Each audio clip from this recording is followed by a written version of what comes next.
all these different, all of these various podcasters reaching out to me, and I see in my comments, check your DMs from a guy named Sean Ryan. And I'm like, and I check my DMs, and I see Sean's in there, and I'm like, wow, this guy's got a big channel, and he wants to talk about this. So we started a conversation, and I wanted to get the story out there no matter what way it went out. I didn't care if it went out from a left wing, right wing, in between wing. It didn't matter. I just wanted the story out there. And I didn't know anything about politics. Still really don't. But I just was very, very blown away by a small account blowing up the way. So I reach out. I'm sorry. I start speaking with you. We arrange a podcast, which, if you remember, Project Veritas was involved. Oh, I remember. So this is I want to get into what happened with that. So actually, this is the way I really want to put it: is nobody had the balls to talk about this story and I proved that with the media. I showed them what needed to be out there. It was black and white how bad this website was, and I had evidence that you could not refute of all of the people involved, and they just ignored me.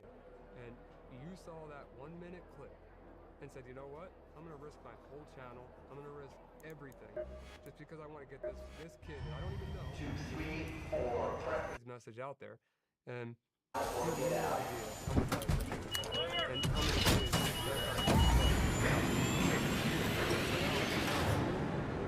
obviously all the things that led up to you, none of that would have happened, and I am beyond grateful for that, and it's opened up so many doors, which I'll obviously get into in this episode, but beyond blessed, super grateful for it. And one thing that's frustrating is, and there's a good and bad thing to say about Project Veritas and why I wanted to tie them into this story, is Project Veritas was the first journalist group to reach out to me that I was willing to, because they said, we'll come with, we'll fly overnight. We'll be there. Let's go to the Santa Maria house. This is Tian Wen.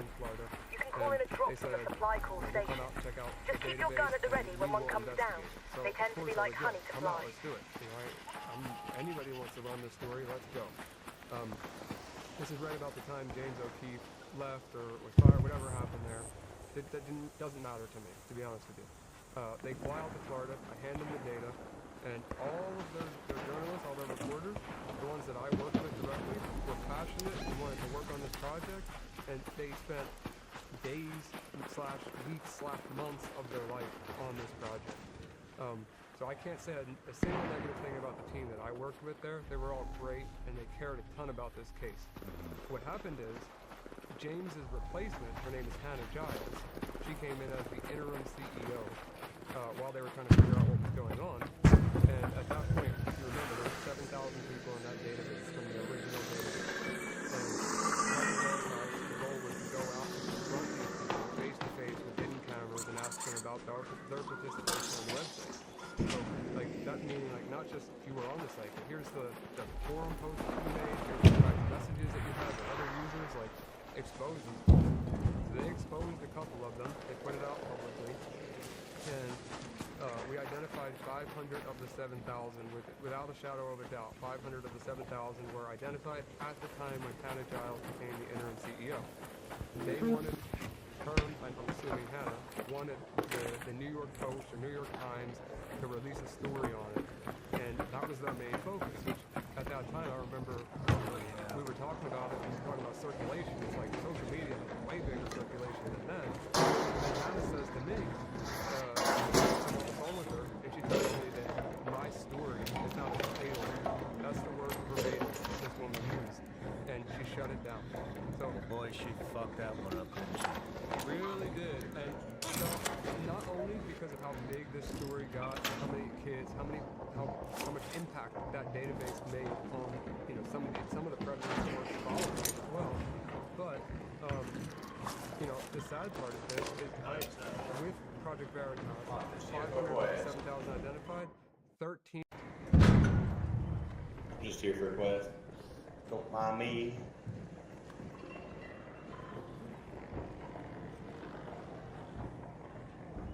Digging up their quest. Start to look through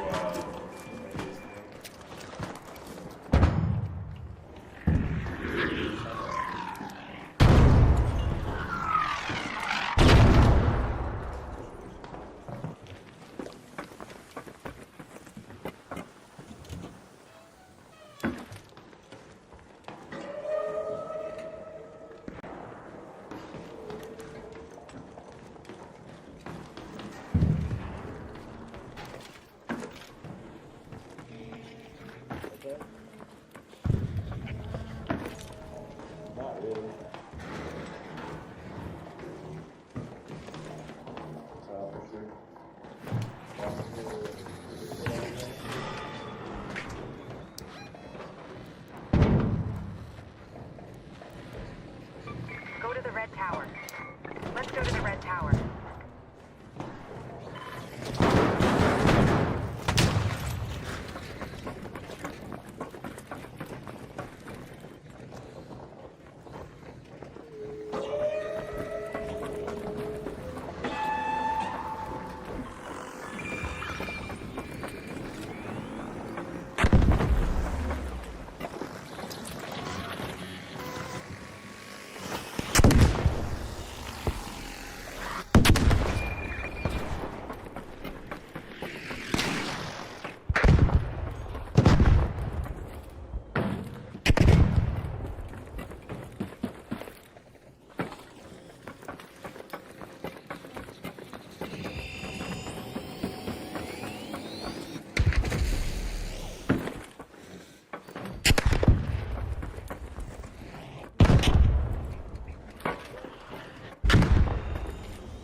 I'm looking for the battery cell part.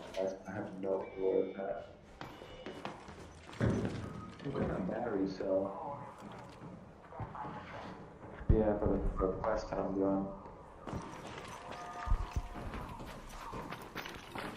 It says it's here. Missing battery cell. Oh, you know what? Reach Red Town Tower. It's probably downstairs somewhere in here. Maybe here? I already searched here. Probably downstairs.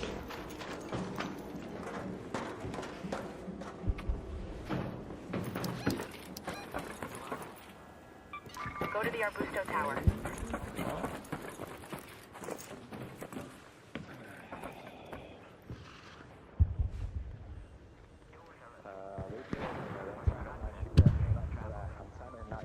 So I get into front of your lobbies. Well, the problem is me and a friend got in. We went duos and people started shooting at us, so we killed them, and now I'm in aggressive lobbies.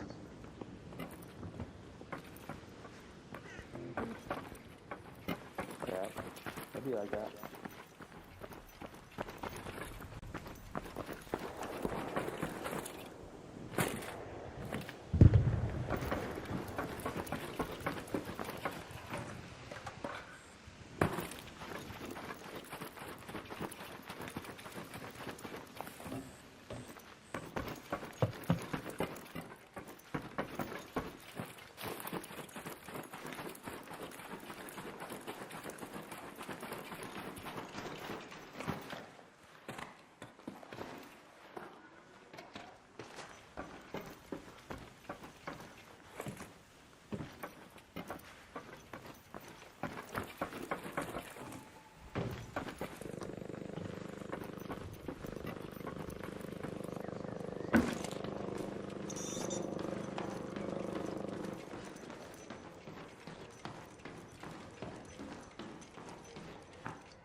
home at the Eastern Station.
Ambassador Mike Waltz. Thank you, brother. Welcome to the show.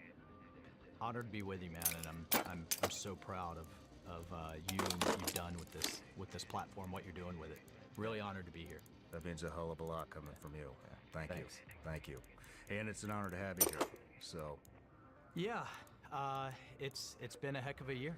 I'll bet it has. I'll bet it has.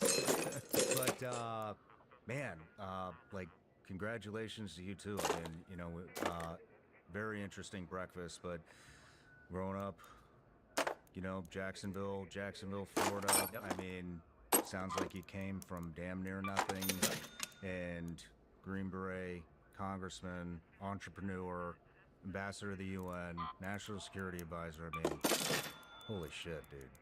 It's impressive. It's It's quite the arc. You know, it's been a blessing. It sounds cliche, but I mean it. Only in this country, the most amazing country the world has ever seen. I think I was telling you at breakfast that there was this moment. I grew up in the west side of Jacksonville, which is definitely the poor side of town. Yeah. One of the poorer sides of town. Big Navy town. Grandfather was in the Navy, father was in the Navy. I obviously defected and went Army. But there was this moment a couple of years in the Congress during the presidential campaign, and I'm standing up on this big stage, thousands of people. The mayor of Jacksonville had just walked off, and President Trump's rolling in. Air Force One, like literally boss move, rolling in the backdrop.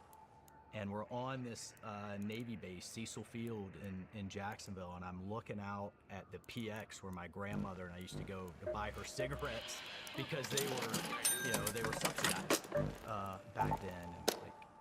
And look out and see my mother, who literally my dad, when I was an infant, just went out to sea and we never saw him again. I mean, he just left her and left us. Oh shit. Yeah. So I never really knew him. I saw him once before he passed when I was an adult, and I was at VMI, Virginia Military Institute. It's like, who the hell is this guy? I went and saw him, but You went to see him? He was, yeah. I went to see him. You know, it's just. What was that like? mixed, right? You know, as a teenage boy, you build up a lot of anger, I think, and resentment when you see your mother Yeah. struggling like she was. But man, I didn't expect you to go there. But at the same time, I know your dad. It always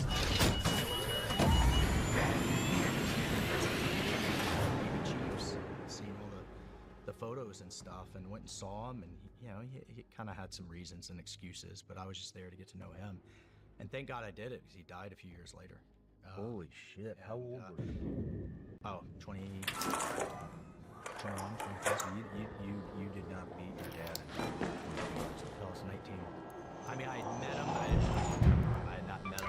Go to the Santa Maria houses. Remember him and have a relationship or conversation. This is Sean.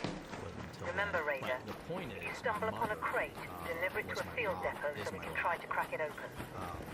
Worked 3 jobs: night security guard, dental hygienist, pick and save clerk. But then put herself through college on nights and weekends. We actually ended up graduating the same year. Took her 15 years so that I could get through my degrees. And then, as you know, the military becomes such a pathway to not only personally, but kind of has been for the United States ever since World War II, out of poverty and into the middle class. And now my daughter is my 21-year-old. Conversation, but my daughter's going to is about to graduate school on the GI Bill. Right.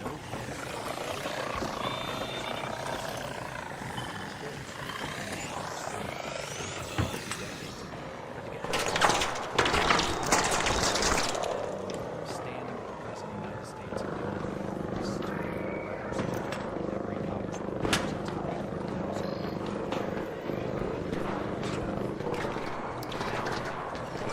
Let's go to the Red Tower. you and I and so many others will has been an amazing ride. Man, I didn't know the childhood stuff. Going where you want.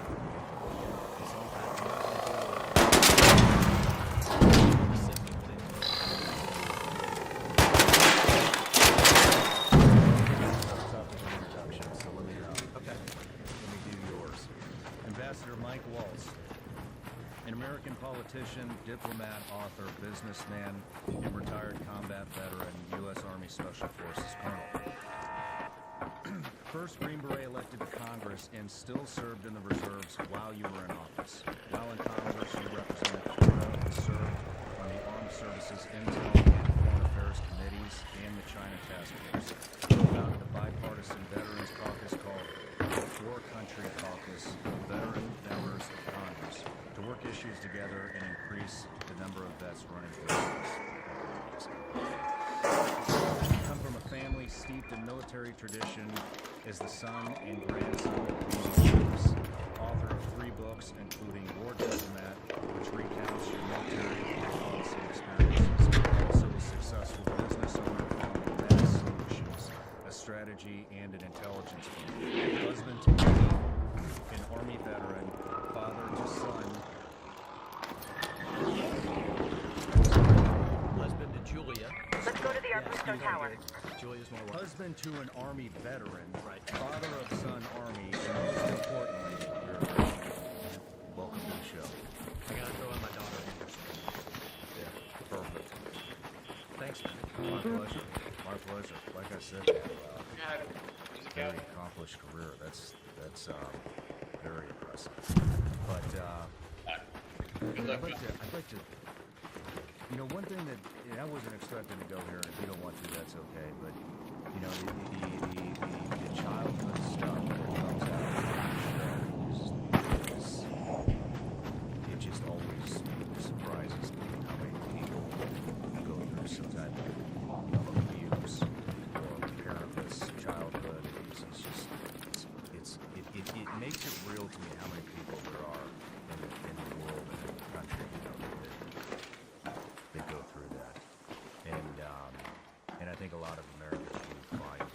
answers to things that they're going through from people who've been on the show because we go in so deep on that. And so on, you know, I mean, what? So many people have had on the show. And you hear about this, you know, all these kids that do this, and I mean, what was it that? Can you just describe going to your dad? Well, look, I don't want to make too much of it because my mother did such an amazing job of building up the boy. I mean, she was a provider, mother, father, rock, inspiration, kick you in the ass when you needed it. Forced me. I wanted to go hang out with my friends, but I tested for this gifted kid. She forced me to go to this charter school because she could see that I was just going to screw around, you know, and not apply myself. I didn't want to do it. She made me do it. It was a fantastic education. Graduated with, you know, head home at the Eastern Station. Went out the gate. So, but I also remember her sitting me down and saying,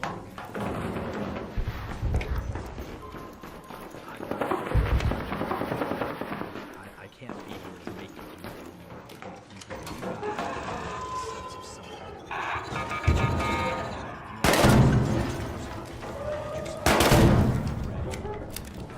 And it just, I think, imbued me a level of independence and self-motivation. I hear you on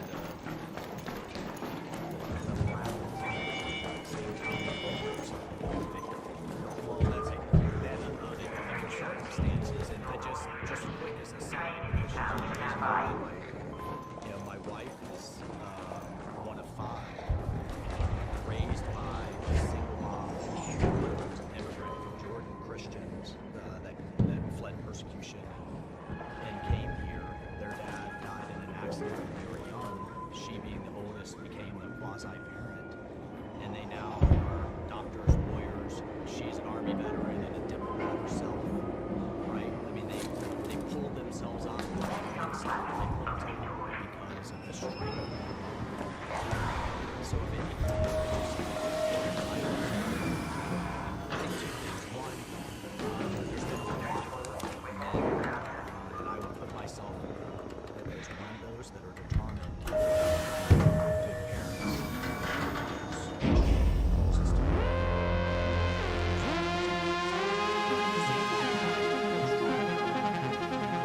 Assassination and others, you're seeing that, I think, revival of people focused on family and being good fathers and leaders, but also just the strength of the women in this country. Yeah. You see in this administration strong women from the chief of staff, the attorney general, and on down. I forget which journalist made some comment that the president doesn't like strong women, like surrounded by him. Yeah. And so, I don't know, you know, bootstrap yourself, suck it up, dust yourself off, and move forward. And the greatest country in the world, you have opportunity here. Yeah, yeah. Did you have any brothers and sisters? I have a half sister, but it was really mainly just me and my mom. No, is she older or younger? My sister's older. Okay. Yeah. Okay. No shit. So just you and your mom growing up. Yeah, pretty much. What did she? But I also sought out too, and my mother pushed this. I remember her walking up to a group of men at my church, saying, "I heard you guys are doing a men's Bible study." And so, yeah, we are. Her name's Brenda. And they said, "Good. I've got a teenage boy, and he's coming to it this Sunday." And so she sought out for me positive male role models. My priest went to VMI. That's how I got really focused on Virginia Military Institute. And then through him, my 2 favorite generals, George C. Marshall, who's, by the way, the only general to also win the Nobel Peace Prize for the Marshall Plan, who led the entire effort in World War II, and of course Patton. Went to VMI, and through him got steeped in history, and then my friends' fathers. you can surround yourself by positive role models, and the old saying, you become who you surround yourself by. Yeah. But again, that was back to my mom. Man, great insight from your mom. Wow, Yeah. that's awesome, man. I fucking love stories like this. You know, I mean, it's sad, but it shows. I mean, you just see so many people who victimize themselves, and I can't talk about Back again? because You're starting to make this place a so business. for me to get up on a fucking soapbox. You know what I mean? Asinine. But for somebody like you, or a lot of other people on the show, I mean, it shows like you can still fucking make something. You don't have to victimize But yourself. I don't even feel like it was a bad, you know, I mean, we didn't have much. The only place my mother could afford was literally in the flight line of Naval Air Station Jacksonville. So P3s, those, 4-engine submarine hunters were buzzing our house every 20 minutes and rattling the whole thing. But I think part of it is serving now abroad, across Africa and the Middle East, where you really see true poverty. Yeah. I don't want to come out of the show that I had a tough childhood compared to others. Yeah, I'm not. But I could have easily, and we've all seen people that just fall into victimhood and they never leave where they are and they never push themselves. And thanks to great parenting and a kick in the ass when a young man needed it. Yeah. Yeah. I think we've done okay. Right on, man. Well, I forgot to give you your gift, too. Oh. There you go.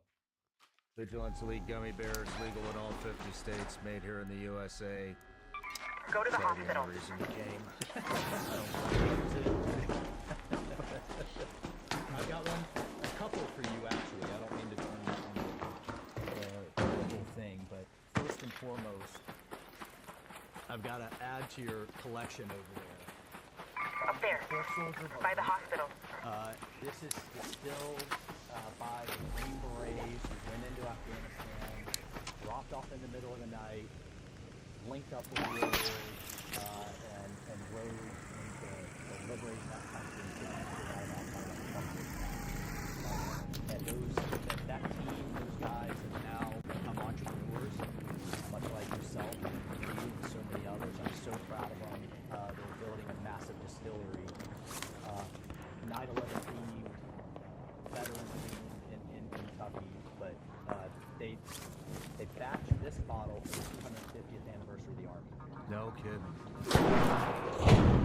Man. Once you have that, add that.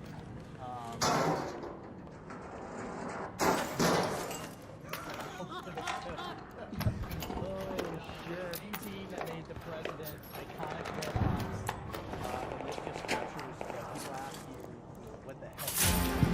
Whole other conversation about the plane house and go to that place, but also save some of the goodness. Make the UN great again. So when all the world leaders come together, one piece of the world, once a year, the president was just there speaking to prime ministers, presidents. They call it General Assembly, but we've now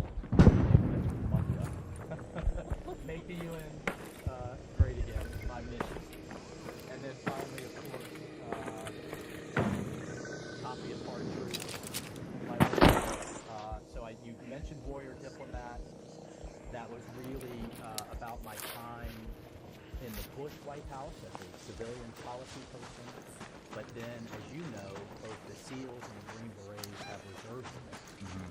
So I was a reservist. I had a day job. My day job was in the Pentagon, the Bush White House. Let's go to the Arbusto Tower. Strategy, but then I would get mobilized and have to do the that was my first book, Warrior Diplomat. I've done a children's book, and then happy to give you a copy of Thank you. Hard Truths. Which talks about the lessons I learned in combat and how to apply them now to Congress. And Is there combat going on over there in Congress? man, Thank you. there are many days I thought the tribes of Afghanistan were easier hurting those packs than the tribes of DC. Man. I don't know Not which bad. is more dangerous, right? For sure. What a disaster. Well, Mike, Yeah. let's get into your story. So, grew up in Jacksonville, single mother. What got your interest in the military?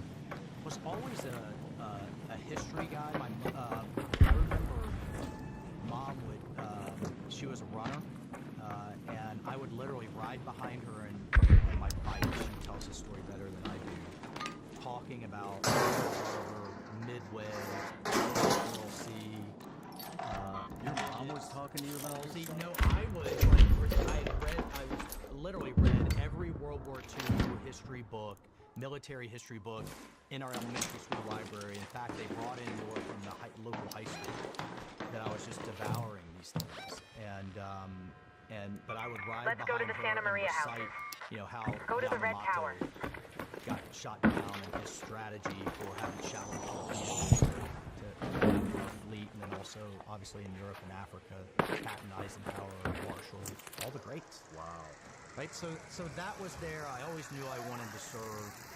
My high school or childhood priest was a BMI grad, and I wanted to put myself through.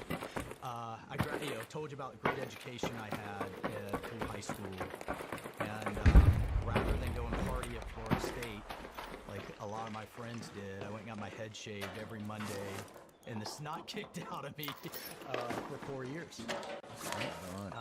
But proud to say I graduated, distinguished military graduate, commissioned in the Army, got a full ride to go there, so at least I didn't pay to suffer.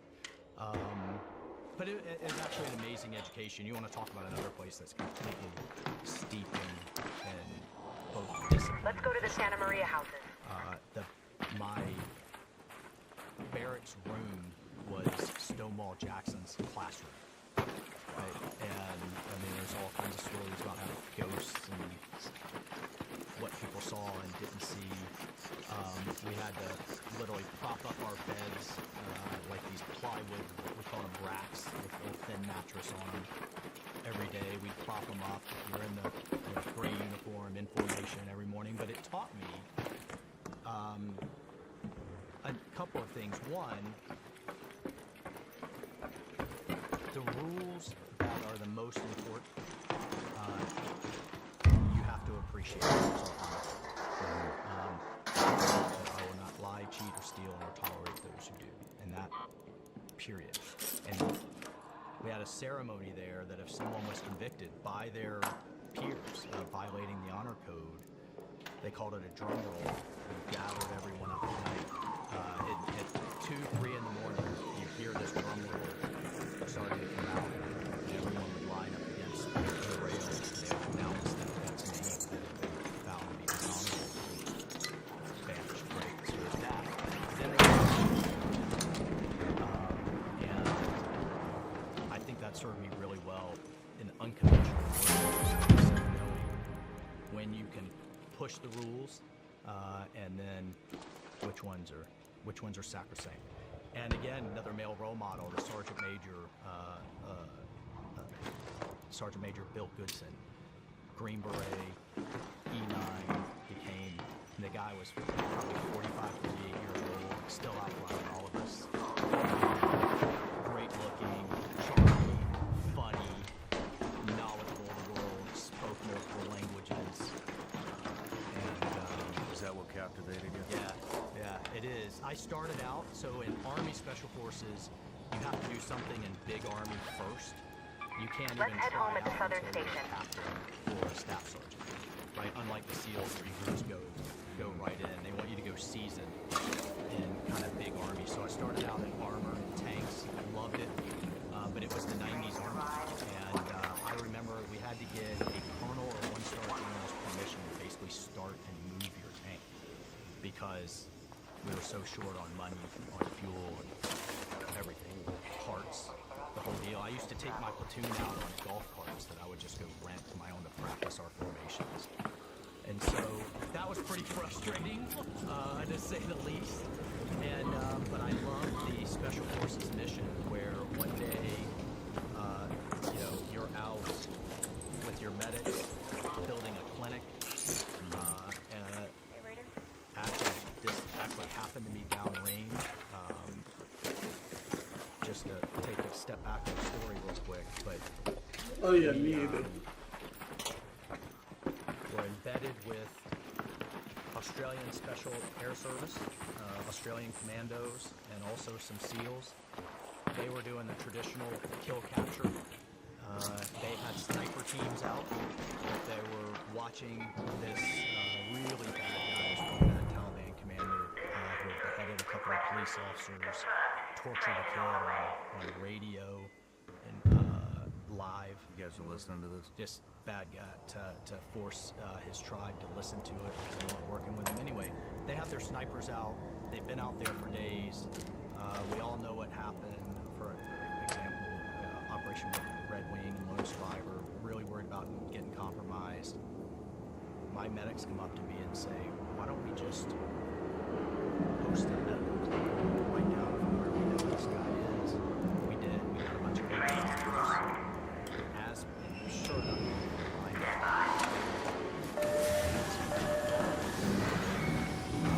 We got a bunch of local doctors, and as they come in, get the biometrics, whatever, sure enough, this guy steps in before we can take his picture. He turns around and bolts.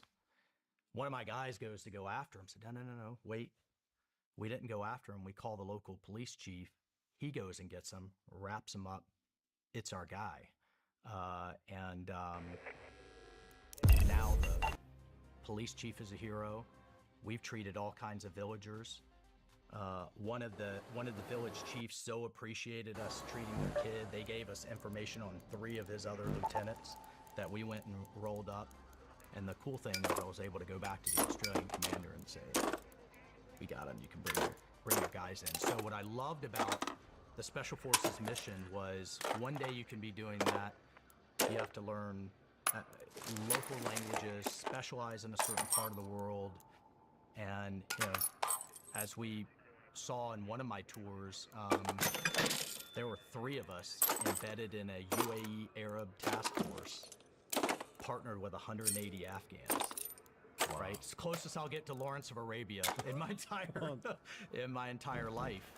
And by the way, if I never eat goat again, I'm good, because we were just out there living off the land. It was me, a medic, and a commo sergeant, 3 Americans, 90 Arabs, 180 Afghans out in the mountains.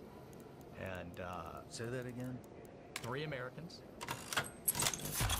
90 Arab soldiers from the United Arab Emirates Special Operations Task Force that was deployed in Afghanistan. We were in beds with them, partnered with 180 unit of 180 Afghans. We were out there, man. Yeah. What completely out there? What are the UAE guys like? I've never seen them. I've never worked with them. At the operational level, I know the operational level they were great. Sometimes at the command and control level, we had to work with them. That's what we were there to do. The close air support with the drones, with the fire support, coordinating with other units, the whole deal. At one point, I got caught.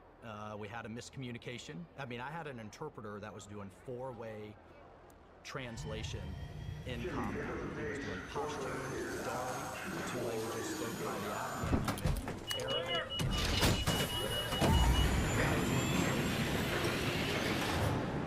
By the way, he was left behind by the Biden administration, but we're still working on getting him out.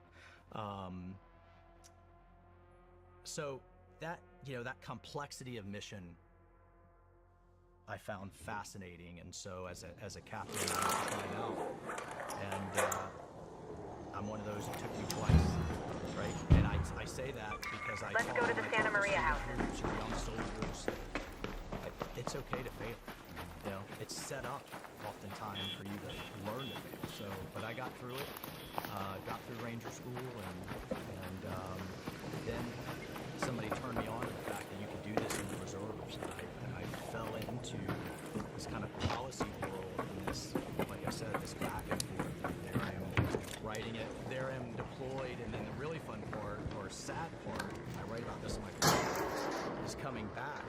I say, "Hey, Mr. President, I was there in the room. You said, do this. We're now out there on the ground, not doing what you said." And coming back and speaking that truth to power. DraftKings Sportsbook official sports betting partner of the NFL, makes every playoff moment feel big.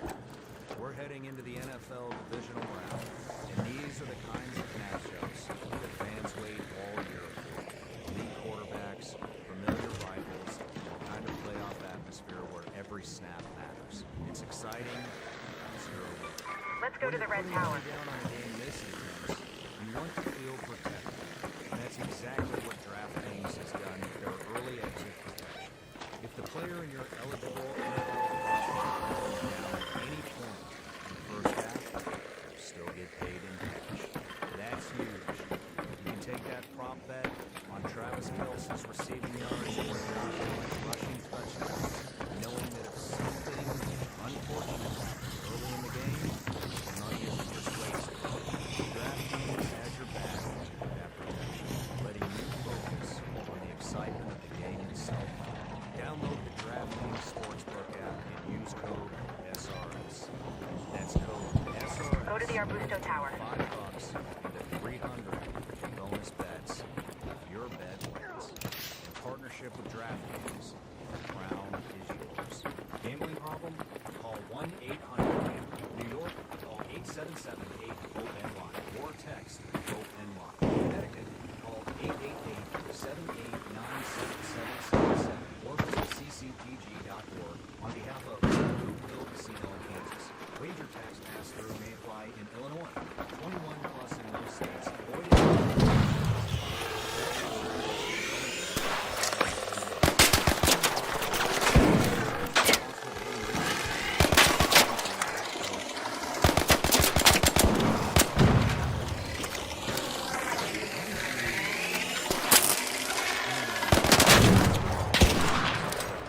I think that is one of the things in your story that I found most interesting is that at some point in time after Special Forces you were writing policy and then living out that policy in a wartime environment as a Green Beret. How did you go from Special Forces to writing policy back to Special Forces? Well, I just, my first office in the Pentagon that I worked in as a civilian was actually set Let's go to the hospital. dealing with the narcotics problem in Afghanistan. The office was originally stood up to go after the narcotics problem in Colombia, relative, again today, what we're seeing in Venezuela, under what was called Plan Colombia in the 90s and early 2000s. I think one of the real success stories, Green Beret success stories, American success stories, if you remember, where the Medellin and other cartels were basically about to take the place over. Blew up an airliner, attacking parliamentarians. Just a few Green Berets in there to train, advise, and assist the Colombian military, and they defeat the FARC insurgency over time. We were looking to do the same thing with how opium was funding they were attracted by my background. We did that. I helped craft that policy, and then that started the back and forth. Oh shit. Yeah. So they sought you out? No, I applied. It was through a mentor of mine. Were you still in the military? I just, I was at this point in the reserves. At this point in both the SEALs and Green Berets. Actually, it's in National Guard. National Guard units. Went in with that background. Started kind of really working on not just the counter-narcotics piece, but then the broader Afghan policy. Went back out and did the tour where I was embedded with the Emiratis and with the Jordanians were there to a smaller extent, and with the Afghans, just a few of us. I had others embedded with NATO for special operations. So I saw in that to terms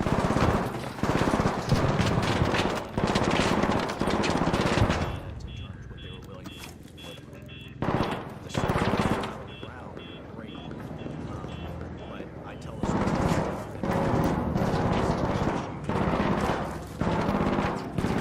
secure because it violated their word. Or the Germans were in the north, wouldn't send us a medevac, wouldn't send us close air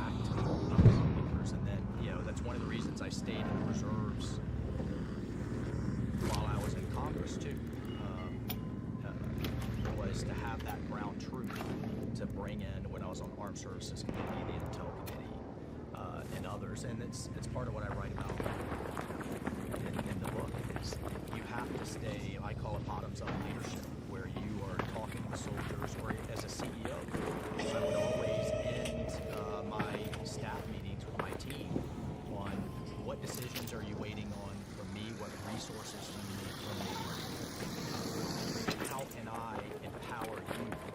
That's that kind of Green Beret mentality. You empower the teams, you empower those out there. I've tried to do it as a CEO, as a member of Congress, and now as ambassador to the UN.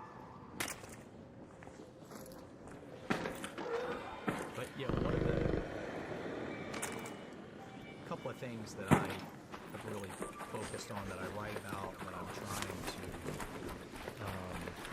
instill now in the world, that I think we really need more. One of the stories I write about, if you don't mind, is discipline, and how that applies not only as a leader, but as a Christian leader. And I know you have people who've been to Ranger School here. The difference there is they start and they sleep through. In one of our patrols, they give you, like, normally when you're going out 5 MREs for 7 days, right? And you're supposed to have the discipline to kind of ration. Nobody does. I mean, they've eaten like all 5 MREs by day 2, because you're starving and you're moving 23 hours a day. You're getting like an hour sleep a night out on these patrols, and so by the time you come to day 6 or 7, it's time for the resupply mission. And that is the most important mission. I'll never forget this second lieutenant got tapped, hey, you're in charge, get us to the resupply site. And we're moving all night long, trying to get to this thing. You're hallucinating. I'd lost 31 pounds by this point, as you're over mountains, across streams.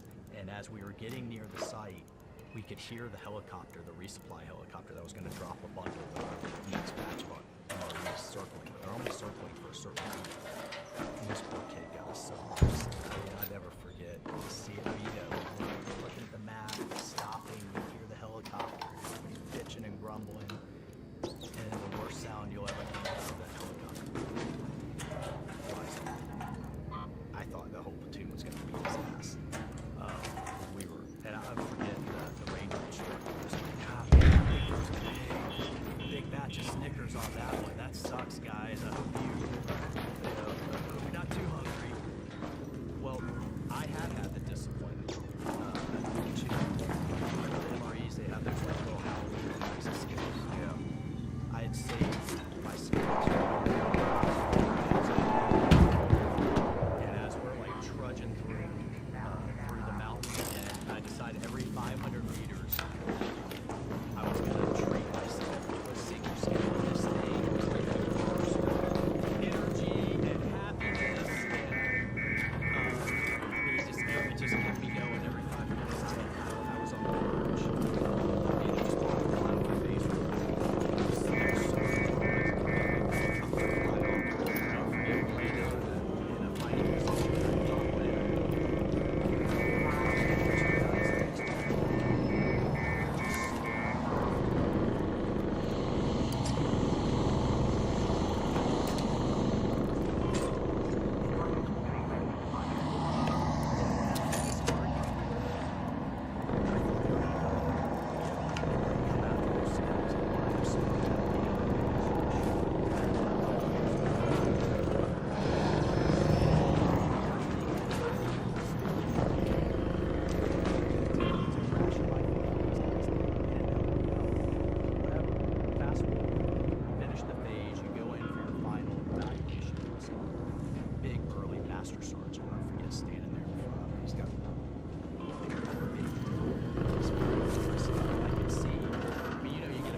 Like, you don't ever tell an NCO he's right. I'm always right. I'm a ranger instructor.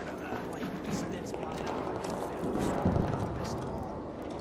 And I'm standing there with dip spit all over my face, going, I blew it. And he sits back down. And he says, I'm gonna let you do it.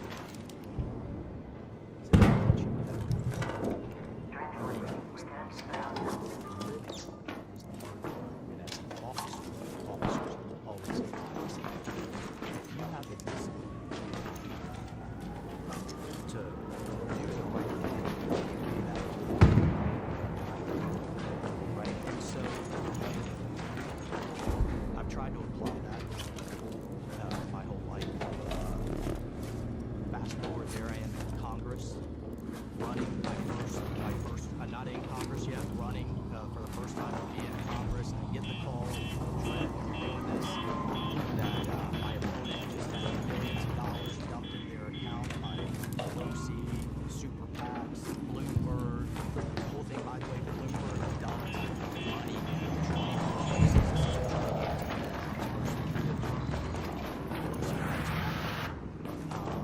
He dumped money in trillions.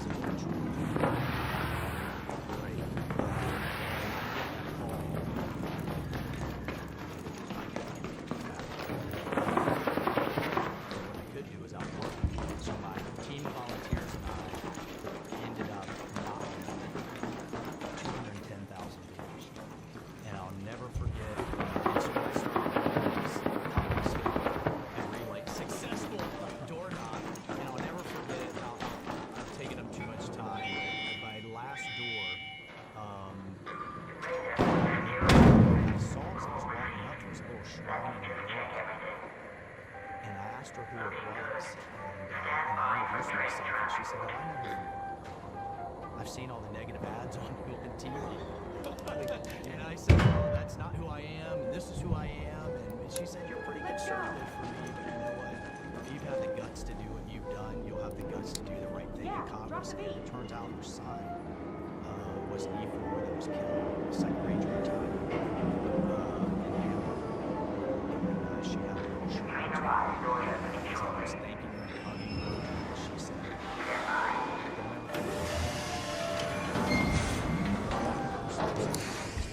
so I think about that.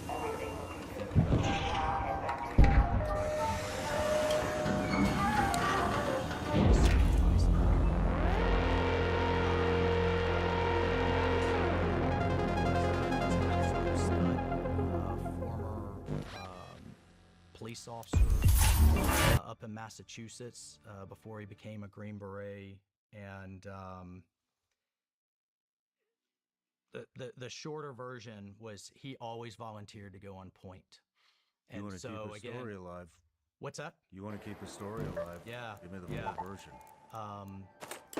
He was probably, if I had to rank all of my guys, you know, at that point I was commanding a special forces company, about 90 of them. I'd have ranked him top 5. I mean, he was just incredible, smart, sharp, good looking, built like a linebacker. But and this was kind of a bigger story of the war. The enemy had gone to IEDs. We had all of these jammers and antennas and whatever, and the good news is they had worked. So what did the Taliban do? They went back old school. They went back to tripwires. And the difference in Iraq, where they tended to come in from the side, in Afghanistan, because it was dirt roads, they tended to come up through the bottom. And the conventional units and what have you didn't know how to deal with it. And a lot of them shut down. Not this team. These are, I'm sure you've seen them. They just got after it.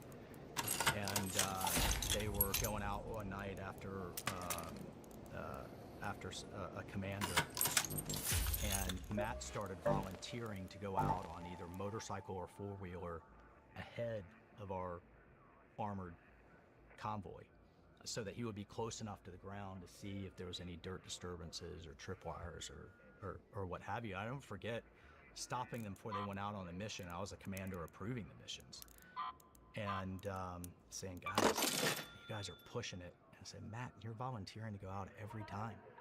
And he said, "You know what, Mike? If I miss something or we miss something, I want it to get just me, not my 4 or 5 brothers in the car behind me." Who thinks that way? I mean, these are just the best Americans. And you know, they were going out one night, successful hit, came back, alternate route. We think somehow it got compromised because they said it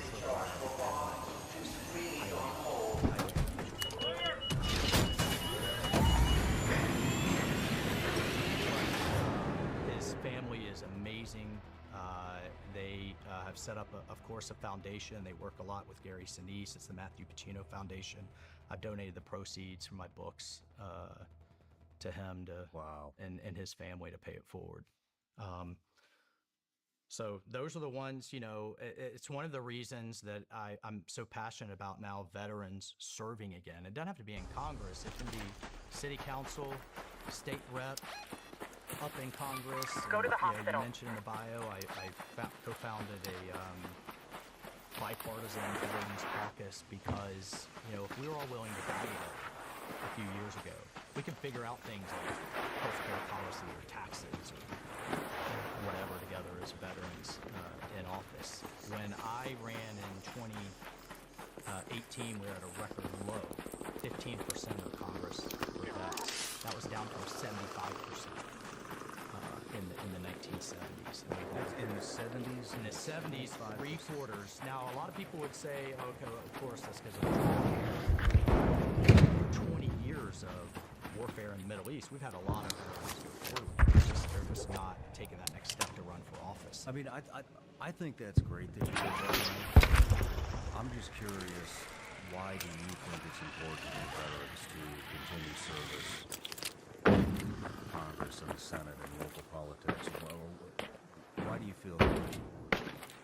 You're not done serving just because you went overseas and came back. That doesn't mean you get to sit in the VFW hall and drink beer and tell your story. It's such a percentage of Americans now post-draft serving. The country needs you. Leadership, teamwork, followership, discipline, mission focus. If you look at, no offense to lawyers out there, but if you look at the type of profession that's gotten into politics now, lawyers and activists have largely replaced business owners and veterans. We're looking to right that ship. Why do you think that is? Well, I think on the veteran side, you used to, back in the day, you'd go serve a couple years, and you'd come back to your hometown, pick up your life, get well known in the community, and you know, and perhaps run for office. Now you're running around the world for Let's go to the town hall. 25 years, and then you come back home and decide you want to do this as I do. Let's go to the Arbusto Tower. Call you a carpetbagger. I've been around defending you, thank you very much, but so I think it's the nature of service that's shifted somewhat over time. I also think it's the amount of money involved, and there's a number of organizations out there that are focused on getting veterans back in. And again, we've seen that uptick coming back. But at the end of the day, it's the ability to overcome differences, focus on a mission for the betterment of your country, get things done. I mean, I can't remember. I can't remember. I just had this conversation with Jocko, Lampus, and This is not a beer, by the way. Just for everybody else. no beer. But you know, we were kind of discussing. I think it was with Jocko, and we were talking about, you know, how in soft units and military units, I mean, we have to work together because our fucking life depends on it. You know, and then we look at what goes on in Congress, what goes on. You have to work together in your country depends on it. Exactly. Now. And it, you know, from the outside looking in, it doesn't seem like much is getting done.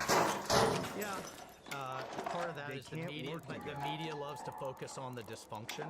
Like we've had a defense bill get passed, a lot of veterans on that committee consecutively it's the only piece of legislation for 61 years that has passed. A lot of good stuff in it, but like basically several years ago, impeachments going on.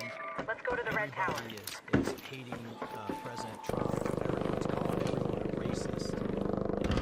This or that. I sent a note out to all the veterans 6:30 a.m. tomorrow morning before we do it. At the Vietnam Memorial Wall, and we linked up with the Park Service, who himself, the head park ranger there at the Vietnam Memorial Wall, is a disabled veteran who lost his leg, and we watched the Vietnam Memorial Wall together, right? And we had a camera crew out there, others. America needs to see that. They need to see we get over it. Come together, solve their problems. Quit bitching, bickering, fighting. Now, we need to fight for what we believe in, but at some point, Go to the Santa Maria houses. move the country forward. And other things we've done. Let me share with you a fun one.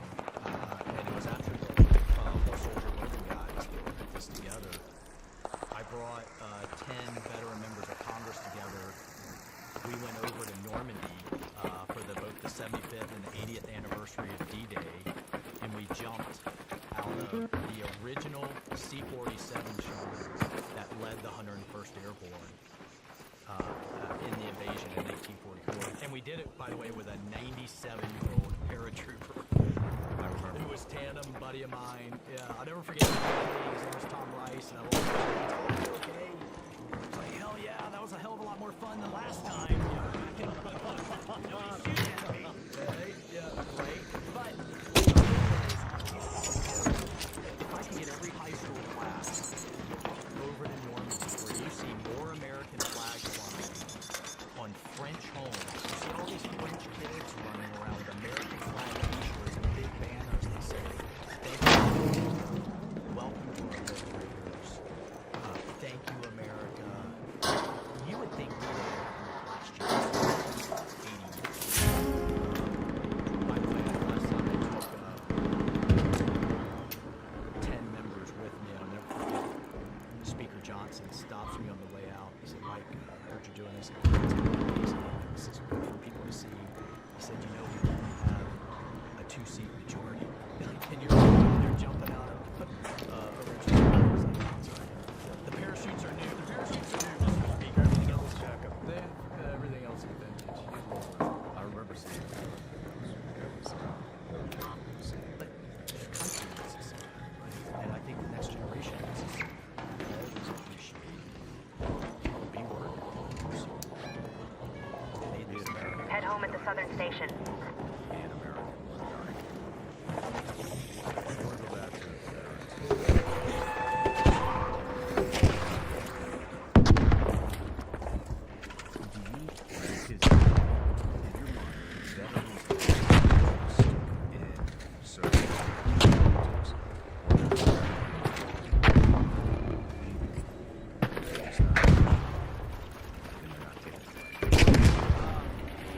I think it's more the former. Nothing's 100% one way or another. I think it's more the former. There's organizations now that set up a political campaign.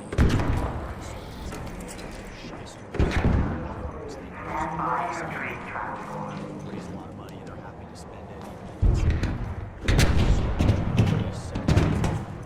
I feel very passionate about helping them navigate. I mean,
look at Sheehy, who just came in.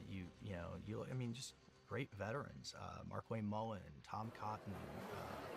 I was just go telling down you the at list, breakfast Jake this Elsey, morning, Jared right? Hudson running for Senate in Alabama. Right.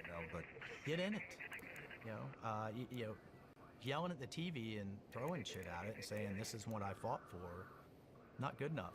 Get in there, roll up your sleeves, be part of this amazing republic that we were willing to die for.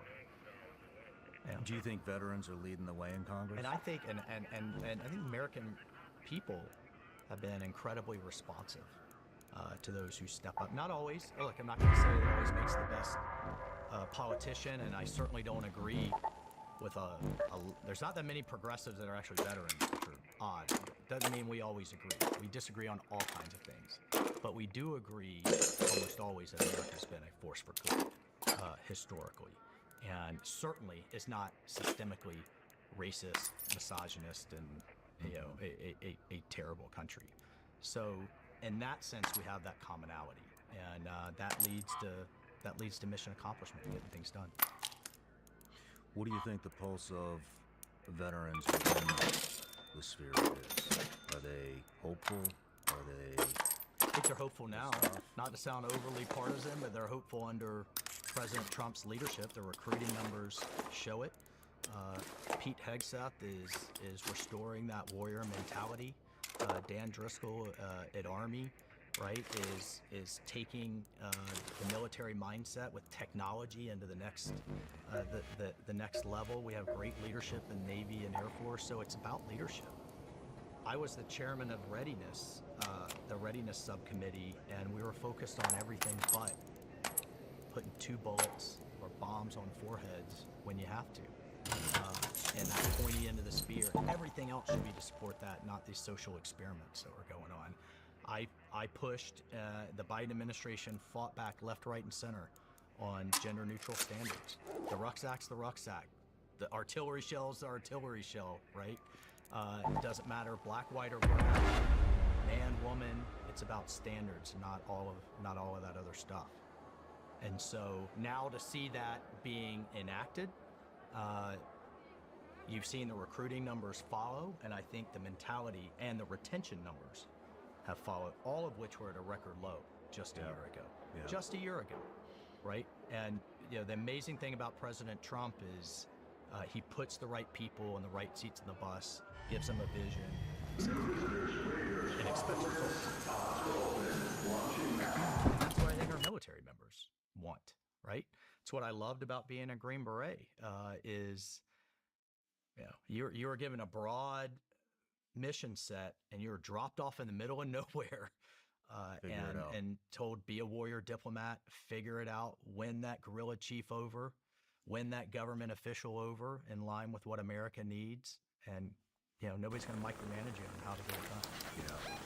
I just have to ask you, just get totally off subject. Go to the Red Tower.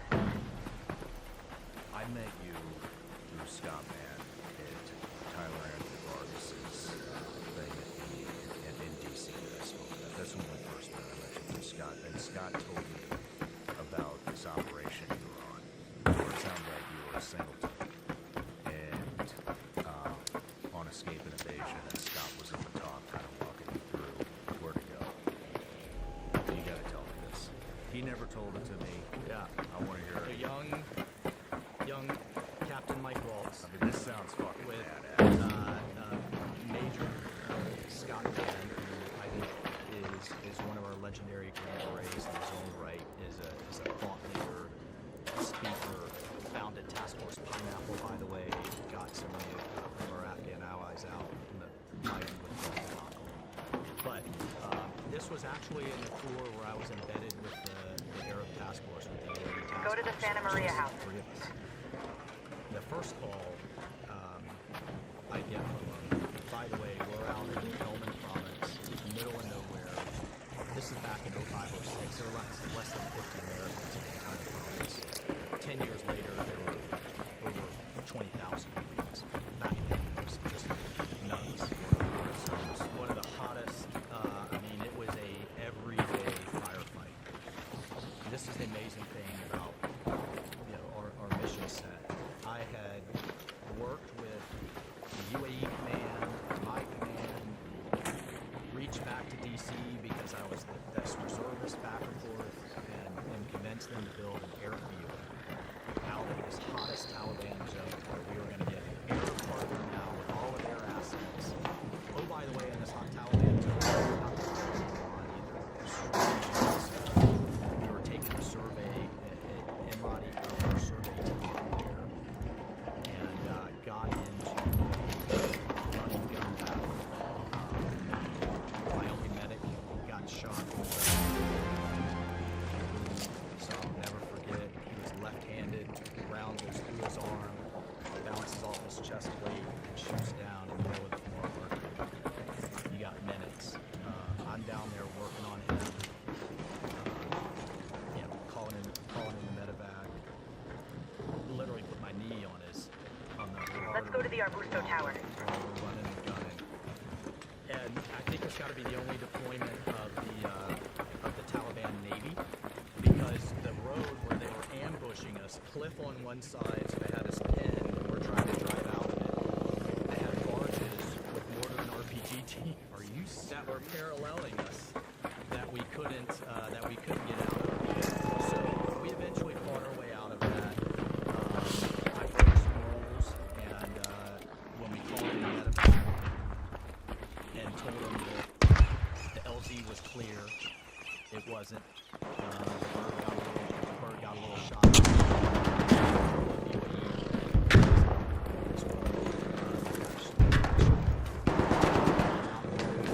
So the first call I get that night is from Sandman, and you know the satellite radios, everybody can hear it. You call it tick, that shoots it down. Everybody hears it. Like, when you get there, they step off of the satellite radio, they can hear it, have a one-on-one with the satellite. Something's up. First call calls in and says, hey, we think something's up. What do you mean? Well, we just got an intercept that the Taliban think they can capture you and 200 people with you. They were behind, but they were just offered a bounty for the guy that was in Pakistan to get you alive. And we think they're working with somebody on the inside. Mike, if you have to go full E&E, do what you gotta do. Holy shit. And it was so remote back then, there wasn't many assets. I mean, we were probably a solid hour and a half away from Kandahar, and oh, by the way, when they had tried to send in a QRF, it got shot up.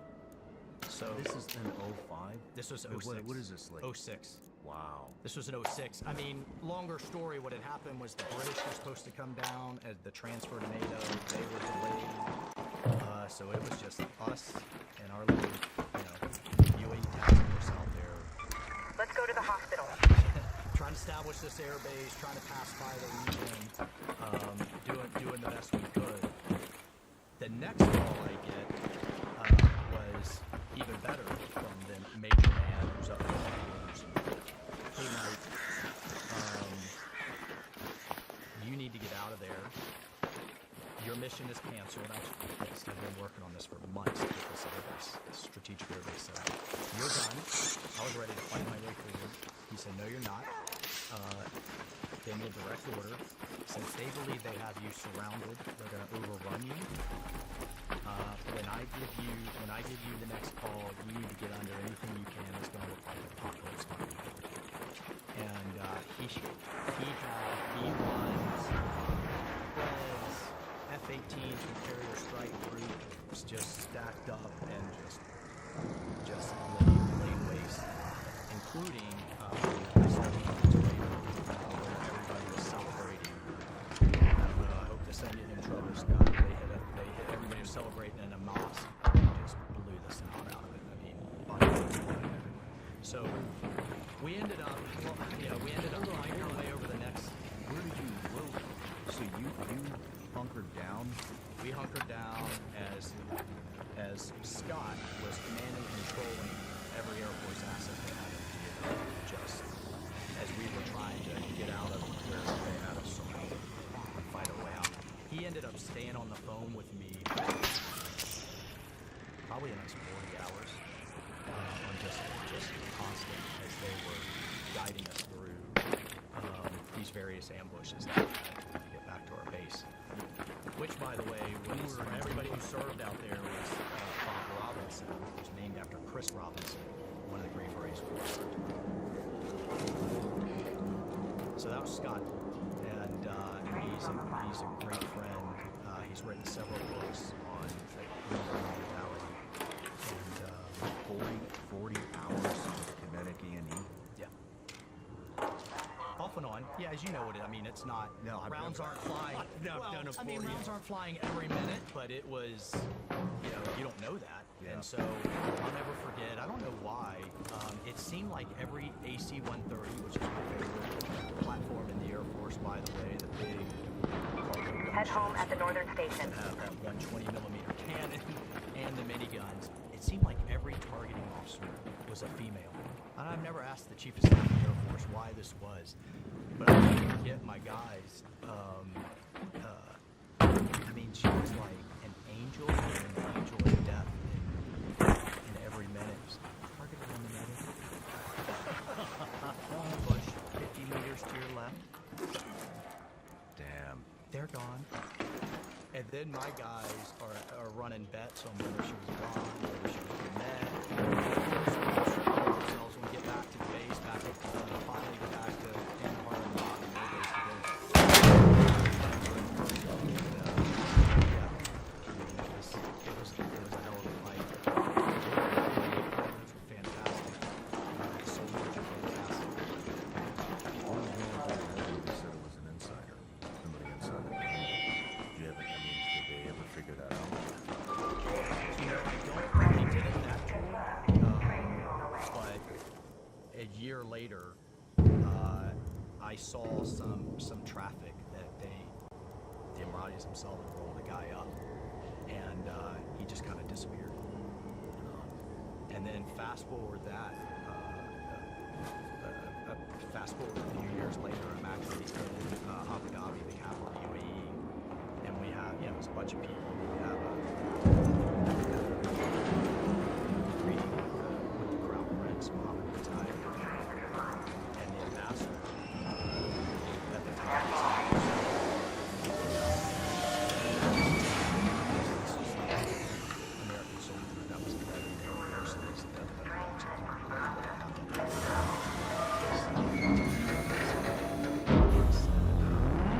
basically, we've carried each other from the field of battle, and we will defeat the extremists together. It's an amazing country, and not to sell you a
I mean, I've been to Paul McCartney concerts, and they were a key member now of the Abraham Accords. And you can go there and go to a church, you can go to a synagogue, and you can go, of course, to a mosque.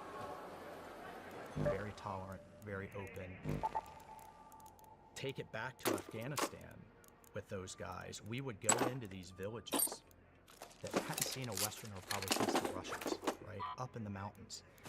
And Sean, I can't tell you how powerful it was to be standing there with an Afghan officer, an Arab officer, and then me, but I'm bearded up and just kind of trying to blend in, because you've got a whole sea of Afghans sitting there with black eyeliner and AKs sitting on their laps. They were all Talibs.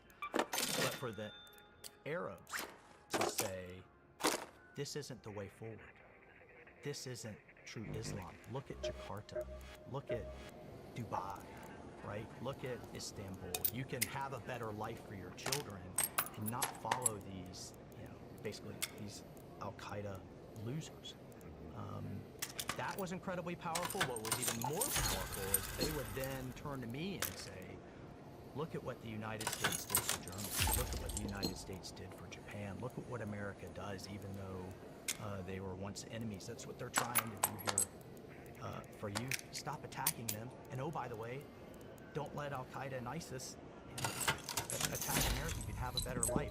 That coming from them was worth its weight in gold.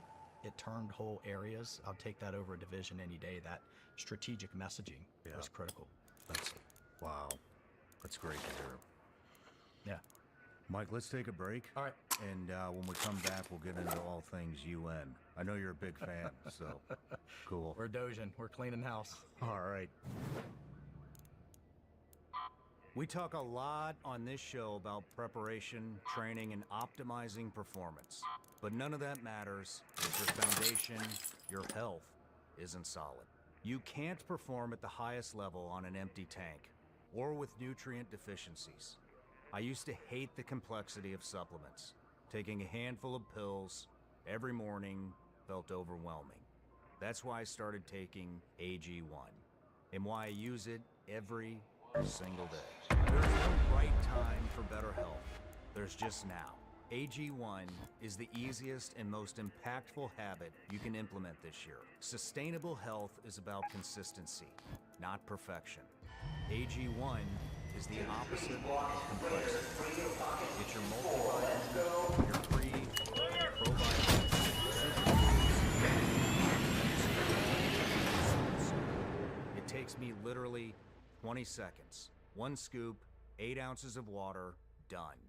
I drink it first thing in the morning, and it has become a micro habit that anchors my whole day. In the new Next Gen formula, they've added even more essential vitamins and minerals, clinically proven to fill those common nutrient gaps that most of us have. Let's go to the Santa Maria house. But they also offer original citrus and tropical. They're Ian all Wen here. delicious, so You can call it a experiment drop with the from a flavors. supply call Here's how station. to simplify Just your keep daily your gun at the ready routine when one and take comes control down. of your health. They tend to be like honey to AG1 fly. has over 50,000 verified 5-star reviews and comes with a 90-day money-back guarantee. Go to drinkag1.com/SRS to get their best offer. For a limited time only, get a free AG1 duffel bag and free AG1 welcome kit with your first subscription order, only while supplies last. That's drinkag1.com/SRS. drinkag1.com/SRS. Every January, we hear the same noise. New year, new year. We set these massive, unrealistic goals to completely overhaul ourselves. But honestly, that just sets us up for burnout. This year, I want you to shift your focus. Instead of chasing a new year, how about you let go of what's weighing you down instead? This year, feel light. The new year is a real opportunity, but you don't need to become a completely different person to move forward. Most of us are carrying things that create unnecessary stress, old habits, unresolved issues, and you can't fully step into what's next without first making space for it. That's where BetterHelp comes in.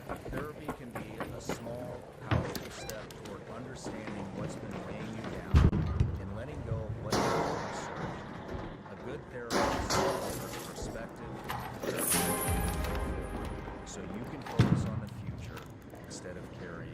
Next, BetterHelp stands out because they work exclusively with licensed therapists and a trust. They fill out a short questionnaire, and they match you with the right therapist.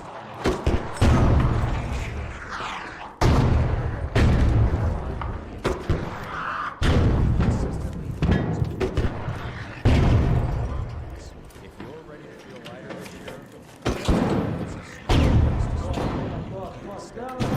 version of yourself without leaving behind emotional weight. Therapy, space. Sign up and get 10% off at betterhelp.com/SRS. That's betterhelp.com/SRS. All right, Mike, we're back from the break. We're getting ready to get into Let's go to the Red Tower. stuff. I know we had a couple of things left to wrap up. So, one of them being for service.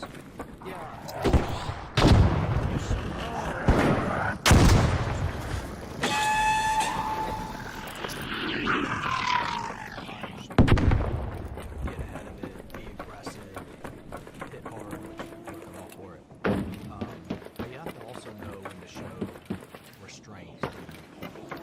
One of the chapters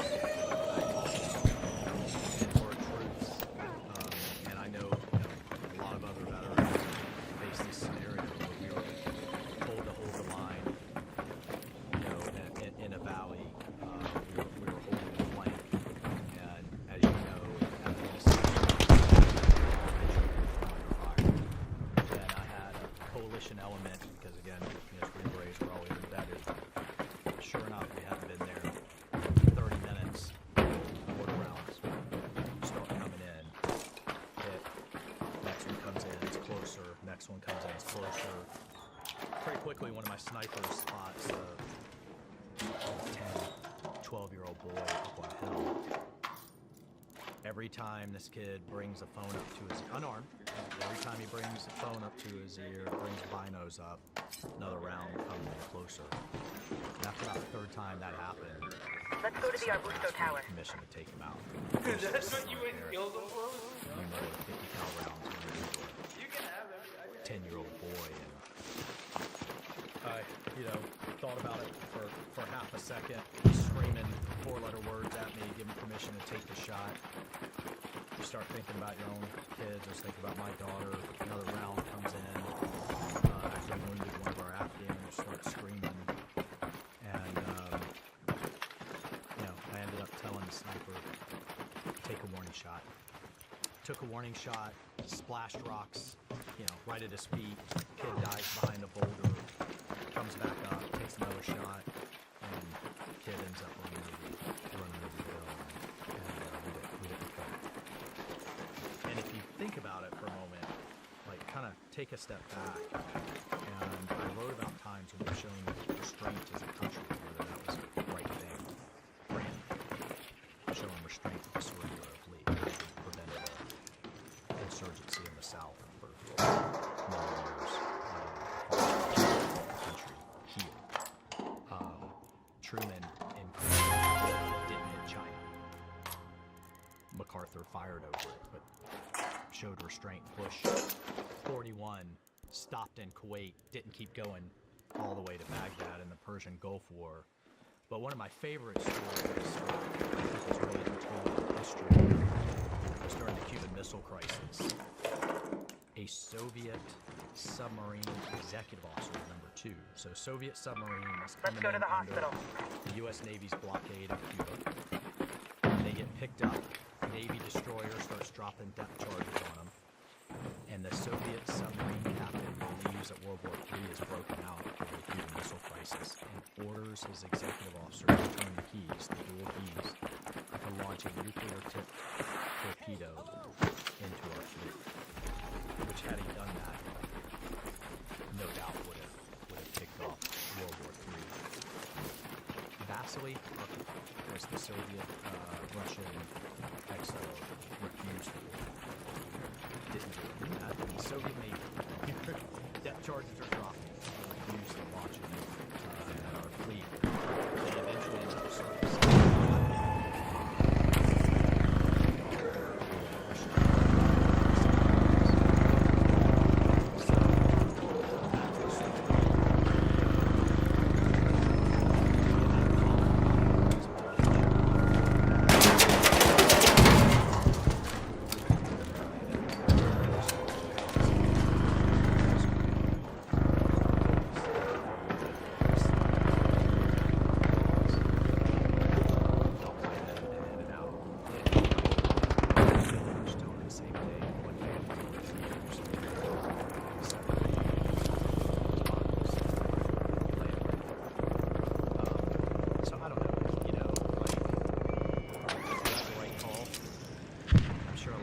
watching this saying we should get out.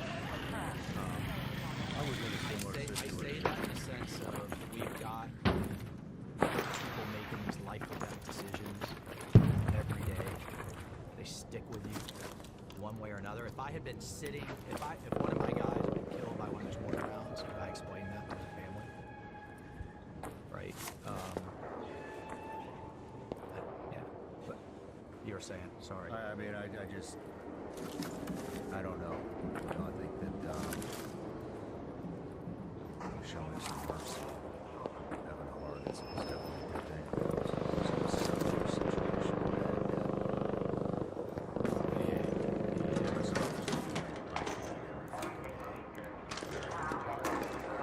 They set us out. We go sit up outside of this.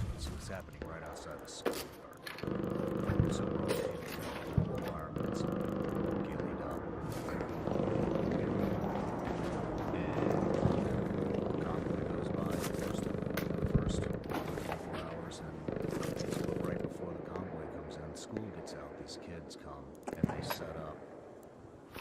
I mean, it was 10 yards from right in front of them. They did not, I mean, see, right, reach out and grab it. And there's three of them. One was on a cell phone. Shit. And, This is all rules of engagement, right? Like, you make a bad call, you know. And convoy goes by. We called it in, said, hey, we got a group of kids sitting here, and they said, don't engage. Convoy goes by. They fucking hit the ID. They missed. We asked if we could restrain them. Nope, let them go. And, you know, you just think, I didn't.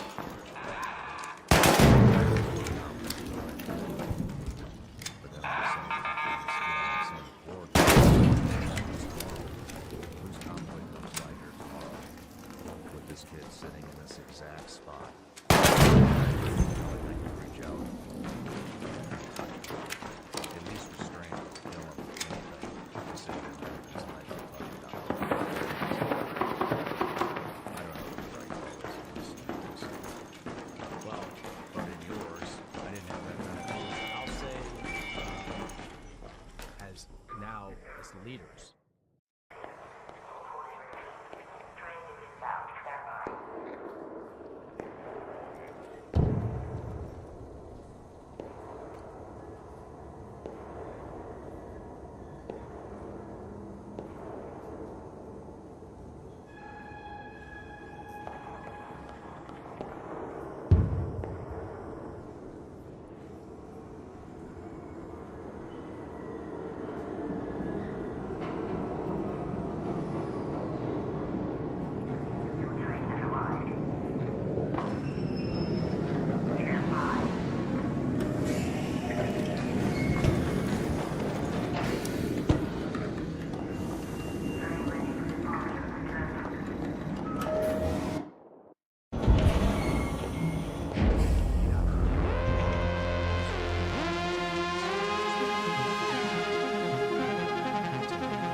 President Trump, God bless him, pardoned a number of guys who were just prosecuted to the hilt. One was put in jail for 19 years. No, 4 of them are right up there. They're their pardon. Blackwater guys. Yeah, right? You know, We saw what happened to... 3 for 35 years, 1 for life. We saw what, what the media tried to do to Eddie Gallagher. Yeah, there's Eddie Gallagher's murder charges right there.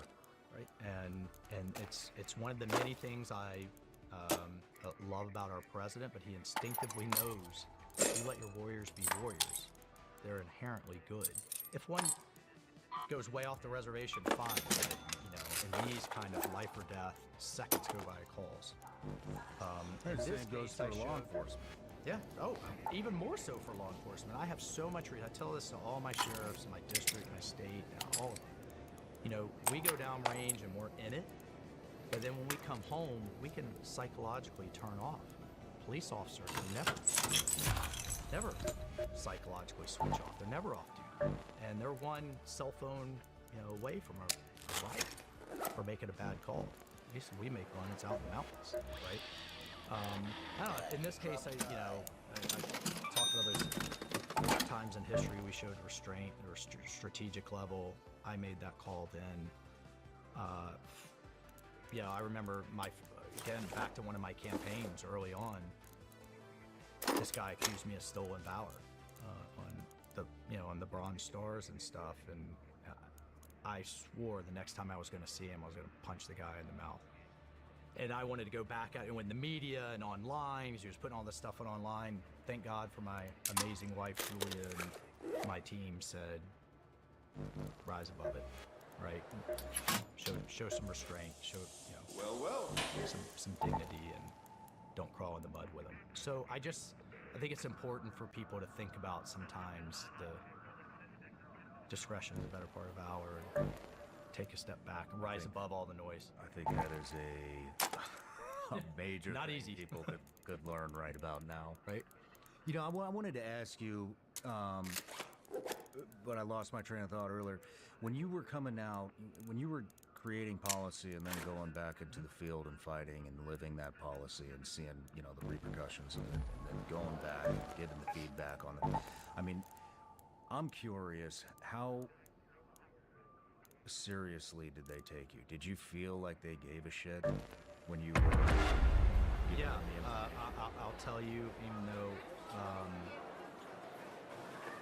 I disagree with a number of policy decisions they made in the Bush administration, Iraq being one of them. And I hope that's not too hurtful to people out there, but I think it was a strategic mistake. The intelligence got it wrong. But they valued that ground truth. They knew they were being fed. The most politicized thing in Washington is what's coming into the White House, and they knew they were in a bubble. And so for me to come back, was very appreciated. I appreciate it.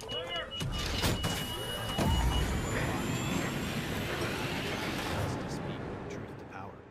And I'll never forget one general piping in saying, Mr. President, Mr. Vice President, the Afghan army will be operating on its own, independent of us, kicking ass and taking names within 18 months. We're going to get it done. Here's how we're going to get it done. Oh, by the way, this was 2007, by the way, right? And oh, by the way, guess what his Go to the was? container It was 18 storage. months. Shockers, right? Like it was all going to Hope be you're close to the season, Raider. unicorns and rainbows. It's a good day for and picking Afghan army candleberries, was but gonna do be, beware of frostbite. fighting like the British army. By the time his watch, I'll never forget, he turned off. They looked at me and I said, Mr. Vice President, it cannot count. Like, look how long, not that it's a perfect analogy, but we've been partnered with the South Korean army 70 years. By the way, the South Koreans had a higher illiteracy rate after years of occupation and devastation, no army, no police force, no government, by Japan up until World War II. We've been 70 years. I'm not saying we should do that and should have done it in Afghanistan or elsewhere, but we have to appreciate what we're dealing with, number one. Number two, decades to defeat communism, World War to defeat fascism, Islamic extremism. We can't take our eye off the ball. It will follow us. And we just got to find a better way to deal with it. We can't do nation building. But the counterterrorism approach, partnered with, by, with, and through small teams. I want it fought over there, not here. So, it was that speaking truth to power.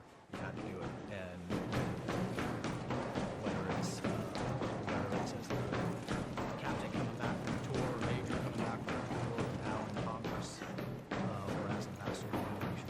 I mean, did you feel like the generals were fighting against you for their own self-interest? I mean, obviously, self-interest was over. I need to set your star up. Man, this is a longer conversation, but I think an important one. I think we have, the incentives have changed so much since the all-volunteer and the draft army. Don't get me wrong, all-volunteer service, the best the world has ever seen, but it is different. tour on an otherwise very promising 20, 30-year career, which you've sacrificed a lot. A tour is a blip. Otherwise, career back at the draft army, it was get out there, fight until you win, and don't come home, take every risk necessary that you need to. Now, don't have a base, get hit too hard, don't take any casualties, don't take too many risks. God forbid you don't lose a sensitive item. And so you never see anybody relieved for the enemy actually making gains. You saw Really fucking odd. Like, I mean, the biggest fucking risk you can take is to actually go to fucking war, correct? That's the biggest fucking risk. So we take the biggest fucking risk, and that's when we do the risk mitigation shit, and the risk analysts. Yeah. Look, What the fuck is that? The default action becomes image. Because nobody gets fired for kind of getting through your career. And we had an accumulation. 20 years of that. I mean, I'll never forget, we switched to different in order to deal with the IEDs and a V-shaped hull, armored hull. It was great in the sense of how it protected people, but the vehicles were too heavy. They made those roads. And we had this accumulation of rules. I'll never forget dealing with this platoon. We had to get our guys in there and clean out Al-Qaeda and the Taliban out of this area. It was right next to the hill that this platoon was on. I didn't talk to the platoon. We had a tough conversation, but he made me realize that it was this accumulation of rules that tied his hands. He couldn't leave the base unless he was in a minimum, first of all, unless he was in an MRAP, even though he had all these armored Humvees, that he could have taken various routes or gone at night or what have you. So he had to be in the MRAPs, he had to be in 4. He only had 5, and 2 or 3 were always broken, so vehicles were out. He had to have a certain number of soldiers to go out on patrol, but he had to have a certain number of soldiers to defend the base.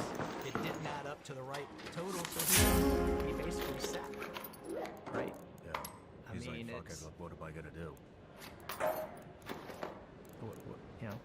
What are you gonna do? Or this was back to my point on VMI, where you learn which rules to bend to get the mission done, but that doesn't cross the line.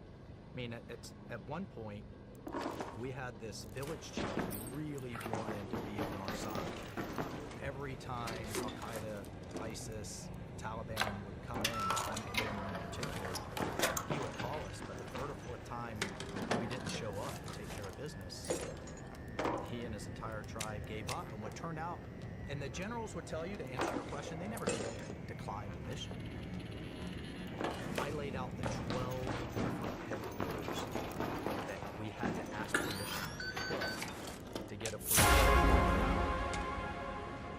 And if you went out on helicopters, regular, Chinooks or Blackhawks, you had to have an Apache escorting ahead of it, because you didn't want the birds to get shot up. So then you had the Apache. Well, then if you had the Apache, those were getting shot up, so you had to have a Predator ahead of that. Then you had to be within an hour of a medevac. Then you had to have a certain size QRF, and all of these risk mitigation measures added up means we were tying our own hands. And I think that added up in many ways. I do want to say, Sean, though, because there's a lot of, I think, our generation out there hurting, and what was it all for?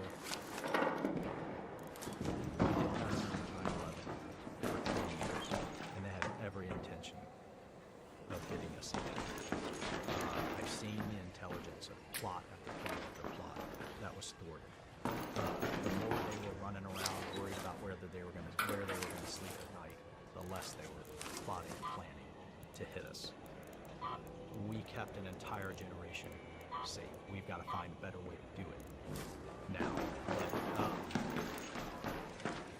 I don't want people to think we're so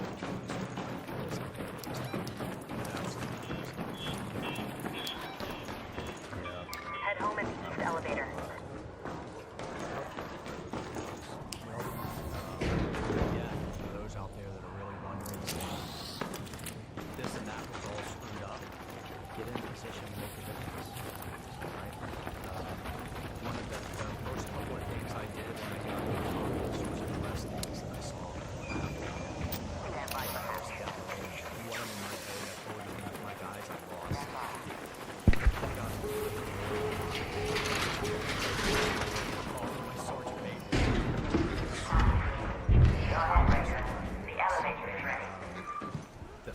wanted him celebrated in one place, but his wife wanted him buried in another, and they tried to hand him a bill.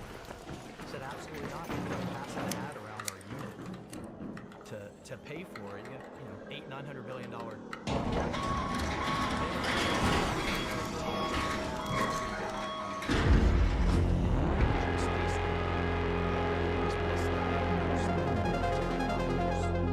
Missed him with lung cancer until stage 4. And on his deathbed, rather than enjoy his life or enjoy his family, or as he was heading into stage 4 anyway, he's up on the hill making it happen. And we ended up getting the law changed to where you can sue for malpractice if it's here stateside, not a medic downrange, but if you're misdiagnosed here. We got service dogs introduced into the VA, right? Believe it or not, the VA were saying, we're not paying for service dogs. They don't do anything. Here's your bag of pills, right? Here's your therapist appointment.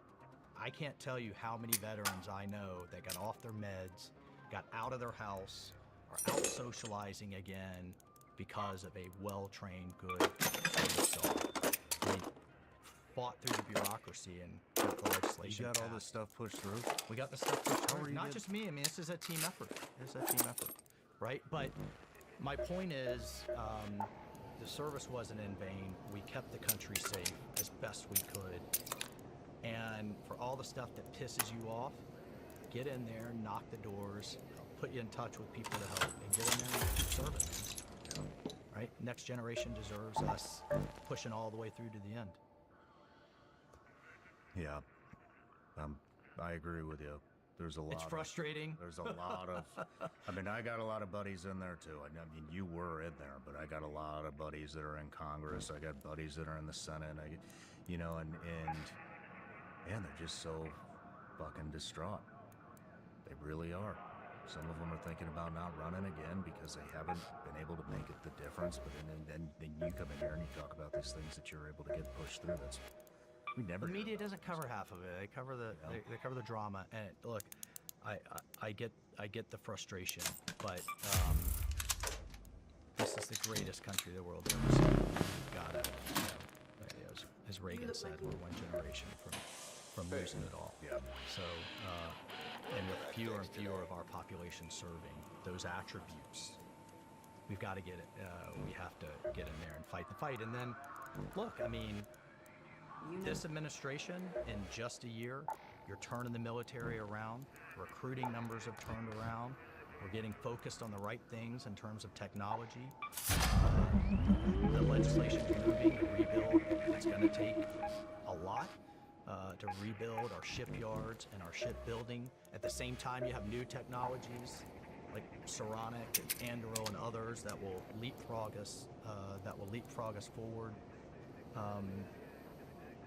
Look at the Middle East. I mean, I just got back from Israel, Jordan, looking at the whole Gaza situation. We got the entire UN Security Council unanimously to support the president's 20-point peace plan. Just a few months ago, you had hostages in tunnels, and a lot of people would have lost a lot of money betting that you'd see all of them come out alive, and now all of the remains, except one left. I met with the family of Ron Gavili. One left that have come out, ceasefire in place, Hezbollah on its back foot, the Assad regime gone, decisive action from the president, Iran no longer chasing a nuke, the Houthis no longer using our ships as target practice. That's what leadership comes. That's what leadership brings you from a commander-in-chief who gets it. What is the plan with Gaza now? So what the UN Security Council resolution and the president's peace plan established is a board of peace led by him. That will have... Led by who? Led by the president. So President Trump? President Trump. So American leadership will continue. Just underneath that, there's three things. A funding mechanism, not the UN, it's independent. It would be run by the World Bank that countries like the Gulf Arabs can contribute to for reconstruction, one. Two, a technocratic Palestinian committee that everybody's going to agree to who's sitting on it, not Hamas.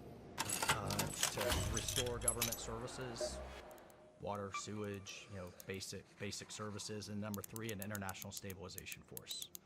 Countries like Indonesia, Azerbaijan, and others. What the president did that was so brilliant, he actually did it at the UN, was pulled together not just the Gulf Arabs, but countries like Turkey, Pakistan, Indonesia, Muslim majority countries, and said, we're going to tell Hamas this is the way it's going to be, and that united pressure got us to the peace plan, got the hostages out, and I think will get us to the next phase. And the president's been clear, like, look, a lot of valid questions. I asked it, others are asking it. Is Hamas really going to disarm? He's been clear, they're going to disarm one way or another, either the easy way or the hard way. And I think only he could pull together the Arabs, Palestinians, the Israelis, the Europeans. It really, I think history is going to look back on that Sharm el-Sheikh peace agreement and say it was one of the turning points in history towards Middle East peace. You think this is going to bring Middle East peace? I think if anybody can do it, it's him. And that's not, that's not coming from me. That's coming from Prime Minister of Israel, from the Palestinians, the leaders of the Gulf War, or the Gulf, Arab countries, the Europeans, and others. I do. And the team that he puts around them, Steve Witkoff, Jared Kushner, Marco Rubio, the Vice President, Susie Wiles, they're very business oriented. Why does that matter? They're not beholden by the way it's always been and has to be. They're focused on results. DC is horrible for a priority means more people, more money, more inputs. They're focused on the outputs, even if they're unconventional. They're not held back by the way things have done in the past. And the business people he's put around them, and I've worked with all of them and still am, are incredibly focused on commercial diplomacy. Business binds people together. Mm-hmm. And that was the brilliance of the Abraham Accords, was, the more we're talking about rail and ports and data centers and, just a better life for everyone by working together, the less we're talking about 2,000-year-old animosity. Is it going to be bumpy? Is it going to be difficult? Absolutely. But again, just look in the last decade, no one would have believed you would have had Arab countries and the Israelis coming together like they have under the Abraham Accords, and the next step is going to be expansion of it. And being at the UN, we have a key piece of that. What else did you learn on that trip, Israel and Jordan trip? Yeah, I think it's a real fragile moment, but it's a moment of opportunity. You have a real opportunity in Lebanon. We have What's the opportunity? Well, you have a former general, the head of their armed forces, President Aoun. So you have a non-Hezbollah line. Actually, he's committed to fighting Hezbollah, now elected as president. You've got Hezbollah, if you remember the pager, the beeper and pager operation, plus taking out their leader, Nasrallah. They've been decimated. They're trying to rebuild, but they're on their back foot right now. Iran is on its back foot that has supported all of these guys, and the Assad regime, which was also a puppet of Iran, is gone. So you have this window, I think, to get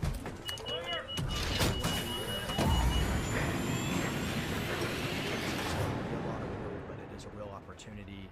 Had the opportunity to sit with the King of Jordan, King Abdullah. I think I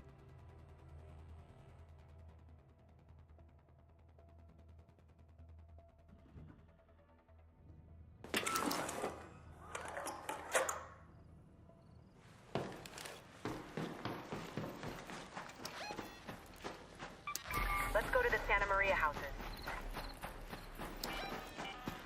Have your eyes adjusted to the dark yet, Raider? Loot is ripe for the picking while most of Toledo is asleep. Though my suppliers say that Ark is twice as vigilant after sunset.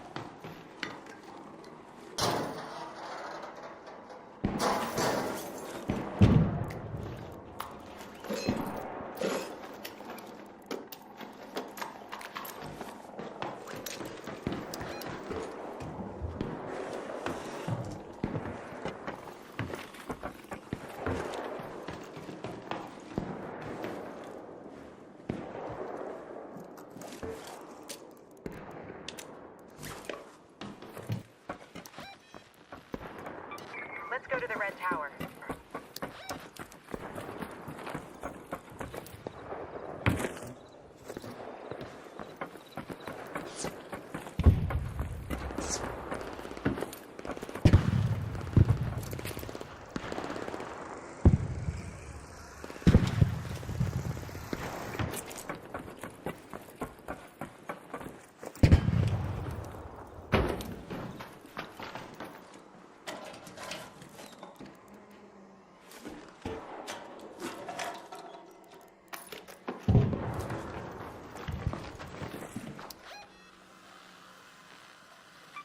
Go to the Arbusto Tower.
so nice.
go to the church entrance.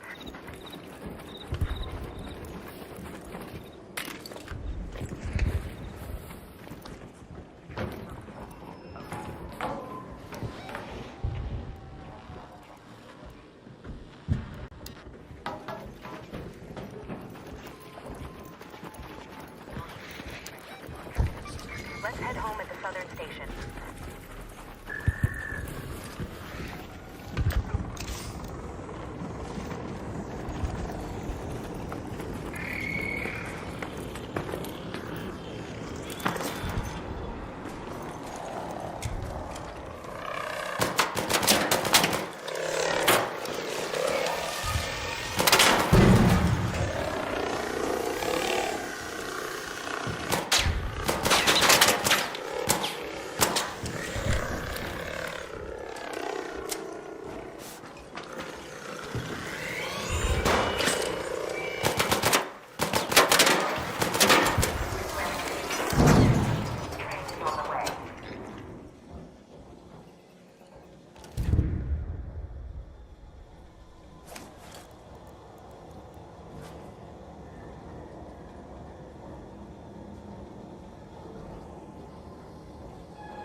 Told you in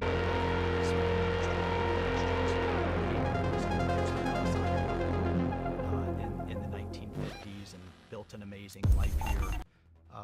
He's a real leader in the region, has a real clear-eyed view, not always seeing eye to eye with their neighbors, the Israelis, but if you look over the arc of time, have been a great ally. And I do believe under this president and this team's leadership, is it going to be, I don't know, is it going to be Switzerland? No.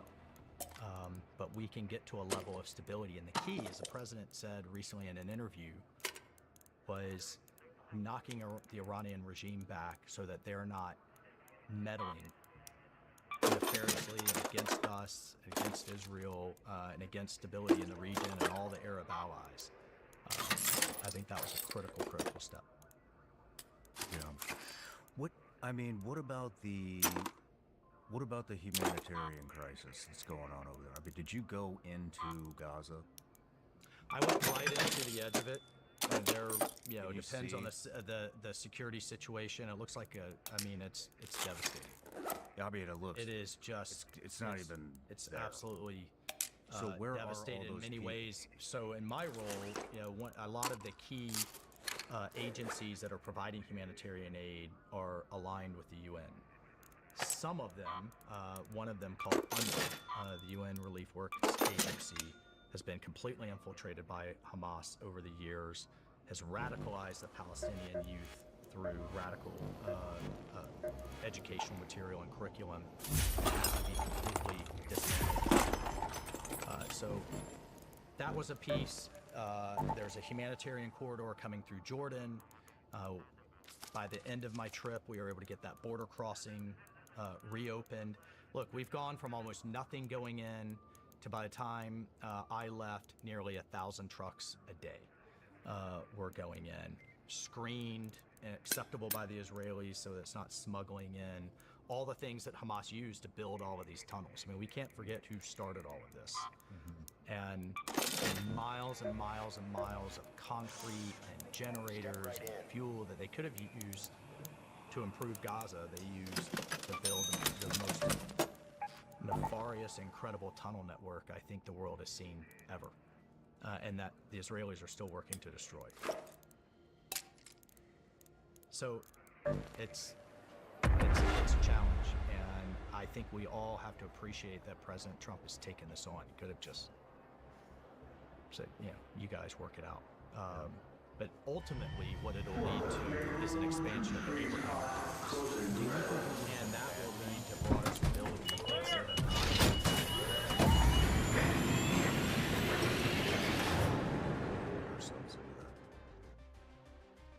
I think I know the hostages would either still be there or no longer be alive. Remember, we had a number of Americans pulled out. Israel will be bogged down in the most vicious urban Let's go to the Arbusto Tower. There will be no expansion of the Abraham Accords. Shawnee speaking. Remember, Iran will Raider, have the if opportunity you stumble upon a crate, deliver it to a to field depot reassert so we can itself try to crack it open. in the most nefarious of ways. So it's only with American leadership and really only with this president. So look where we were under Biden. I mean, the whole world was on fire and continuing to spread and to get worse. Look what happened under the Obama administration when he just completely walked away with no plan. You had attacks all over Europe, attacks here in the United States with ISIS expanding and growing, the caliphate the size, caliphate the size of Indiana with an economy. Go to the Red Tower. So I just don't think we can afford to ignore the problem in this way. It's just how do we get it to a place that we can focus on, as the president's also doing for our own peace. We have all of the energy, food supply, critical minerals that we need in the Western Hemisphere. We just have to pay attention to it, and he is, from the Arctic to our own border to South America and Central America. We have to continue to focus on the Pacific, on what I think is the greatest threat that this country has ever faced, which is the Chinese Communist Party. Only the president can uniquely work with them and get this to a place that's workable. But the Middle East is constantly on fire. I don't think Go to the Santa Maria house. the president is putting us on a trajectory with this peace plan that we can have an expansion of Abraham Accords and get this to a much more stable place. You guys know the performance in work and in life starts with sleep. For a long time, I focused on everything except the most important part of recovery, my bed. My old mattress was terrible. I was waking up sore, overheating, and not getting real, restorative sleep. So I made the switch to Helix Sleep, and the difference has been immediate. I started with the Helix Sleep Quiz. They use that to match you with the right mattress. Not a one-size-fits-all solution. For me, it eliminated the night sweats and the back pain. And I'm finally sleeping deeper, waking up rested. Helix even ran a study showing that 82% of people saw an increase in deep sleep on their mattresses. Your sleep changes everything. They also give free shipping, 120-night sleep trial, and they're happy with Helix guarantee, so there's literally zero risk. If you're serious about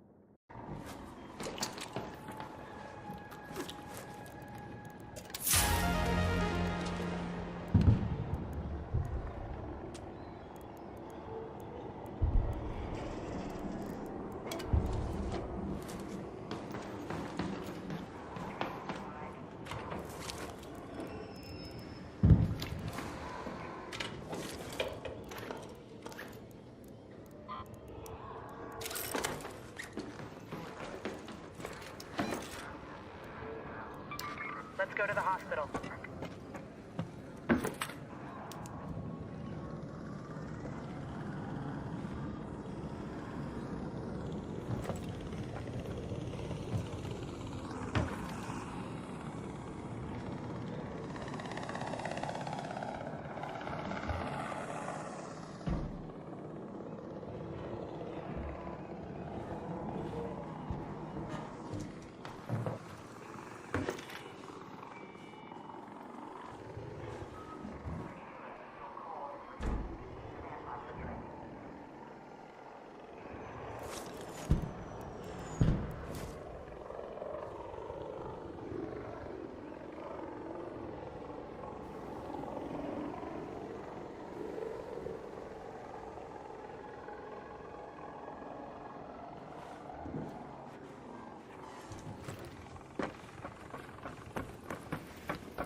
nation is hot, my boy.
Let's go to space travel.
Officer is en route. The safe window is closing. Head home at the southern station. I repeat, 10 minutes.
repeat, 5 minutes.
improving your sleep, Helix is the brand to check out. If you're serious about optimizing your life, you have to be serious about your sleep. Right now, Helix is running a limited time offer, and they're giving my listeners an exclusive deal. Don't miss this. Go to helixsleep.com/SRS for 27% off site-wide. That's helixsleep.com/SRS for 27% off site-wide. Make sure you enter our show name after checkout so they know we sent you. Want to stay up to date on all things SRS? You bet your ass you do. Our newsletter brings you the latest SRS news and critical updates. Get instant alerts on the newest episodes. Never miss a beat. Exclusive intel briefs from counterterrorism expert Sarah Adams. You've seen her many times on the show. She's going to give unfiltered insights on global terrorist activity.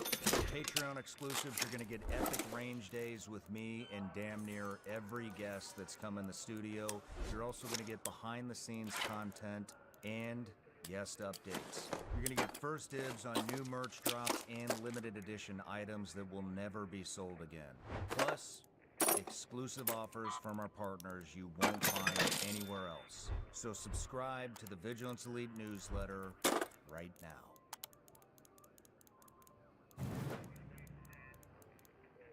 I'm just gonna ask a couple questions. Yeah, it's okay. And I mean, when we talk about, and I don't know the money. I know we sent another 60 million to Israel a couple weeks ago maybe or so. No. Okay, whatever. Throw all the fucking numbers out. Yeah. We spent a shit ton of money in Ukraine. We've spent a shit ton of money on Israel. Gaza conflict. No longer spending a ton of money. You know what I mean? Like, if you take all the...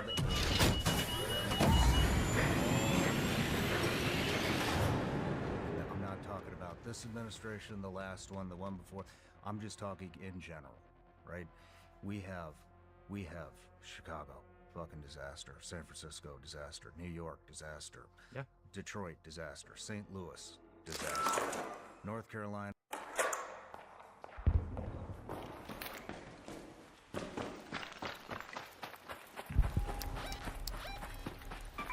Let's go to the Arbusto Tower. Let's go to the Red Tower.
home at the southern station.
I'll keep it short.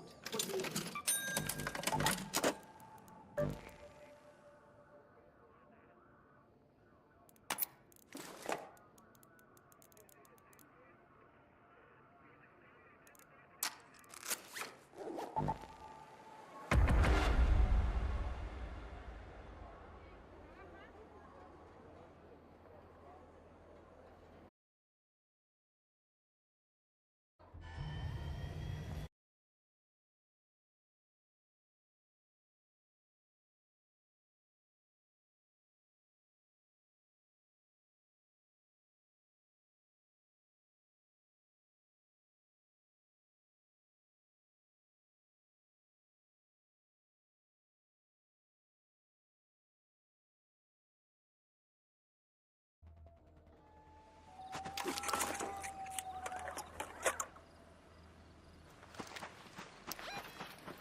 Go to the hospital.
to the Arbusto Tower.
Let's go to the Red Tower.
Northern Station.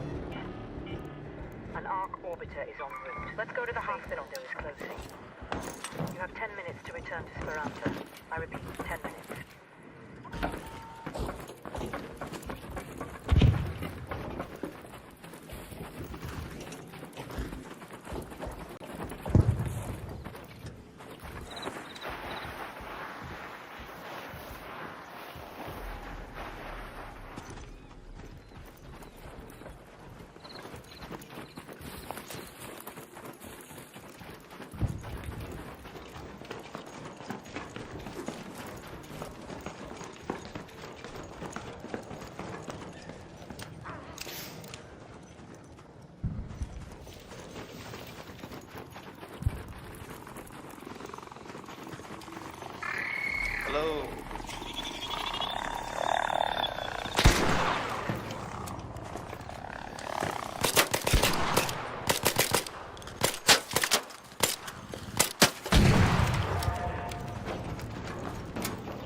so.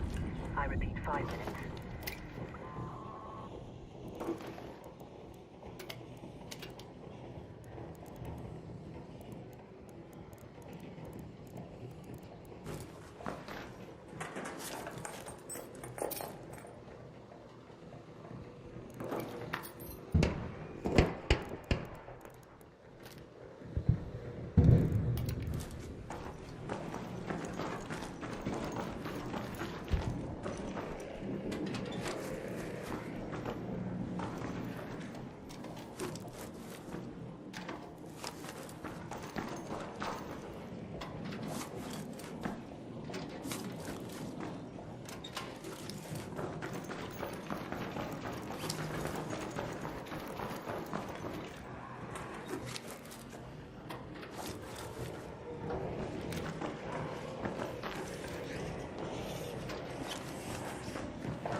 Sorry, busy day.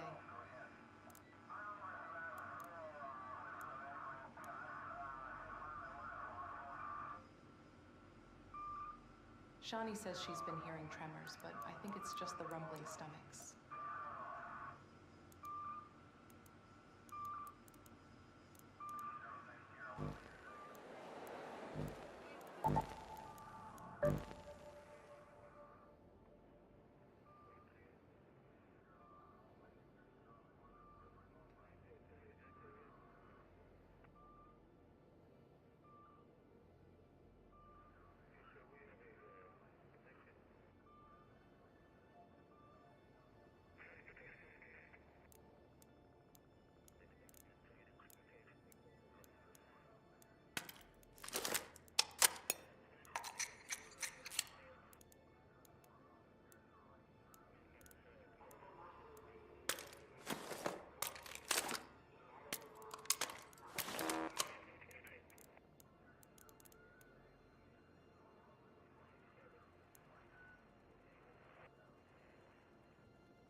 Closing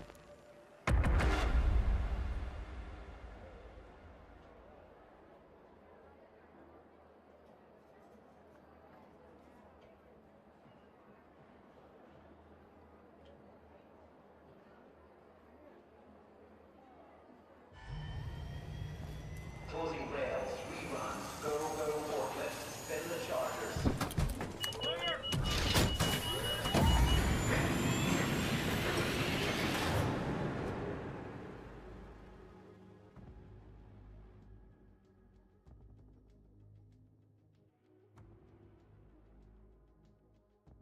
East Tennessee from the hurricane, fucking disaster. I mean, lots and lots and lots of American cities are damn near fucking destroyed. And we are sending 60 billion here, 100 billion there, a billion here. I mean, all over the place. If we've been doing this strategy for fucking forever, why aren't we... Let's go to the Arbusto Tower. Maybe, I don't know why we don't. But why aren't we taking the 60 billion here and the 100 billion there? And why are we not taking all that aid and going, you know what? Fuck you. I'm going to take the 60 billion and I'm going to dump it into Chicago. That doesn't mean free phones and free food and free everything for Chicago, but that means I'm gonna get the fucking, I'm gonna build up the police, I'm gonna build up the sheriff's departments, I'm gonna build all this shit up. Look, I'm gonna fix the education system, and we're gonna go city by city by city. We're gonna go and we're gonna invest $60 billion in our southern border, because we're gonna sit here and say we need Go to the Red Tower. X country to go and kill all the Islamic terrorists for us. Okay, great. We've been doing that method for a while. We were over there for fucking 20 years ourselves doing this shit. You know, but what we haven't done is dump all of that into our border. We haven't dumped that into our border patrol. We haven't dumped that into our police departments. We haven't dumped that into our just our infrastructure. Our infrastructure. We have not dumped that into our infrastructure. Under this president, we are. First thing you have to have, which you know, I mean, security is the oxygen, commerce, everything else needs to breathe. Starting with D.C., our own nation's capital, and the National Guard there, you've seen carjackings, the robberies, the murders drop dramatically just by the presence of security. You've got Janine Pirro actually prosecuting people that commit crimes and keep them in jail. You saw what he's done in L.A. You saw what he's trying to do in other cities with establishing security worth $150 billion. That's almost the entire budget of the entire United States to go to CBP, to ICE, and others. And you've seen encounters on borders, which we were told it was impossible. Go from 12 million people coming in unvetted to now virtually zero. You have down in Venezuela, you have the Iranians, the Russians, the Chinese, massive amounts of trafficking, an individual that is the head of an international cartel that's now under a hell of a lot of pressure from this administration. So I would argue that exactly what you just laid out, which is an America First policy, this administration has done. Proud to have been a part of it. And then separately, what has that brought? It's American leadership, but it's also partnership. No, I mean, I was there at NATO ministerial activities. I told you about soldiers putting lives on the line in Afghanistan, but their governments were tying their hands. And at these NATO ministerials, 7 countries in the start of the post-Trump term were meeting their bare minimum. Second term, he's got them all signing up to 5. GDP. Militaries, oh, by the way, we're not providing any more money to Ukraine. The Europeans are buying the hardware from us, creating jobs from us, also reinvigorating our industrial base. They're paying for the defense of themselves. And then, you know, where does the UN fit on that? Look, first of all,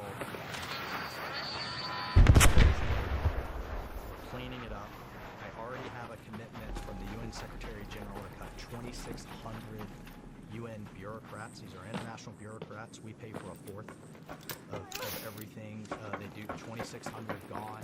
25% of global peacekeepers gone. Overall, an 18% budget cut. First real cut they've seen in their history.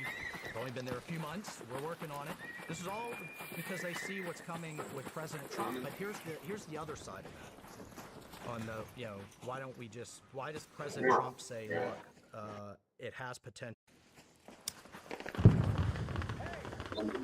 Can you hear me? Hi. I don't know.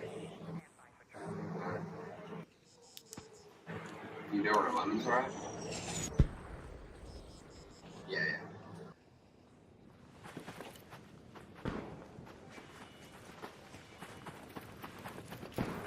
Wait, are you pretty together? I see.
Help it find its potential rather than just completely out.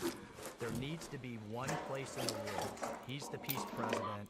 We take a diplomacy first approach, which we should, backed by the big stick of a rebuilt military. There's got to be one place in the world where everybody comes together to talk. I want that to be here in the United States. Somebody would reinvent it. I don't want it Beijing, EU, or somewhere else. Every year, every world leader comes to New York to try to hash things out. That's one. And then number two, burden sharing is a key part of America First principles. So, for example, talk about cartels. Haiti has been completely overrun by gangs right off of Florida shores.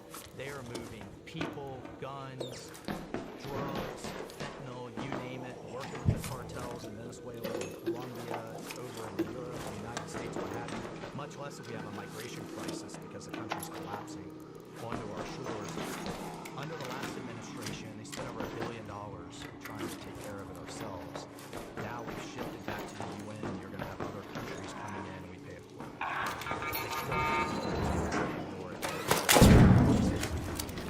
We're now sharing the burden with others and taking that on. The same thing in Gaza, like I described. I don't want U.S. troops there. We talked about the problem with having the Israelis go back to war, like it was at least.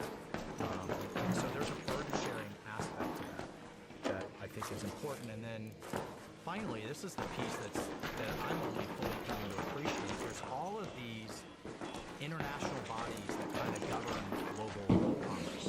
Everything from international shipping to the seabed, the ocean bottoms, which, by the way, the president signed an executive order to begin mining critical minerals out of that. How is that all regulated to space, to telecommunications, to international civil aviation? If we just walk away, 193 other countries, Europeans, Chinese, Russians are all calling the shots. I want us calling the shots. We have to get in there and block and tackle. We talked at breakfast, a recent win. The International Maritime Organization was on the verge of putting in place a carbon tax on global shipping. Yeah. What the fuck is that? What? Who the This fuck would we close. even pay that tax to? It would be levied on shipping companies that basically had fossil fueled ships as a way to reduce the carbon and to force them in, kind of like what they've tried to do with EVs, with cars. Here's the problem. It would have passed on an estimated $1 billion a month on the consumers, would have created a slush fund for the UN, would have pushed ships towards biofuels that the EU is subsidizing and that only Chinese shipyards could transform, right? And so we got Secretary Rubio, Secretary of Energy Wright, Duffy, the president got involved. They called us diplomatic gangsters, but we got in there and fought a good fight, defeated them. So I guess my point is the president has charged us but also burden sharing and diplomacy aspects of working with our leaders. Before we go into everything we're going to talk about, one more thing on the Venezuela stuff. It's been Mexico, cartel war, like all this cartel shit coming out of Mexico. China said to Mexico, the Mexican cartels. I'm not saying we shouldn't be in Venezuela, but why are we not in Mexico? Because it's been Mexico. Now we're fucking around with Venezuela. Mexico's on the border. Well, we're pressuring the hell. I mean, Why are we doing the that? Mexican government sent back several dozen cartels that they had used for years, definitely under the last administration, extradited all of them to the Philippines. That was a huge win from just a few months ago. The Mexican government put 10,000 of their own guardsmen onto their side of our northern border, and they're sending security forces to their southern border, which President Trump had them, worked with them to do his first term. Biden let it go. Now that's back again. I think the bigger piece, and when I was in Congress, I pushed for us to be able to go on offense against these cartels. I tell people this all the time. Back in the 90s, the FBI was running around the world trying to arrest Osama bin Laden. And remember that? I mean, in Sudan and other places. And Al-Qaeda lieutenants, and oftentimes didn't because it wouldn't stand up in court. They viewed it as a law enforcement problem. After 9/11, we saw it squarely as it is a national security problem. We have to move in the same direction with these cartels. They are killing Americans. They are attacking our inner cities. They are poisoning more people than we lost in a year, more people than we lost in 10 years in Vietnam. This is a national security threat. We have to treat it as such. And these cartels aren't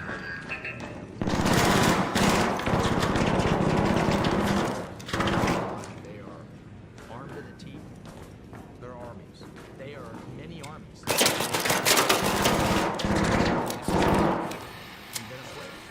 So that's the kind of the main talk about that this administration has brought.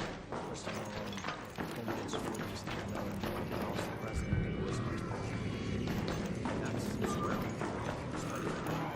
I just pushed back. It's Mexico too, because when he's getting all the media, but it's Mexico too. Okay. All right, moving into the UN. So, it's just been a question on my mind. And, From the DC swamp to the national swamp. so the UN, I mean, what is the UN's purpose? What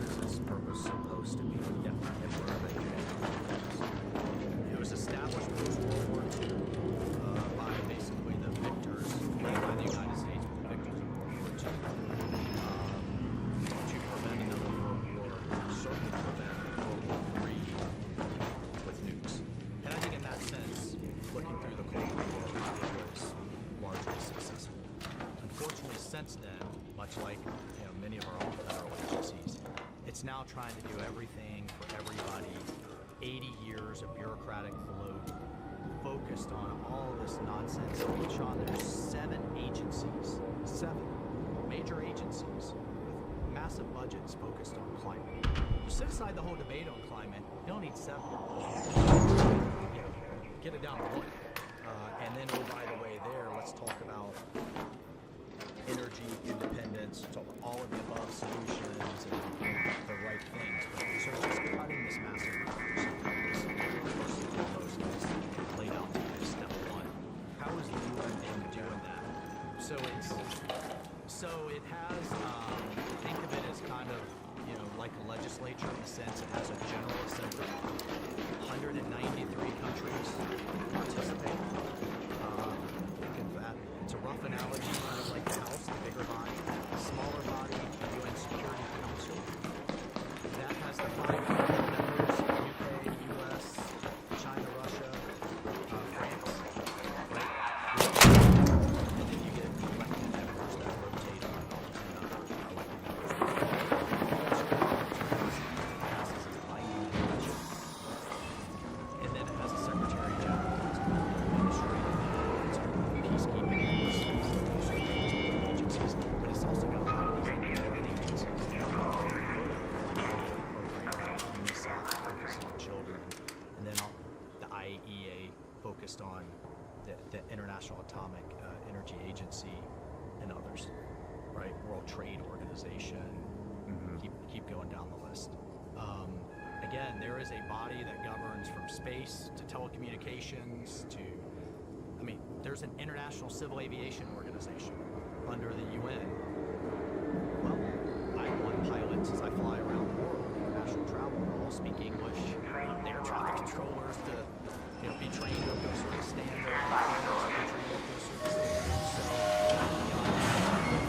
Secretary Roth is the Secretary of Agriculture. This is our farmers export food. The European regulations are just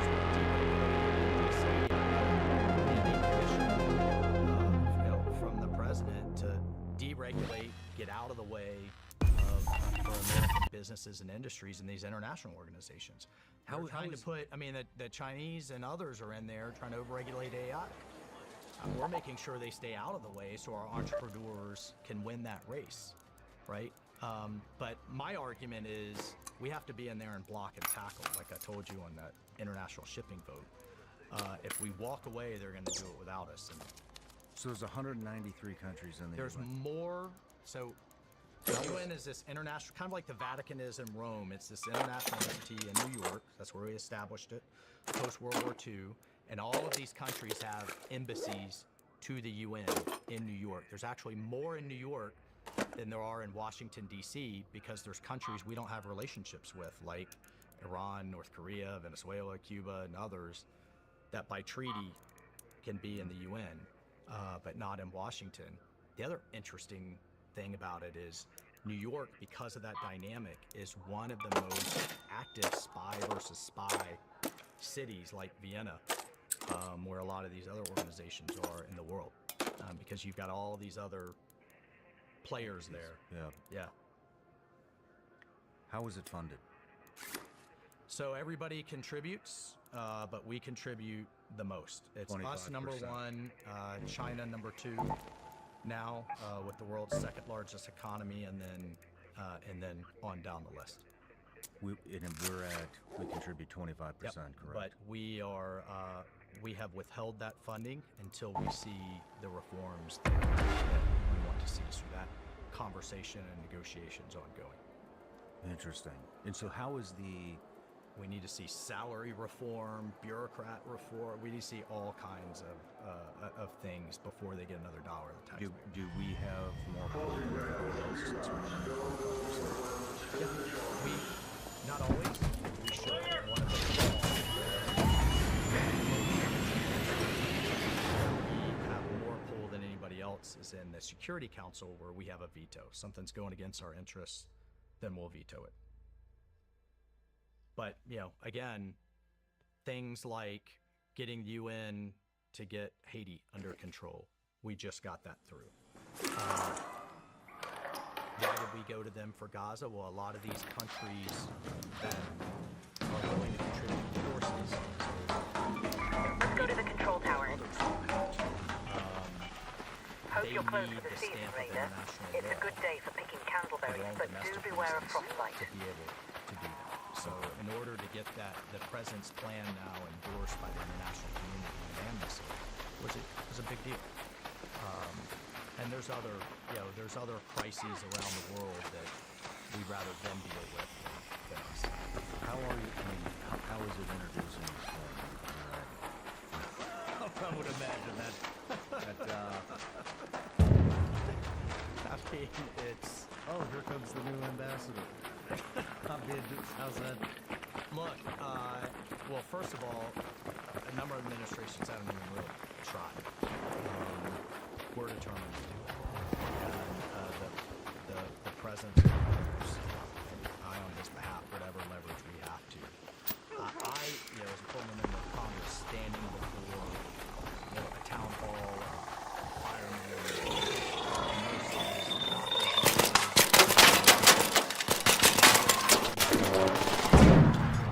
we're going to get this organization to work for us. And look, I know. Look at the back to real, or at least on a pathway to burden sharing and real partnership. I think what he's done with NATO and what he's done with NATO, we can do obviously. What would happen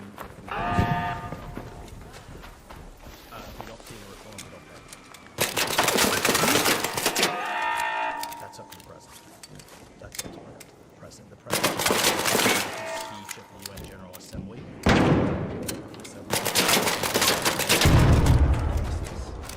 need to get back focused on stopping wars, maintaining the peace, preventing wars, and stop all of this gender, climate, all of this other nonsense. Same conversation we're having in Washington, D.C., but we're having it with the world, especially if we're going to be the biggest filter. So back to basics, fight for American industry in these international bodies, and then it can provide a platform for issues that we really care about. I did not have on my dance card that I was going to have Nicki Minaj at the UN talking about the persecution of Christians, mostly in Nigeria, right? All over the world. Just, that's so as much as it needs to be cleaned up, it's a platform for people to do that. We want to focus on human trafficking, focus on these righteous, worthy causes that the administration cares about, and that this is a platform to touch the world.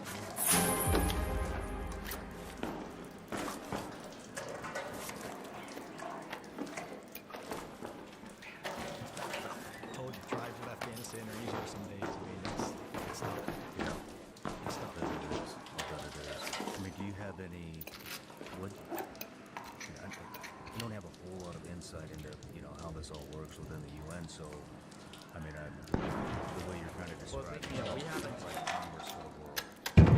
And so what I want some to ways. ask is, when you were in Congress, I'm sure you had allies, people that you were working with to get stuff pushed through. Do you have anybody within the UN? Do you have other officers that you consider to be friendly? Do you have a common? Yeah, look, I mean, Sean, this is where kind of so many of the lessons being a Green Beret comes in, right? We're dropped off in the middle of nowhere, in the middle of a tribe, allied military, have them soon kill us than they would the bad guys. It's the relationships, it's the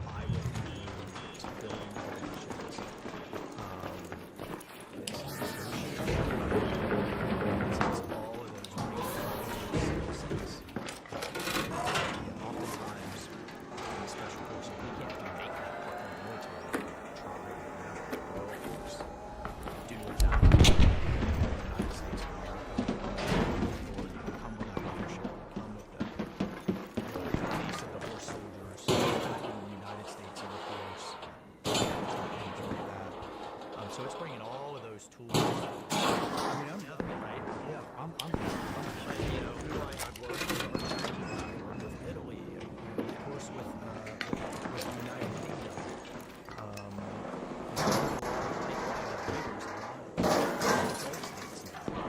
That Gaza resolution, we had all of the same countries that were with the Abraham Accords, of course, the ones that President Trump had developed these relationships with, come with us publicly, that led to the Palestinians, kept the Israelis comfortable, and then we have to tell the Europeans, you can't be more Catholic than the Pope here. You can't care about the Palestinian issue more than the Palestinians and Arabs and Egyptians, everybody that's right there dealing with it. We got everybody on board, but it was a lot of sleepless nights, a lot of work.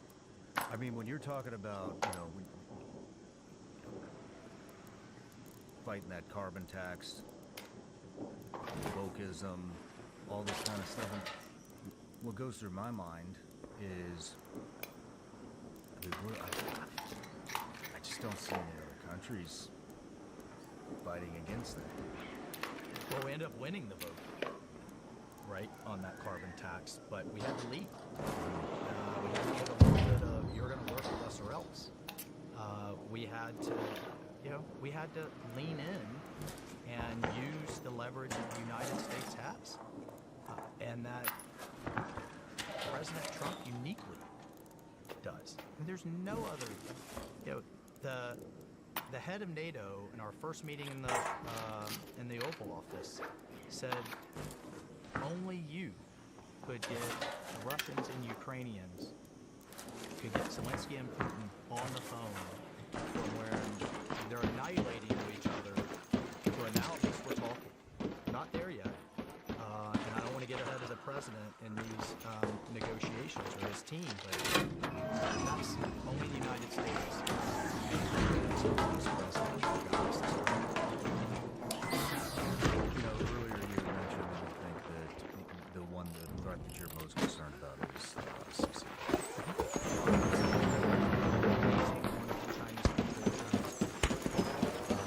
We have never faced an adversary. Like the Soviet Union, Japan, never faced an adversary, rivalry that openly talked about that is building ships at a rate of 3 to 5 billion. You can fit every shipyard in the United States is inside China's one largest shipyard. We have 1 to 2% of shipyards. Yeah, There is a 50%. The rest is South Korea and Japan, right? That is increasingly not dominating, but challenging us in space. That intends to put a station on the moon high ground by the end of this decade. Thank God for Jared Isaacman and Amy Bush. I have I touched Cape Canaveral in my old congressional district, and in 2018, the Chinese launched more into space than us and the rest of the world. By last year, SpaceX was launching more than the rest of the world. That's American ingenuity, right? At its best. So, no other adversary has ever had the ability to challenge us in all of those domains. Add cyber to that. And as such, an aggressive this operation here at home. Let's head home at the water treatment elevator. Head home at the Red Lake Falcon lift. Many of these Chinese students are wonderful young people that are in this type of thing. They don't have a lot of choice, and it's a challenging life than we've ever faced. Now, ultimately, I'm convinced we will prevail. It's a real competition. How close is it? Ultimately, we'll prevail. We always do. What's the biggest thing in the way? I'll tell you, right now, and more or less, the president is laser focused on this. Supply chain. If there's any lesson from COVID, was was that seemingly inexpensive things that cost pennies, like mask gowns and gloves, can become a national security risk. I'll never forget in 2019, the Pentagon was on the relevant committee on armed services. Comes to us kind of in panic about it. And they need more money, and we're all shooters. We know how expensive a bullet is these days. Need more money, need more of this. We dug into it, and it turns out the biggest missing piece was an element called antimony. There was formerly 5 mines in Idaho and Utah that had all been shut down by overregulation, environmental regulation, all this kind of stuff. Countries in the world.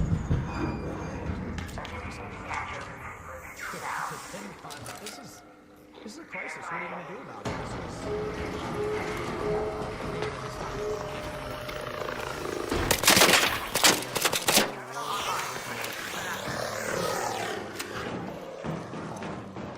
Why these countries are withheld shipments from us. Are you kidding me? So,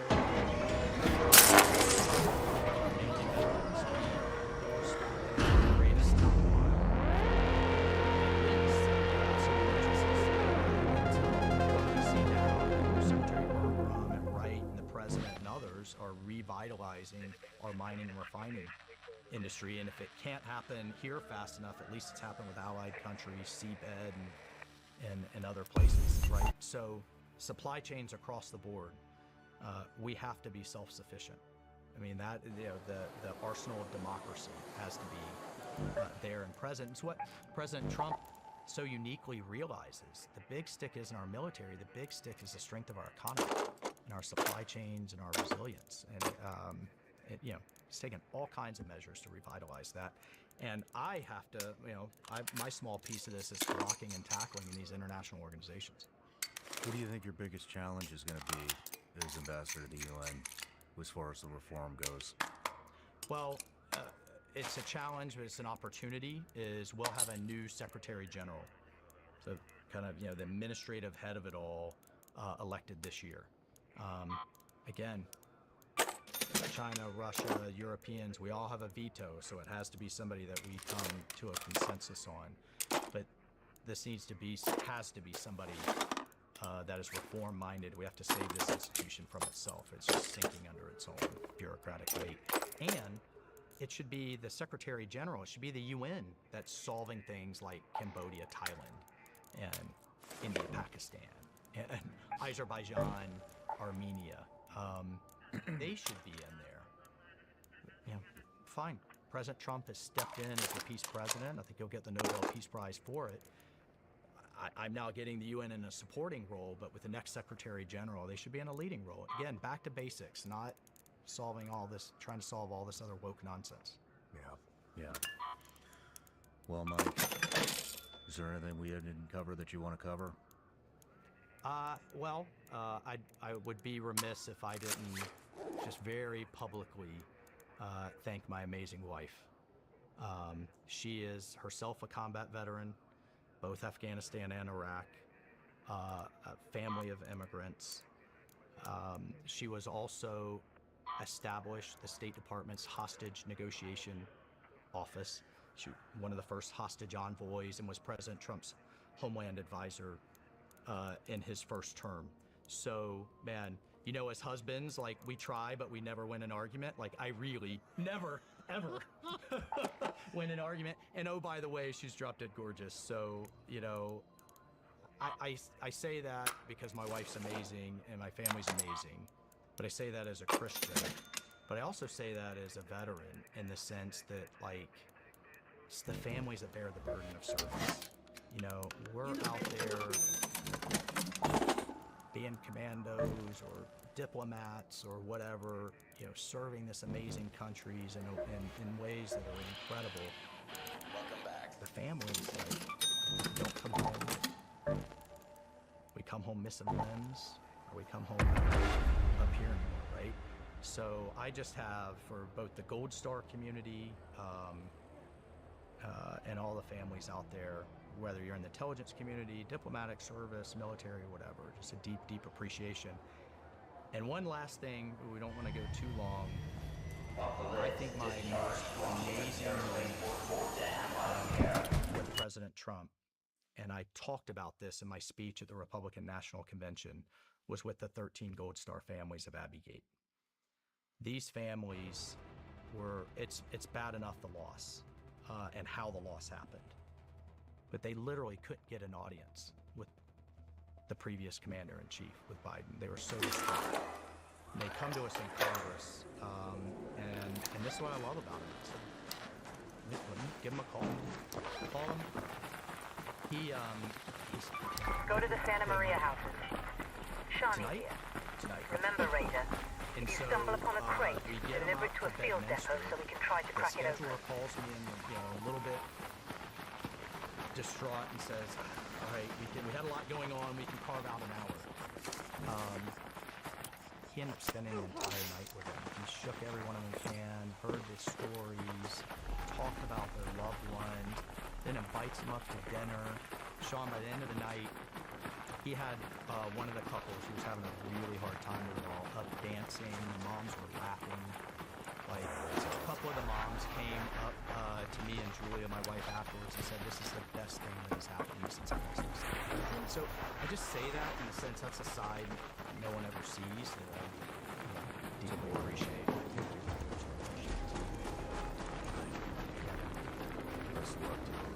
I'll take prayer.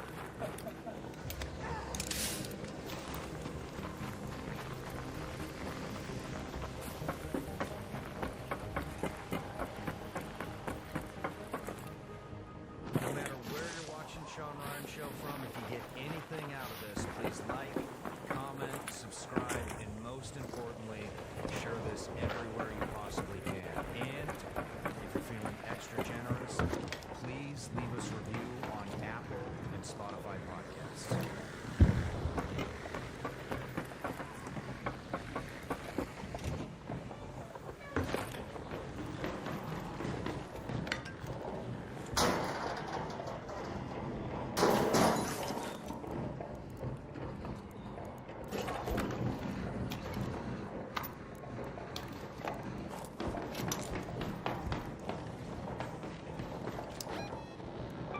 Let's go to the Red Tower.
Let's go to the Arbusto Tower.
Go to the hospital.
No, not the trials. I hear you.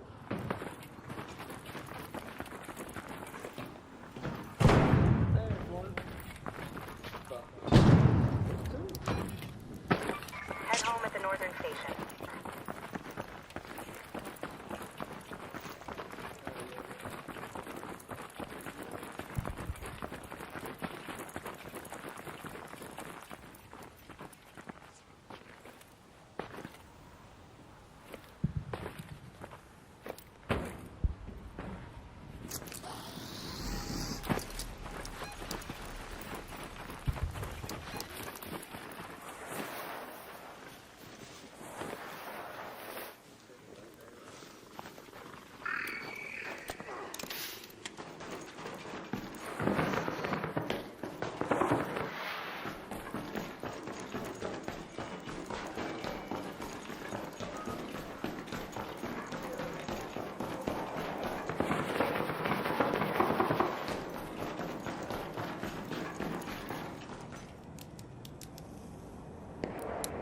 Come on, dance with me.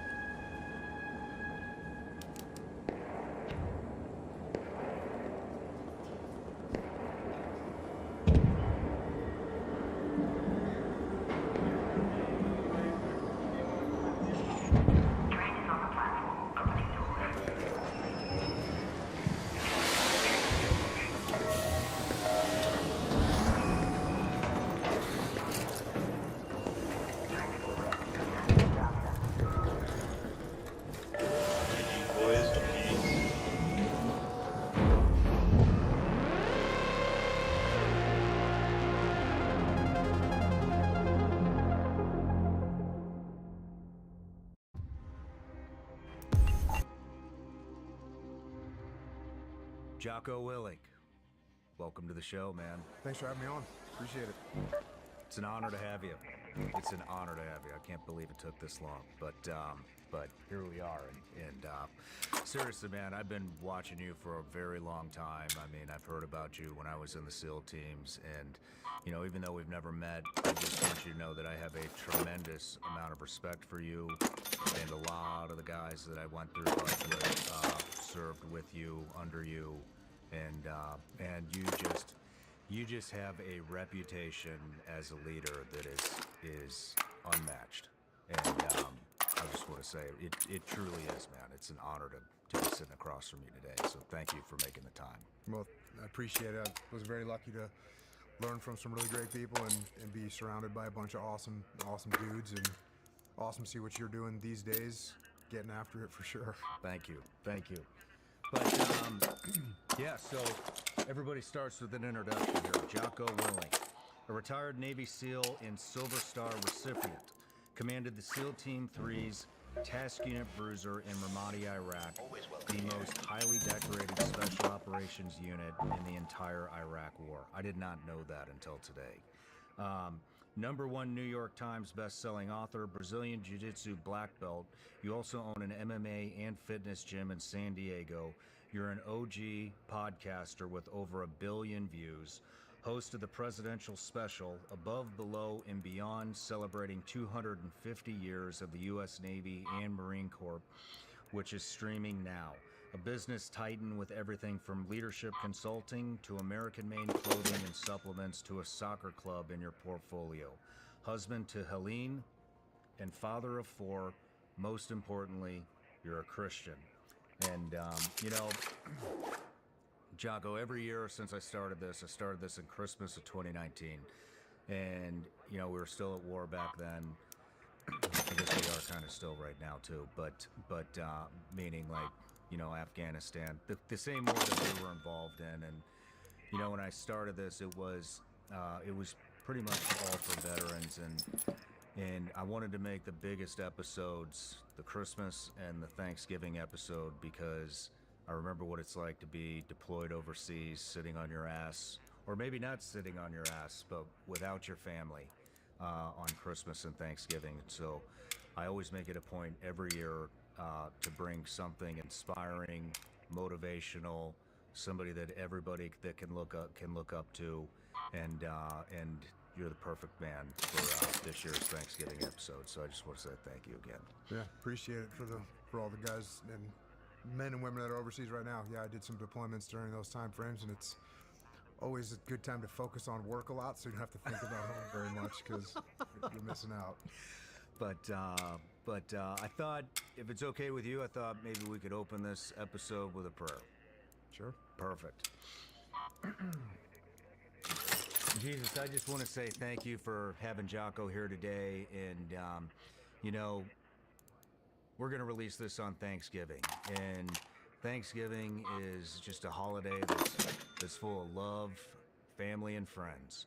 And both Jocko and I both know, as well as a lot of people, that a lot of people are not able to enjoy those things on Thanksgiving for whatever reason, whether they are first responder, police officer, and they're out, or they're in the military and they're deployed, or maybe they just have a lot of loss and not a lot of people around them. But whatever those reasons are, we want this episode to reach them, to bring them joy on Thanksgiving, and just something that they can look forward to, and hopefully they can take something out of this. And that's also just for everybody in general. I know this is going to be an extremely powerful episode. There's going to be a lot of life lessons in here, and just little nuggets that people can take with them and better their life with them. And that's what we intend to do here today. So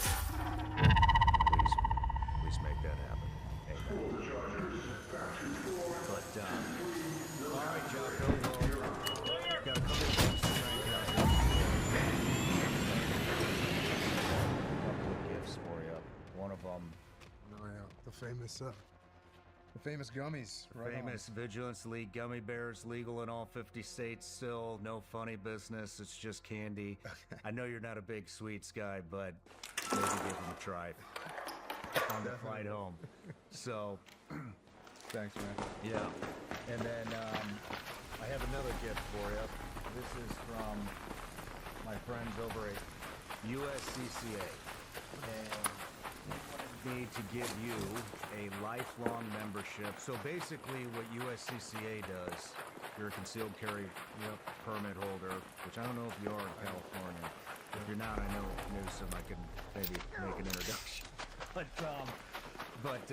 no, look, bottom line, if you ever have to defend yourself, your family, your friends, if you ever have to get into some type of engagement with a bad guy, these people have your ass. They're going to take care of all of the legal fees and coach you how to get through it.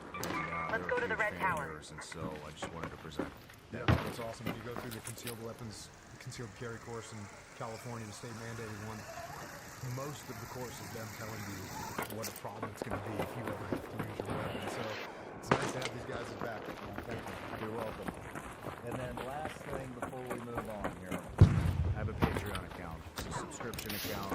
A lot of these guys and girls have been with me since the very beginning. I was doing this in my attic and we've turned it into quite the community. So what we do is we offer them the opportunity to ask every guest a question. This is a good one. It has to do with leadership. This is from Nick Farrell. Looking back at your career now, what was your greatest flaw as a leader? What advice would you have given yourself as a young officer?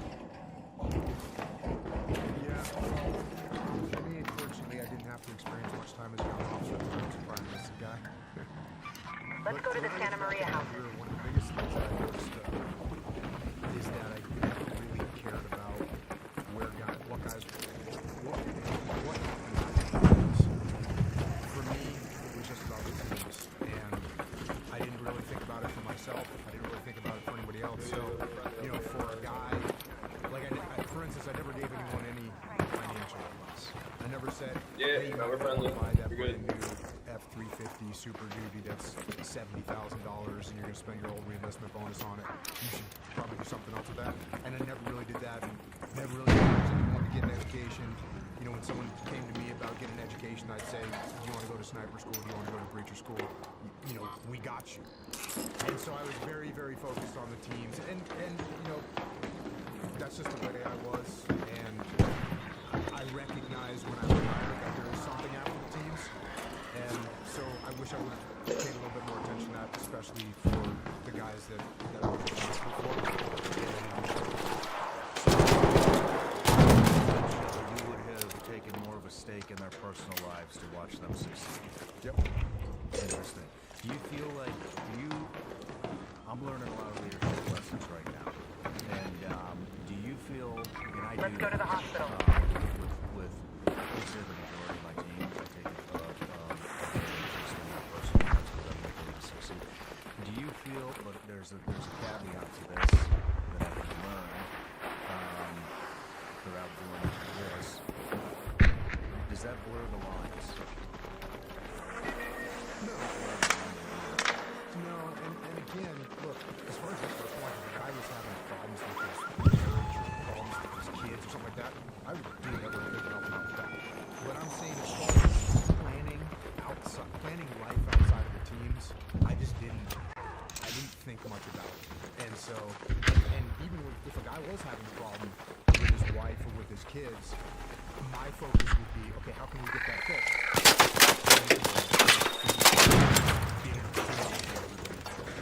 Everybody wants to be doing it. Well, thank you for that. Let's move into your life story. So I want to do a life story on you. It's going to be a long one.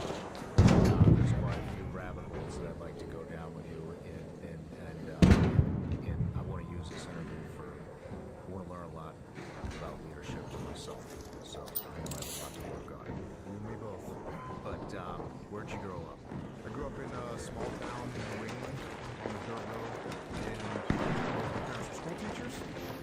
Pretty normal. My mom taught English, my dad taught history, and I was not accustomed to those things. So I was kind of a rebellious kid.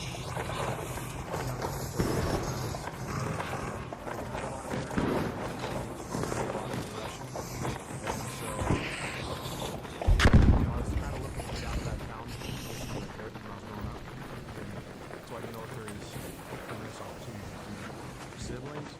Yeah, I got an older sister and a younger sister. So you're a middle child. Yep, middle child. No shit, I was not expecting that one. Yeah.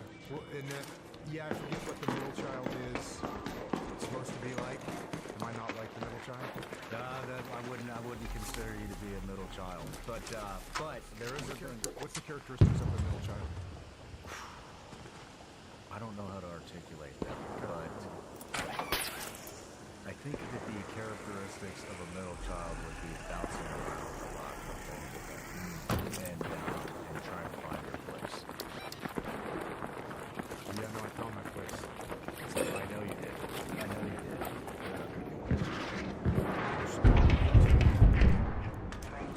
You know, I wasn't really great at any sports. You know, I played soccer and basketball. I wasn't really good at either one of them. I was okay, but not definitely not great. I liked music. I liked hardcore music and heavy metal, and that's where I spent a lot of my time listening to hardcore music and heavy metal when I was a kid. Surfed, luckily, skateboarded. Went to hardcore shows in New York City when I was a young kid, which was amazing. And, you know, that kind of scratched my rebellious... I've always been a little bit of a rebellious kid, and so that kind of made me feel like I was scratching that itch. And I just related to it, you know? I related to the first time I heard, like, heavy music. It sounded right to me. As opposed to a lot of the music that was out there, like pop music, it didn't sound right to me. But hardcore and heavy metal sounded right to me. And kind of push yourself. Also, and I like to think of, hey, if you want something, you gotta go make it happen. And that's for sure. When did jiu-jitsu start? My first attempt. Oh, it didn't start until your first attempt. Okay. Yeah, jiu-jitsu was not even remotely a thing when I was growing up. It wasn't like Brazilian jiu-jitsu was completely unheard of. This is in the 80s. In America, there was no Brazilian jiu-jitsu. It wasn't even in the magazines yet. It was nowhere. So that wasn't until my first platoon that I got introduced to jiu-jitsu. What about wrestling? Didn't wrestle.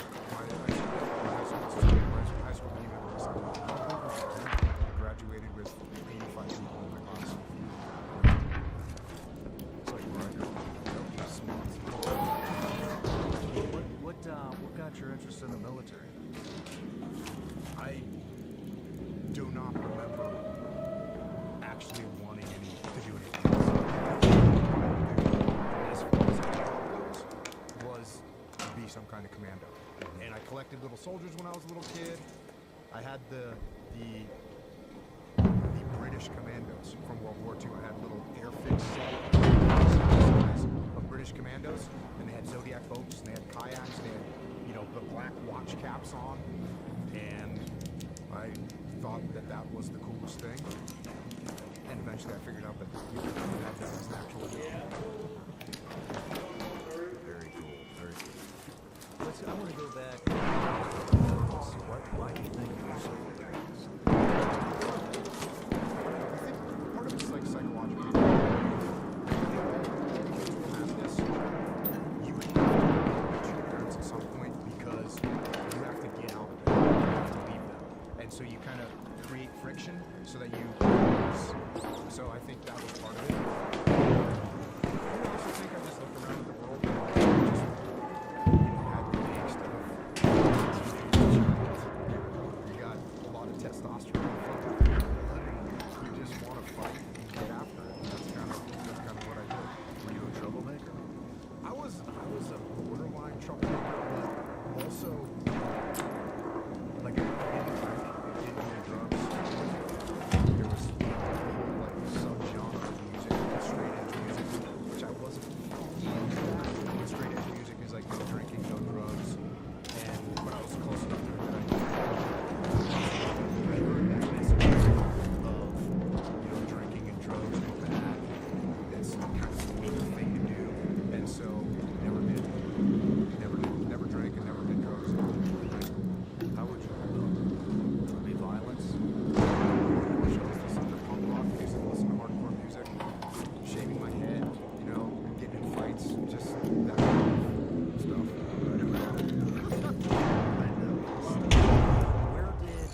People's Church, and probably did maybe three to 5 years of that. Where, and you know, when you look back and you think about where do you get your values from, I think that's pretty much as an American, that's where God's at. That's what you're hearing. And so that's probably the time it was. That's the time where I was going to church. And you know, you're gonna absorb those values. You feel like you have a strong faith as a kid to overcome it.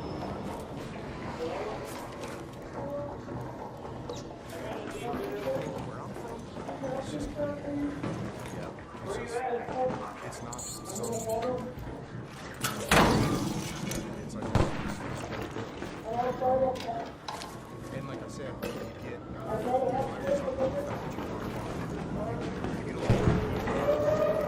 your first military because it's all you do. It's your imprints on you, and I think that's just growing up. You know, you go to church, it's imprinting on you, and that's what's in it. So let's move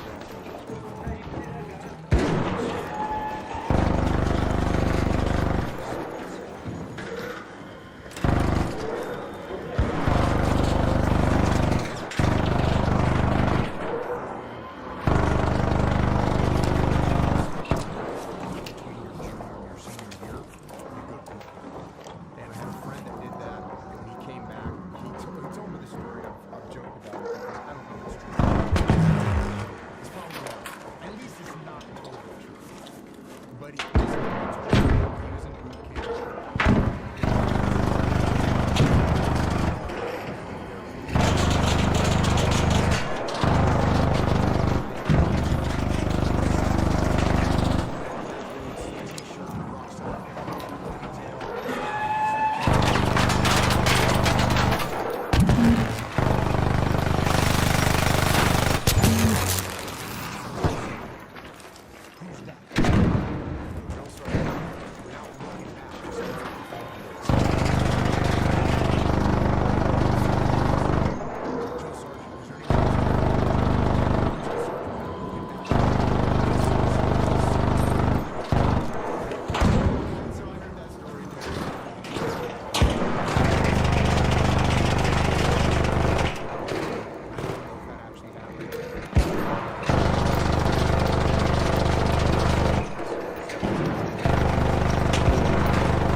Navy SEAL guy, and I recognized him later. And I thought, he's just a super chill guy, but in my mind, you know, he's this SEAL, so you think he's, you know, the coolest thing in the world.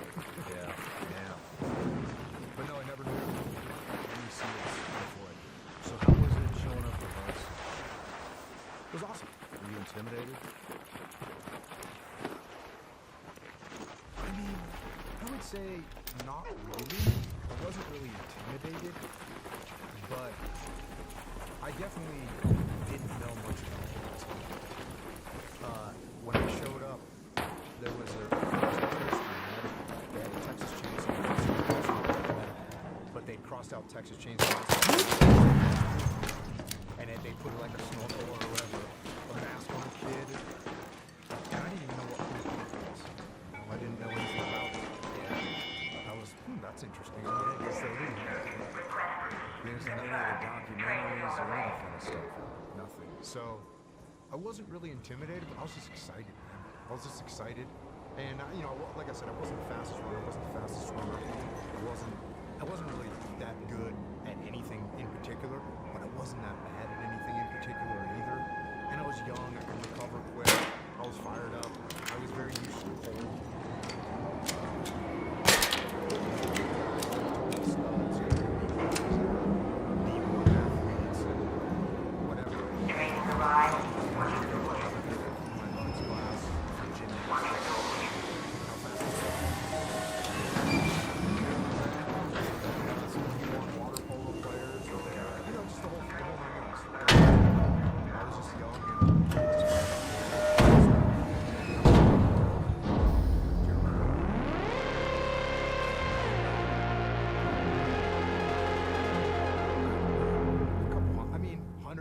I actually don't know. A lot of people. I'd have to look at it, but how did you? I mean, did you measure yourself up against the people that you were seeing when you showed up? Like, oh fuck, that guy's gonna make it. That guy's not gonna make it. If that guy made it, you know what I'm talking about? There was a couple guys that, you know, seemed like studs that quit. The gymnast that I was talking about, Olympic gymnast or Olympic alternate gymnast, quit. Had a D1 water polo player that quit. There was definitely some studs that quit, and I realized, oh, but there's a wrestler from Iowa that quit. Not the college, but he was a stud. So yeah, I realized that this isn't all about, you know, what your athletic background is, because it's about being cold, wet, miserable, and suffering. And if you don't like that, you're gonna have problems. Did you have any problems? I failed a run. I failed a swim. I failed an O course. I failed pool comp. I failed like everything. When I went through, if you failed something twice, you got rolled. But if you failed something once, you could stay with the class. And so if you failed 2 runs, you got rolled. And then if you failed one in the next class, you got dropped. So I only failed one of everything. And some of the ones were, you know, like there were some swims that pretty much almost everyone in the class failed because the tide or the current or whatever. There were some runs where a lot of people failed because it maybe wasn't quite 4 miles. And maybe a little over. Yeah, it was a little over. But so I failed a little bit of everything, but not enough to get me rolled. And I stayed with my class the whole time, made it through one shot. How did you deal with failure? Just tried to go harder. You know, I failed a run. I paced myself on a run, which I wasn't fast enough to pace myself. I needed, for basically everything that I did in Buzz, I just need to go 100%. And probably, I don't know, my 3rd or 4th run in first phase, I was kind of like, oh, I'll try pacing myself. And so I went at a pace, and I just was wrong and failed. And so I never paced myself again on those runs. I just ran as hard as I could because that's the only thing I wanted to do, man, was get through that training and be a SEAL. So I just put out hard, and that's how I overcame failure just by pure, just aggressive hard work, man.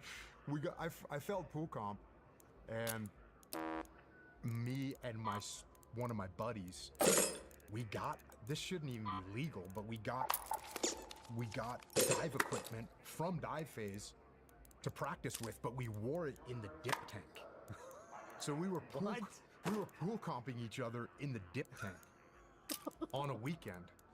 and then got through it on Monday, you know. So for those that are listening, pool comp is an exercise that you do in second phase. It's open circuit diving, and it's one of the more strenuous weeks that you go through, but a lot of people feel it's a lot of people say that pool comp, they basically beat the shit out of you underwater with tanks on.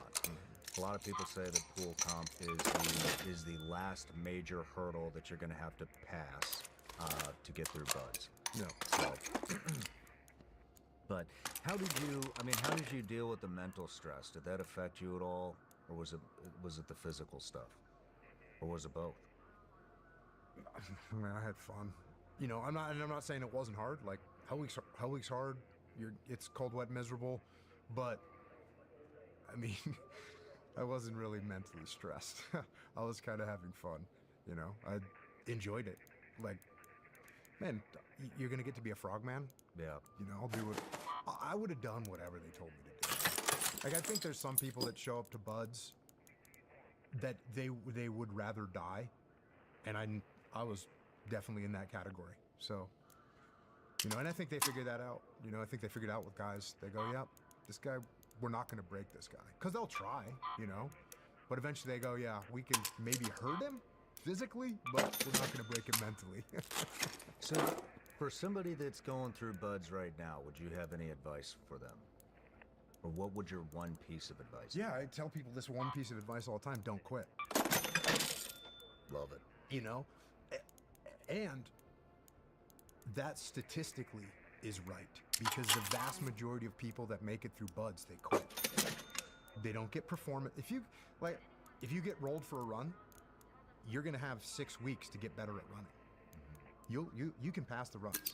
If you get rolled for swimming, if you get rolled for pool comp, you're gonna get good at pool comp for the next 6 weeks until you start up with your next class. What'd you do for those 6 weeks? You practiced pool comp over and over and over again. So the people that don't make it, generally speaking, quit. So if you don't quit, you should be in a pretty good spot. So don't quit. Yeah. That's a good point. So where do you go after buds? Got done with buds and I went to SEAL Team 1. How was that? Did you pick one? Yes. Why well, did I you didn't pick one, but I picked West Coast. And, you know, I was going to say this when you talked about being intimidated showing up to buds. And I was kind of like, well, not really, because it's a big game and it's, you know, get wet and be cold and do push-ups. It's kind of fun. But when I got to SEAL Team 1, it was intimidating going to SEAL Team 1. I was definitely, the atmosphere for a new guy at SEAL Team 1 was intimidating. I've heard the stories. Yeah, it Can't was wait to hear definitely more. intimidating. We went, myself and 2 other new guys were checking in to the Master Chief. We're standing outside of his door in our uniforms and parade rest, and he calls us in there. We go to attention. We walk in. We're standing at attention, and he says, "Fuck you, fuck you, fuck you. Everyone here has been to buds. It doesn't mean shit. Get out of here." Cool. So then we had like all the new guys assembled together, and that Master Chief came in and said, he said, "Don't be late. Don't forget anything. And keep your mouth shut and your ears open." That's really good advice. Mm-hmm. Don't be late, don't be light, and keep your mouth shut and your ears open. And that's the way it was, you know. That's the way it was. Keep your mouth shut, keep your ears open, and try and absorb everything that's going on. And again, this is 1991, man. Like the Gulf War that I thought I was going to be in, that they were reporting that there was going to be 30 or 40,000 casualties, was over in 72 hours. I missed the whole thing. So this is just a peacetime organization, and even with that, it was pretty.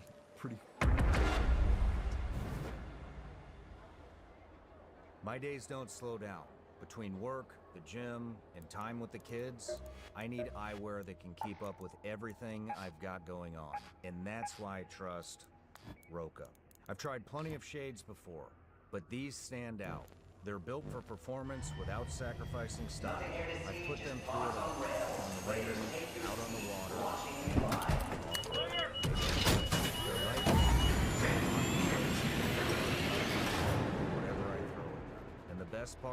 They don't just perform, they look incredible. Sleek, modern, and designed for people who expect more from their eyewear. No fluff, no gimmicks, just premium frames that deliver. Not wanting to fail. And so even going to knowing that I was going to SEAL Team 1, knowing I graduated BUD/S, it felt good, but it didn't feel like I had completed the journey. Let's go to the hospital. Okay. Now you got to get through your SEAL tactical training, and you got to get through your board with the team. So I didn't have some, elevated feeling of I made it. I never really got that feeling in my 20 years. Gotcha. All right, back to Team 1. I mean, so you get into Team 1. What kind of team guys are there? What had they been through? We're in peacetime. We talked about Gulf War. It's pretty short. What kind of experience was in SEAL Team 1 when you showed up? Other than a couple Vietnam guys, there was, relatively speaking, almost no combat. Oh shit. And so it was kind of weird because the way we trained, we were training for something that no one really understood. And as much as the Vietnam guys passed down as much as they could, but it still was like you didn't really know what it was you were training for. And that made us train very, very hard because it seemed like combat was this unfathomable, tough thing. And so we better train as hard as we possibly could. And we thought, we hoped, and prayed that we would get to do one mission. That was the hope. The prayer was maybe we'll get to do one, what we used to call the mission.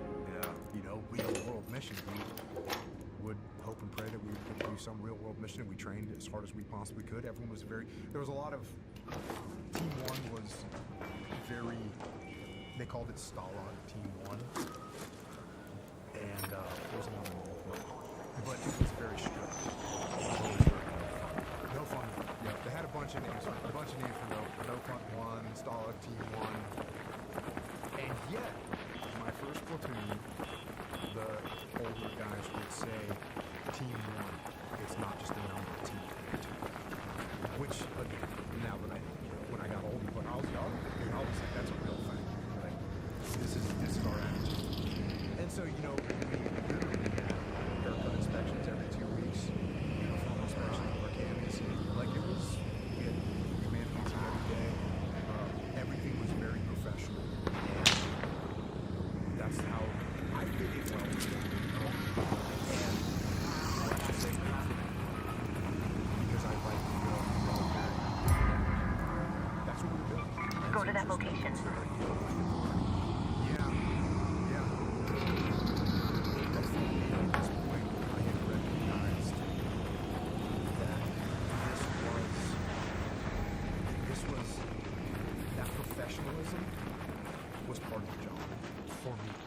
For like that level of professionalism that I saw was what we were supposed to be like. That was the job.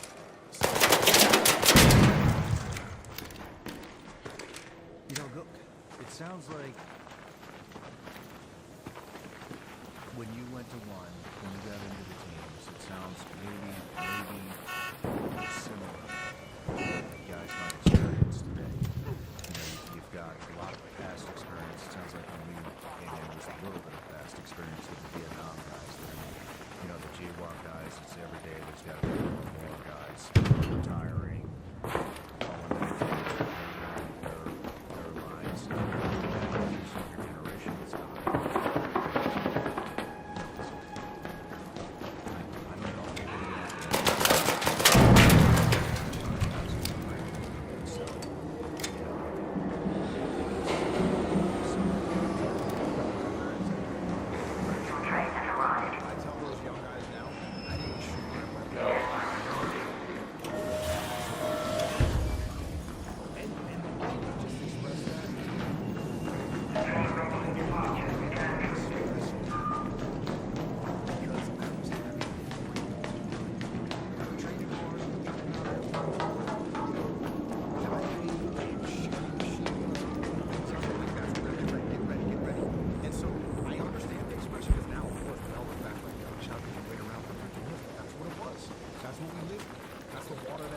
That's what we're doing. And so it was, hey, this is what we're doing. And by the way, you're with an awesome bunch of guys. We have fun. Everything is like super professional and also super fun. You know, it's being in the SEAL platoon, man. I would rather, if I could just, heaven for me would be just like SEAL platoon. SEAL platoon forever. That's what we're doing. And we go to war cool, we go train cool, that's what we're doing. It's the best job. And so, I didn't know enough to go. No, I wanted to. Oh, there's nothing happening? Cool. We're going on deployment. We're going to go to this country, that country. We're going to work with these groups, that group. Maybe something will happen, and if it doesn't, we're still going to be out here doing our best. So I had a good attitude the whole time. Like, it was exactly where I wanted to be. Being in the SEAL platoon was just as good as it gets, man. Yeah, I guess, you know, I could totally see that. I mean, I guess that attitude probably came in with my generation when we came in. It was, I mean, I joined in July of 2000. And so by the time, actually, 2 days after I graduated boot camp, the towers went down. So, basically, no. Yeah, that's a different level of frustration, right? Where if your country is at war and you join the teams to go to war, if you're not going, yeah, that's going to be right? That's going to be a problem for sure. And when there's nothing going on, just I didn't know enough to be frustrated. Yeah, have a good time. I mean, I think they were coming too. I mean, I think that attitude comes in as well when you see platoons go out and do something and you haven't yet, and then that creates, you know, I don't know if jealousy is the right. I mean, yes, it definitely creates jealousy and maybe some discontent throughout the community. But, so where did you go? Where was your first deployment? First deployment was to Guam, and this is where I got introduced to jiu-jitsu. So we show up in Guam, and we're sitting in our room one morning. He had to be at least like 39 years old, lanky old guy, and he says, "Who wants to learn how to fight?"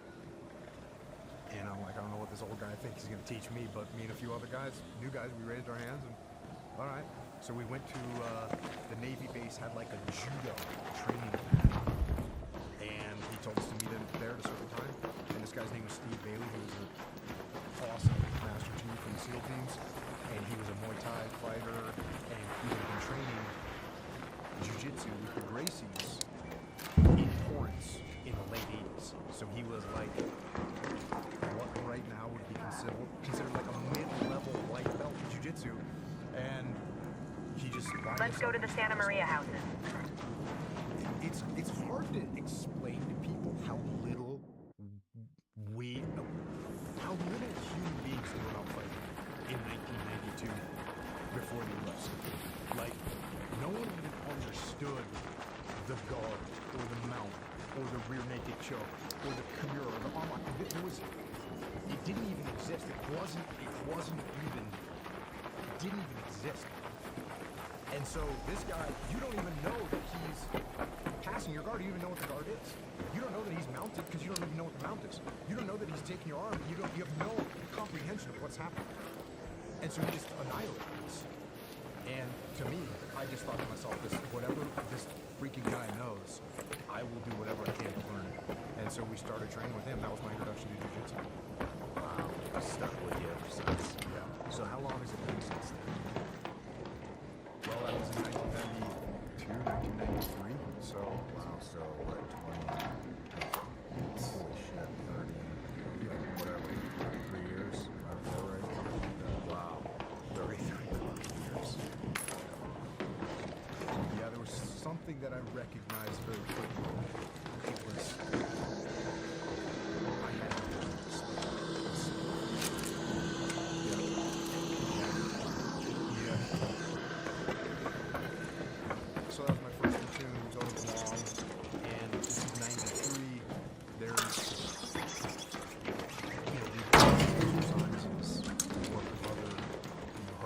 missions.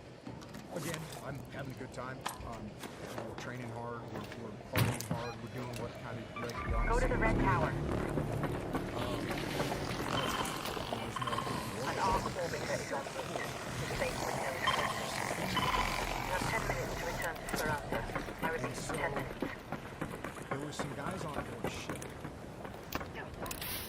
from the East Coast and the West Coast that did some kind of operations in Somalia. They went from the ship to go do these operations. Now, the SEALs back in the 90s, no one wanted to go on the ship, right? And so I got back from that first platoon, and me and a few of my buddies were like, hey, we know what we did in Guam for nothing, and we know what the guys that were on the ships, they went to Somalia. Let's go on the ships. And so me and a few of my buddies from that first platoon that I'd gone through buds with, and we'd done that first platoon, we volunteered to go on a shipboard deployment. And everyone's like, what are you guys doing? It seems to have the best chance. So that's what we did. We volunteered for what was called an ARD platoon. On the East Coast, it's called a MARD platoon.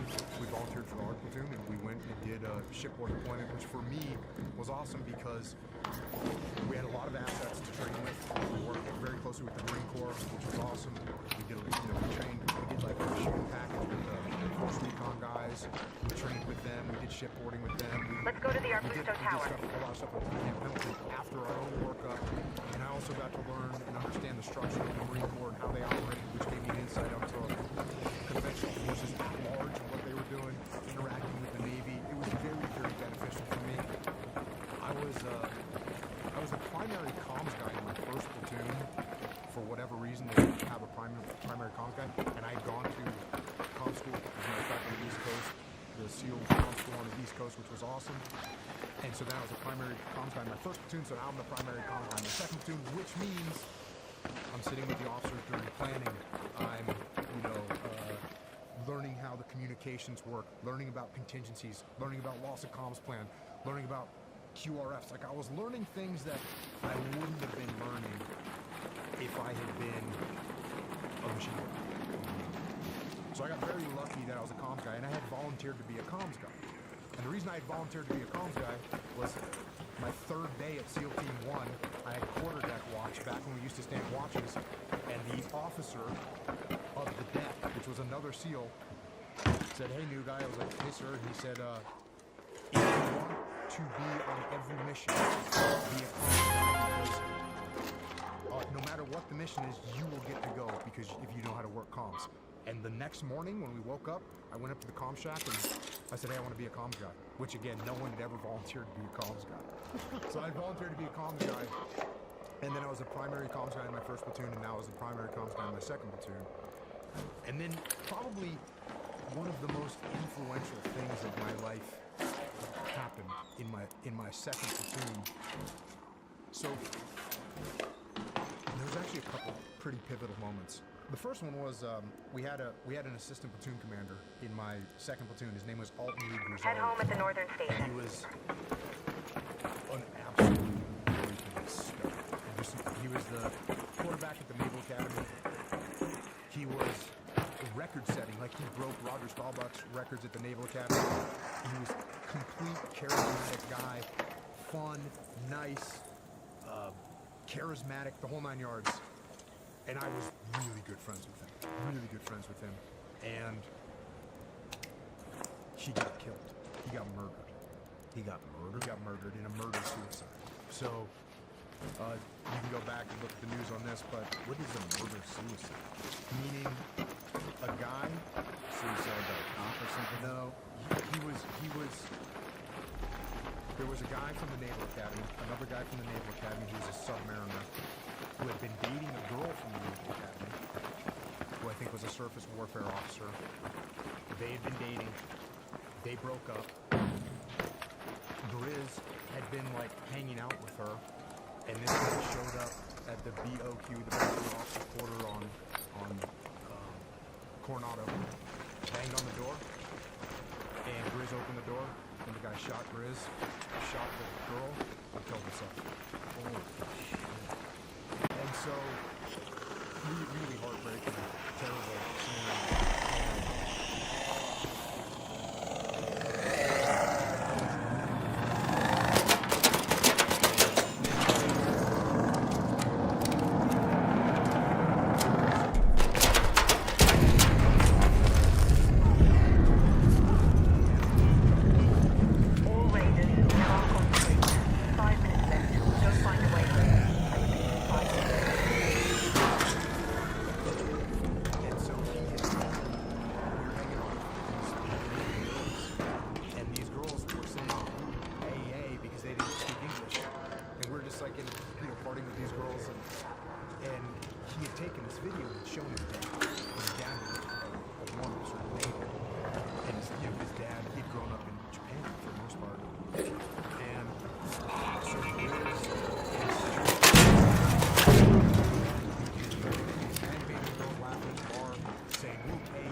I was very, you know, obviously we're all broken up from this, but I wasn't behaving properly.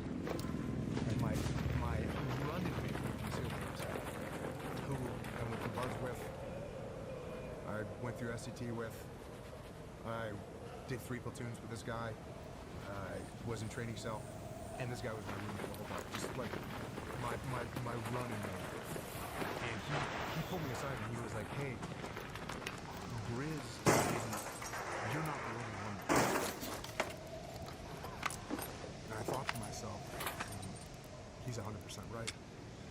And what it made me aware of is that the way you perceive yourself is not going to be accurate all the time. And you have to be very cautious in the way you behave because you think you're behaving a certain way, but the other people's perception is going to be different.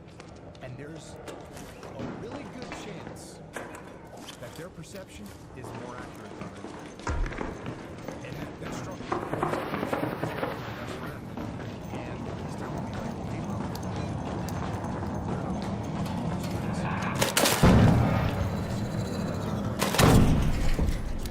so it made me aware of that.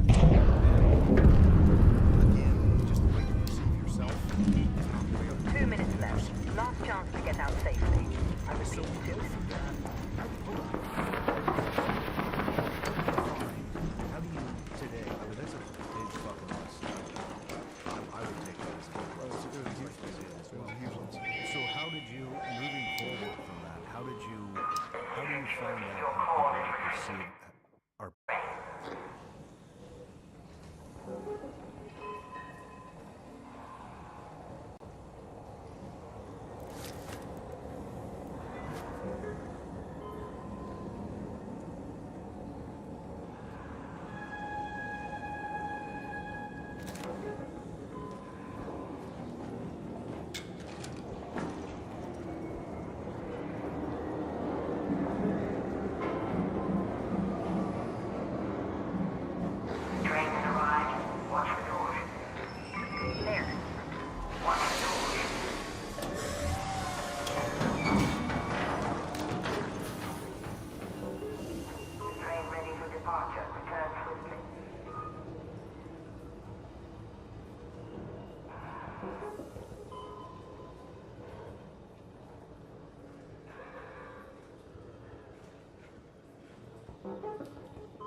my assumption is that what I'm doing is viewed as negative.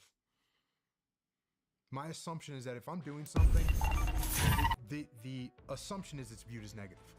And so if you assume that what you're doing is being perceived as negative, it keeps me in check from behaving in a way that is going to be perceived as negative. I mean, to the best of your ability. I'm not saying, you know, of course, just like every other human, we're all going to slip up. But recognizing that, like, man, and I'm so thankful that I had a good enough relationship with this guy to tell me that, because otherwise you never would have see this disconnect between how you're perceived and what you think you're being perceived as. And it was something, it wasn't like I thought to myself, oh, here's how people are seeing me. I was just acting the way I was acting, but it was being perceived in a way that I didn't mean at all. Didn't have any intention. But I could see as soon as he said it, I go, oh yeah, that's right. That's right. You need to look at yourself. You need to detach from, you know, the sadness and go, oh yeah, what does it look like? What does it feel like? Never mind what it looks like, because their perceptions are not wrong. Like I said, their perceptions are right. Oh, I had this video, his dad recognized me. I must be, you know what I mean? Like that's all bad stuff. And I didn't recognize it until my buddy let me know. And I was very, very grateful. And it definitely made me recognize that, yeah, people's perception of you is not what you think it is. And that's, if you're not careful, you can really get yourself a bad reputation. Mm-hmm. And obviously, as you know, reputation in the SEAL teams is everything. You know, the reputation in the SEAL teams is everything. So I was just very thankful that he gave me that heads up. And then, again, what made this platoon very impactful for me, SEAL Team 1 Alpha Platoon, we had a platoon, our platoon officer, our OIC, was pretty much a new guy who had lat transferred from another part of the Navy, and he had come in as our platoon commander. And, which is no big deal, right? It's really no big deal. Like, officers don't have a lot of experience. It's not that big of a deal. They listen to what you have to say, they listen to the platoon chief, they listen to the LPO, and they figure it out. Except for this guy didn't really want to listen. And so, it ended up causing some friction in the platoon. He, you know, is one of those guys where, again, he probably didn't realize how he was being perceived. And he was being perceived as arrogant, being perceived as conceited, being perceived as not listening to the rest of the platoon, including the platoon chief, including the platoon LPO. And he was dictating, you know, like, this is how we're going to do this, and this is the way it needs to be, and just wasn't listening. So it's problematic, but, you know, what are you going to do? Carry on. Well, then we were at desert warfare training, and he presented some plan to us, and it was a bad plan. And the LPO had had enough of it, was like, sir, this plan is stupid. And, you know, since the guy had a big ego, they got in each other's faces, and then the OIC takes a swing at the LPO. Wow. And we split them up, yeah, which, again, we've seen plenty of inter-platoon fights. I mean, it's a thing. It's almost like its own sport, right? But when there's this much tension and negativity, it's a problem. And so we got done with that, and we go back, and we kind of had like a platoon meeting without the platoon commander, and we told the platoon chief, like, we don't want to work with this guy. Platoon chief brings it up the chain of command, and we request captain's mass, like, not official, but we request to go talk to the CO. So we go to the CO's office, and the CO lines us up, you know, from the chief on down, and he goes down the line like, what's the problem, what's the problem, what's the problem, and we're all saying the same stuff. This guy's arrogant, he doesn't listen to us, it's his way or the highway. And we get done, and the CO says, you know what this sounds like to me? This sounds like a mutiny. We don't have a mutiny. We're not having a mutiny at my SEAL team. Guys, go figure this out. Cool. We walk out of the office, and the CO was a good guy who started to pull the thread. You know, once we left his office, and talked to the training cadre, and talked to figure out the guy's reputation.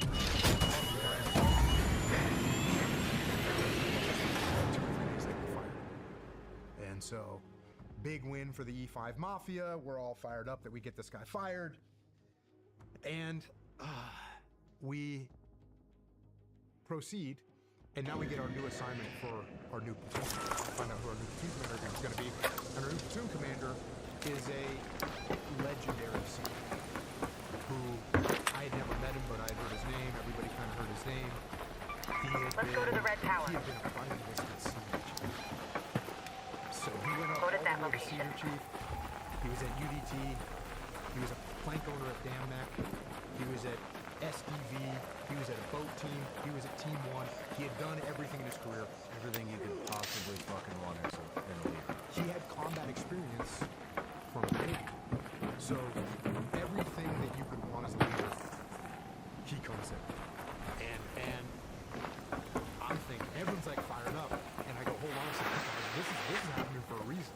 This is because we're a bunch of mutineers that got our last boss fired, and they're sending this guy down because he's gonna crush us and like get us in line. And so when he shows up, this guy,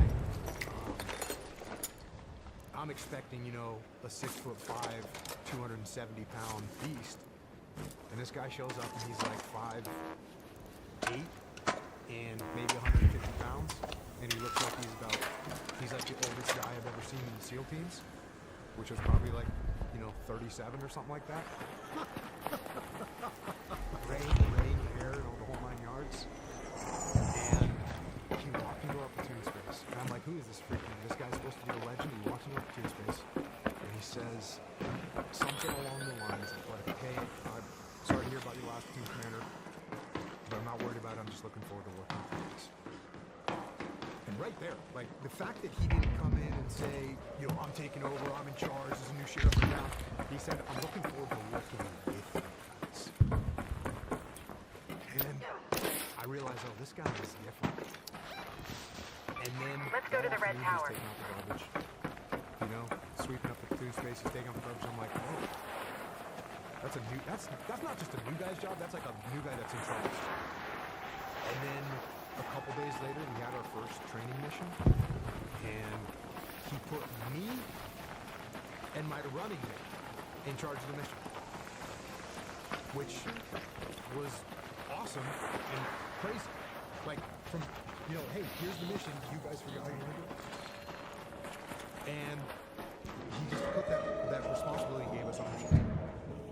And so that guy, you know, when I was watching him, and as I went through that platoon, he was just awesome, and he made our lives awesome. You know, when your SEAL platoon is your life and your SEAL platoon is your religion, and you have a guy like that take over, and the contrast between the guy that was arrogant and didn't listen to us and held on to all the power himself, I learned so much from that. As time went on, that guy left me with a lot of lessons. And one of the most important lessons that he taught me was we were working with the Marines. Like I said, we were an art platoon. We were ships off the coast of San Diego. We're doing like the Marine Corps workup. For Marine Corps workup, they got to do beach landings. Red Beach up in Camp Pendleton. And before the beach landing goes down, SEALs in the old days, we were flying the slate like World War II and did a hydrographic reconnaissance. And that is a gut check of an operation, especially in a big sea state. Go to the Santa Maria house. Whatever market it was, cold, giant waves. We're not zero reaction. It's such a gut check of an operation. It takes 5 or 6 hours to do. You're freezing the whole time. And you take a lead line and a slate, you take a lead line and you dip it in water,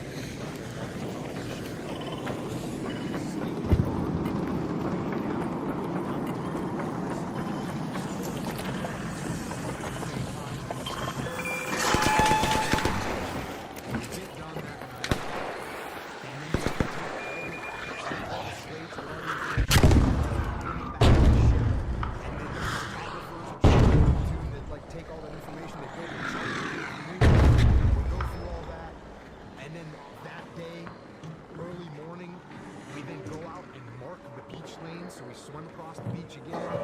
We set up the beach lanes, we mark them for the Marines, and the Marines come in and land. And so now it's like 48 hours of continuous operations, freezing cold, gut check. And we get done and get a few hours into the beach landing, and the Marine Corps decides that they didn't like their landing. And so they said, we missed our timeline, we didn't bring the vehicles in the right direction, whatever the problems they had. We're doing it again. We're reloading the ships and we're doing it again. Which is like, man, ballsy for the Marine Corps colonel to say like, hey, I didn't like it, we're doing it again. This is massive. So we reload on the ships and we start the whole thing again. And we go out to do the hydrographic reconnaissance. And we go to the boat pool, launch from the big ships, we go on the Zodiacs, we get to the point, it's been all night. And getting ready to get in the water. Go to the hospital. And we're in our little boat. And again, we just did this in 48 hours. And someone in the platoon, it wasn't me, thank God, someone in the platoon says, are we really going to do this? And the platoon just quietly says, he says, well, no, we don't have to. But we're back to the right thing.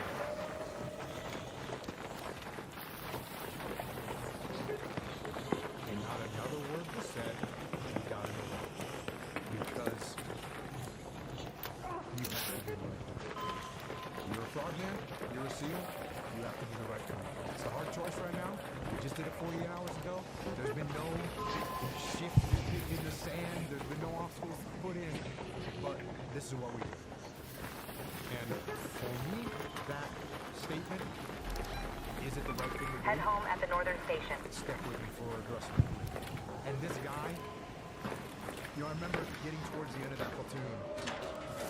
And again, when your platoon is your life, and somebody makes it that good. And that was the first thought I had about trying to get because I said to myself, this guy made life so good for me and these. Someday, if I can, I want to make life good for 16 guys in the platoon. And that was the very first thought that I had of following his path. And that's what I did. That's what I eventually did. I followed his path, and I always did my best to emulate, and you know, never be as good as him, but I always did my best to emulate his leadership. Do you think he knows this about you? Yes. Yep. Could I ask what his name is? I'd rather not say. Okay. But he's well known in the SEAL teams. It's pretty cool. He's very well known.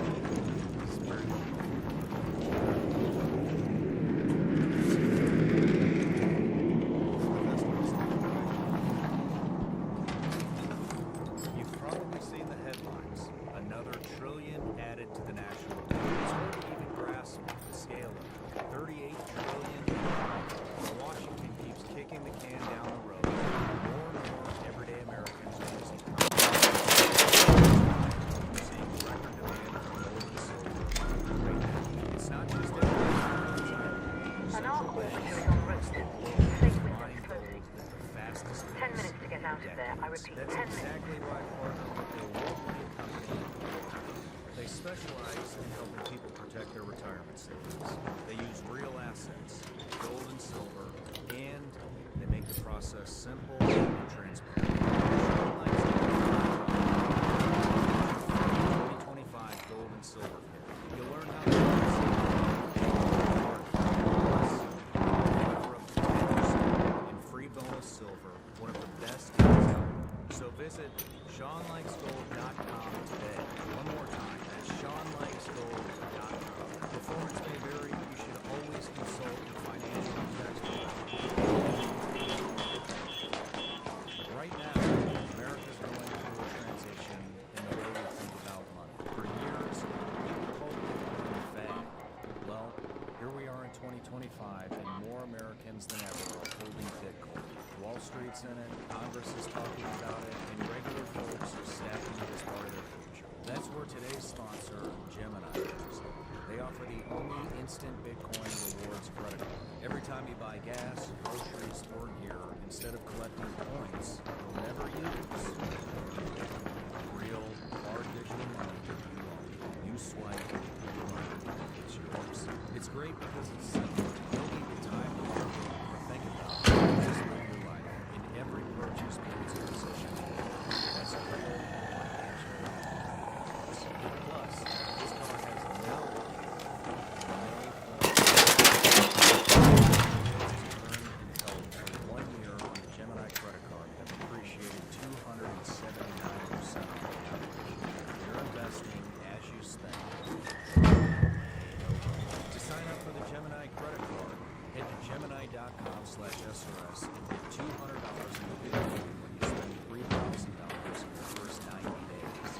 see if you're eligible with no impact to your credit score. Click the link or go to Gemini.com/SRS to apply and start earning instantly. See rates and fees in the description for more info or by visiting. You know, I'm just curious, when you make a switch, you know, how fast did you see morale recharge? You know, in that platoon when you saw the leadership change, you came in and said, I'm excited to go. Overnight. Well, it's that fast. Instant. You know, it's just...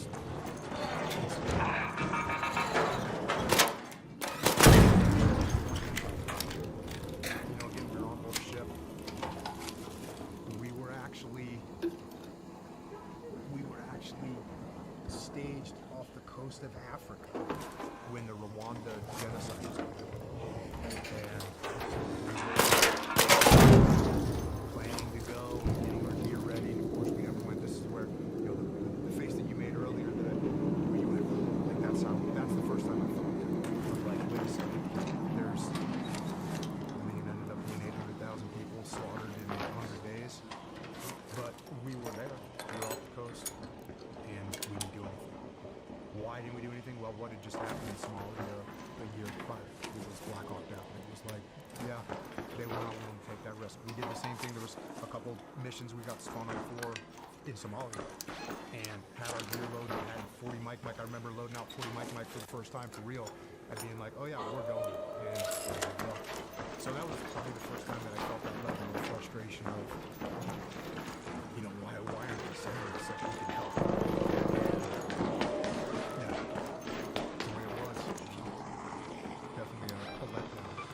Let's go to the hospital. That was it. You know, we went on deployment. I think we spent some ridiculous amount of time.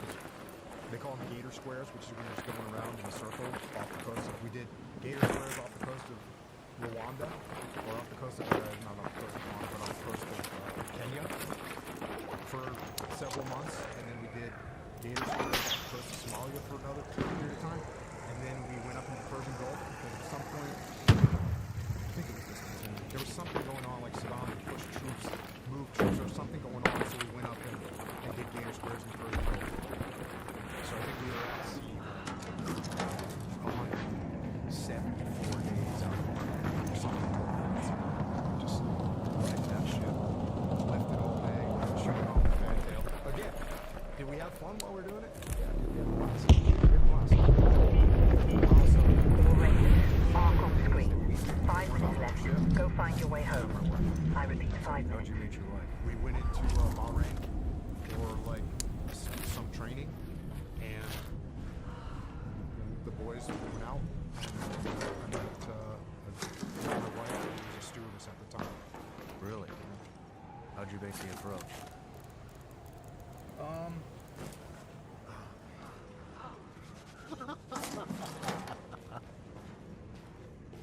So, Squad 2 had spent a couple days. They went off the ship before us, and Squad 1 still had some whatever we were doing, some work to do. And so when we flew into Bahrain, because we flew to Bahrain, we didn't know what Bahrain was, a country, but we didn't know that Bahrain at the time was like the Las Vegas of the Persian Gulf, meaning it was like somewhat westernized. They had bars and stuff like this. And so when Squad 1, when we landed in helicopters, Squad 2 is like running to help us move our bags and stuff. We're like, what's going on? And they're like, there's girls here, there's bars here, like. So, and one of my buddies, who was very shy type dude, he was in Squad 2, and he tells me, yeah, you know, there's these girls here, there's these 2 girls, I've seen them, and like, I know you're gonna go talk to them, and like, they didn't even give me the time of day. And I was like, bro, there's girls, you know, I'll leave them alone, they're good. So we go to this bar. I look across the bar and there's this shockingly stunning beautiful girl. Blonde hair, like a white skin tight, gorgeous.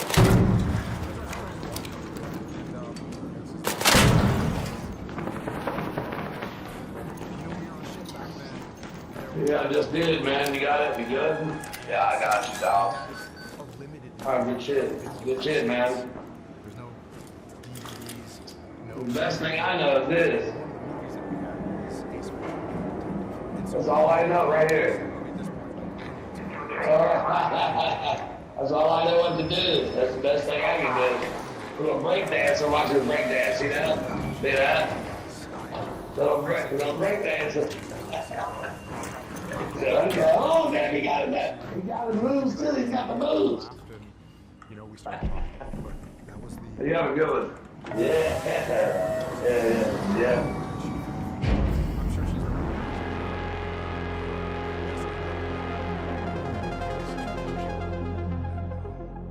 But that's came home from that deployment, and you know, going another two. Right off the bat. Yeah, you know, this was the 90s. You know, just go on deployment as much as you can, and hope that something happens. And so that's what I did. Just went back into another platoon, did another ARC platoon. So right back into the ARC platoon. And, New leadership? yep, got a new platoon commander. Got a new platoon chief, new platoon LPO, and all good dudes. You know, it was just good time. Team 1 was a great team to grow up in for me. You know, they just had other than that one officer, everyone else was just good people, and everyone was just hardworking frogmen. You know, it was good.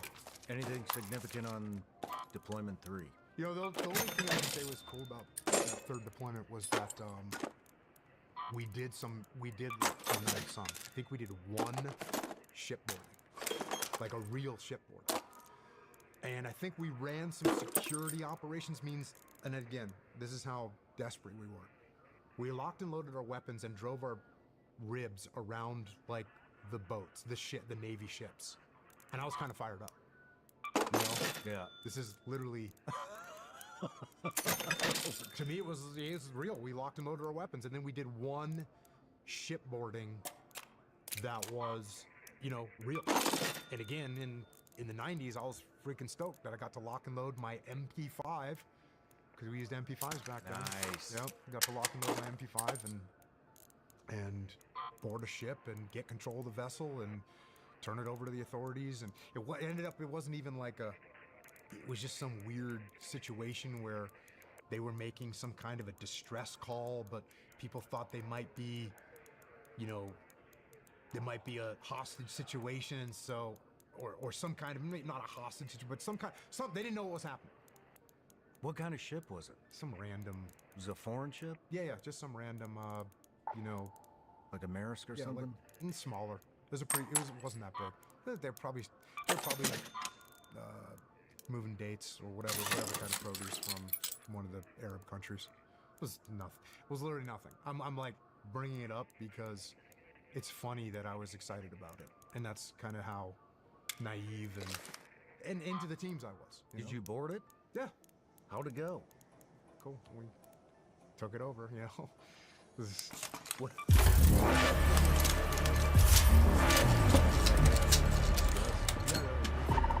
Stress. But we are now? Yeah, we stressed them out. So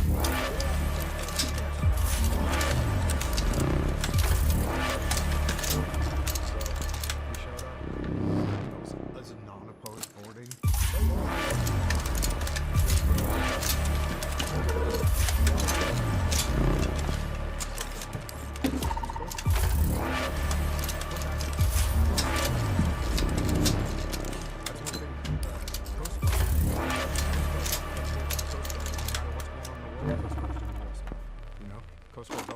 Saving people, you know. The ocean is mean. Yeah. So if there's a war going on or not, if you're in the Coast Guard, you can still do some really impactful things. Of course, now they're doing all kinds of drug interdiction too. Yeah, I love that. Have you seen that video that those guys that jump on that damn submarine and open it up? Oh no, I haven't seen that. It's fucking awesome. It's fucking awesome. Yeah. But all right, so when did you move over to 2? So I got done with that platoon, and I went into training cell at SEAL Team 1. When I was at training cell at SEAL Team 1, again, I'm still like single, and I taught everything. You know, we do everything. Do land warfare, taught diving, comms, CQC. We just teach everything because we didn't have anything else to do. It wasn't like hey, what do you want to do this week when you're home? No, I'll go to an island or I'll go to wherever to go make stuff happen. So I stayed in that mode. And then again, from my second platoon, there was a officer program that was called the Seaman to Admiral program. And it was started by a guy named Jim Borda, Admiral Borda, who, if you know anything about him, he killed himself. I don't know anything about it. So this is again, there's all these weird threads through people's lives. One of the weird threads through my life is that one of my biggest mentors and heroes is a guy named Colonel David Hackworth. And Colonel David Hackworth wrote the book About Face, and he was a Korean War veteran and a Vietnam War veteran. He was one of the most decorated Army soldiers.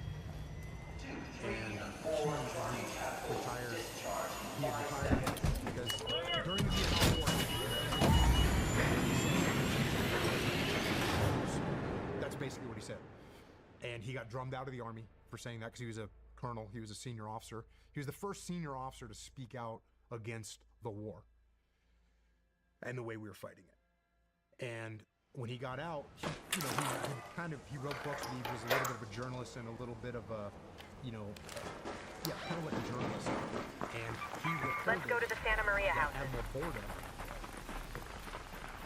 was wearing a V. Hope you're close for the season, Raider. It's a good day for picking candleberries, but do beware of frostbite. And he said he didn't rape because he is an award for valor. That's a big deal.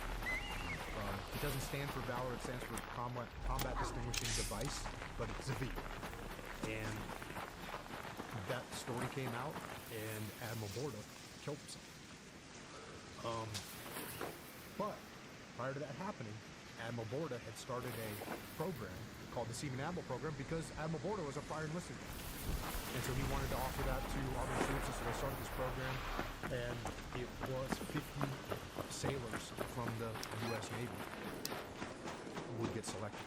And I heard about the program, and actually one of my officers said, hey, we've got this program, you should do it. And I did it, and I didn't get picked up, but I got slated as an alternate, which was, there were no alternate spots that opened up because everyone took it. But I was an alternate, so I knew I had a decent chance. And then the guy actually sent a note back to my commanding officer that said, make sure this guy applies next year. And so I applied again the next year, and I got picked up for that program. No shit. I'm just curious. I mean, a lot of us know, where this story is headed, and maybe the knowledge is there, but I mean, now, this was after your second platoon or during your second platoon? I mean, it's pretty common knowledge that you joined the SEALs to go, that's what you wanted to do. Now leadership package is presented to you, you take it. Let's go to the Red Tower. You would have more time in combat as an enlisted guy than you would as an officer. Yeah, at that juncture in my career, the way the teams were, in 1998, filling 3 platoons, so I maybe had an LPO and a platoon chief left. So I basically looked at it as, instead of doing an LPO and a platoon chief, you're going to do an AOIC and an OIC. Gotcha. And so it didn't really make that much of a difference to me. When guys ask me now, like, what should you do? Or what, if they say, hey, I want to go in the SEAL teams, what should I do? My career couldn't have gone into that. Like,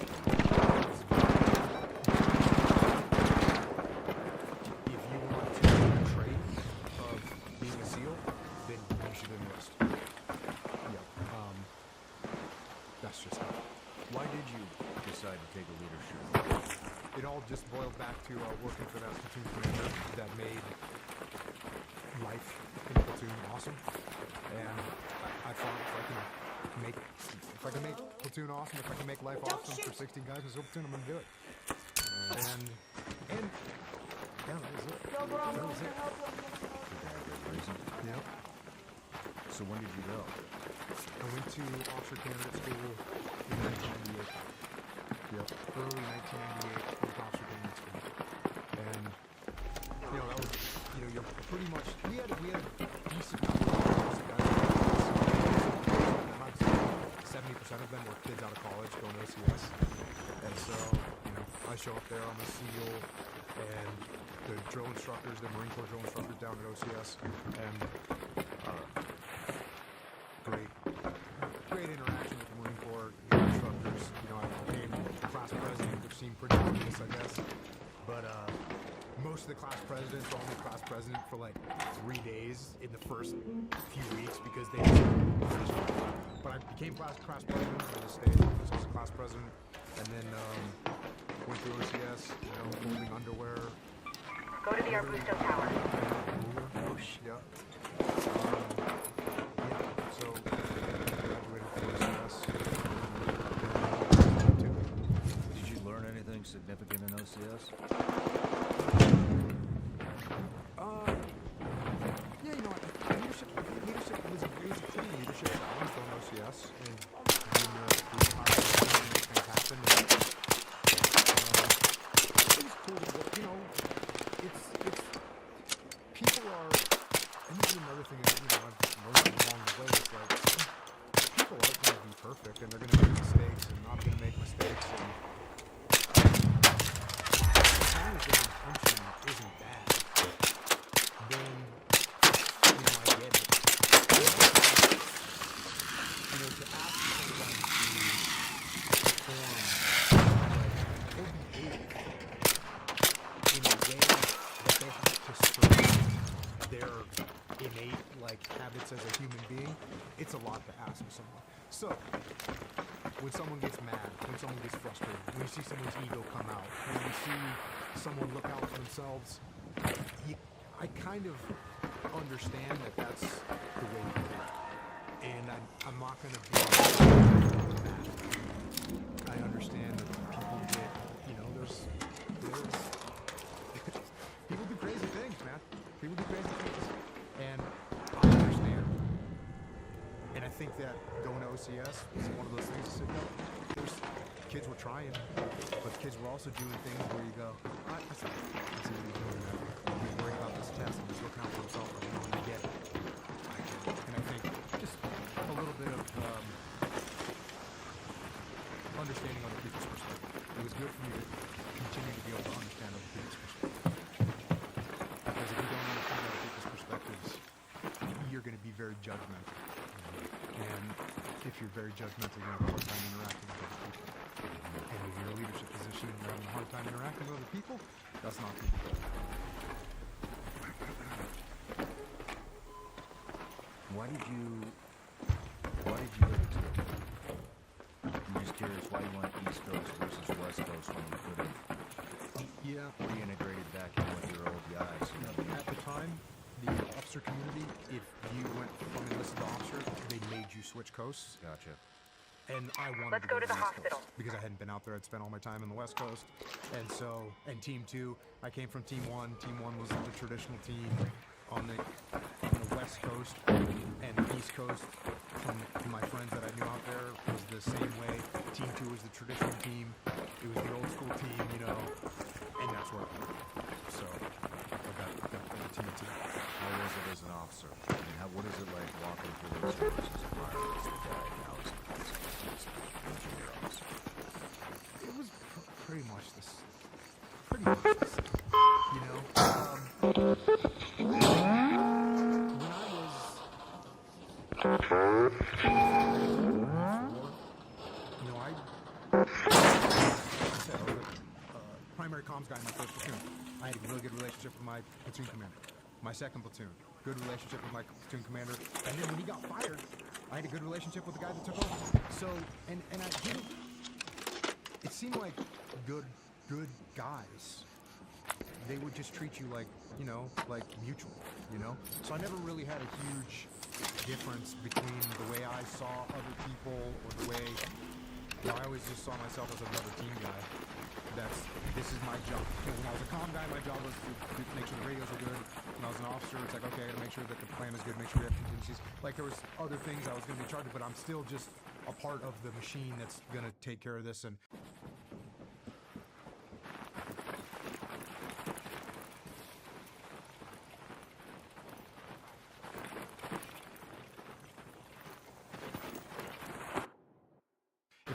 machine fails, the whole machine fails. So it was fun, you know. And you know, Team 2 was great. We had a bunch of good guys there, and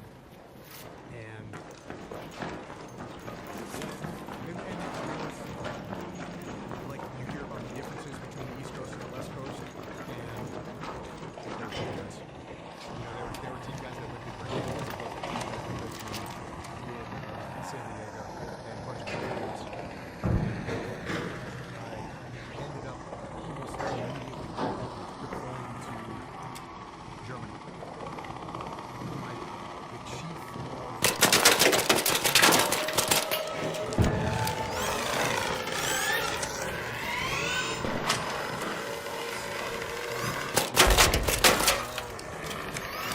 Germany to help out support. And he told me this later on, like, and he said, yeah, we're finding out op support from the beach. And they go, well, who is it? And they go, it's an ensign Willink. And the ops officer's like, what are you talking about? They're sending us an ensign, like we need an ops guy. And the master chief goes, hold on a second, what's that guy's name? Ensign Willink? He goes, we want this guy. And so we showed up, and again, there was my old platoon chief, who is like a great guy who I had a great relationship with, like awesome friend of mine. He's the command master chief. And so I show up and develop a great relationship with the commanding officer there, the executive officer there, just the ops chief there became awesome friends. And it's just great, you know, just great opportunities and work with these guys that are, again, man, just dedicated to the teams. Just dedicated to the teams. And I think that's the main thing is when you get guys, the good guys, their commitment is to the teams. And so you got a bunch of guys, they're just committed to the teams and want to do a good job. And that's, so went over to Germany, and we actually did some little mini deployments from Germany that were really cool and learned a lot. The skipper was a great guy, and he ended up, you know, becoming the officer detailer, which, you know, again, it's beneficial. And the SEAL Team 2 executive officer, again, developed a great relationship with him. Just a good guy that knows about it. Go to that location. He moved from Unit 2, so I was with the XO in Germany, and then he becomes the XO at Team 2. So, like, when I get back there, I immediately get back put into a platoon. So I do a platoon, so Team 2, and then strike platoon. Right on. Which was, again, a lot of assets and going over and doing VDSS over in Persian Gulf, which really, at the time was a real thing. Did you get a lot of leadership experience as the OPSO in Germany, or was that kind of just, you know, getting you ready? As far as leadership of troops, no, but understanding of the bigger picture, yes. Because a friend of mine and just a great guy, and he himself, right? Not experienced, and then there was one time we were on a big exercise.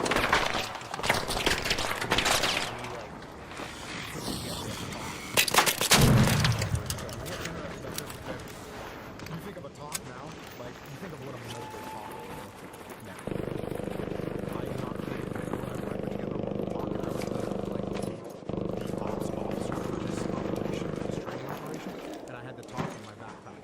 It was like 3 radios, 2 maps, some it's like that's what we rolled with. That's what we set up, you know. That's what we did. But there was a time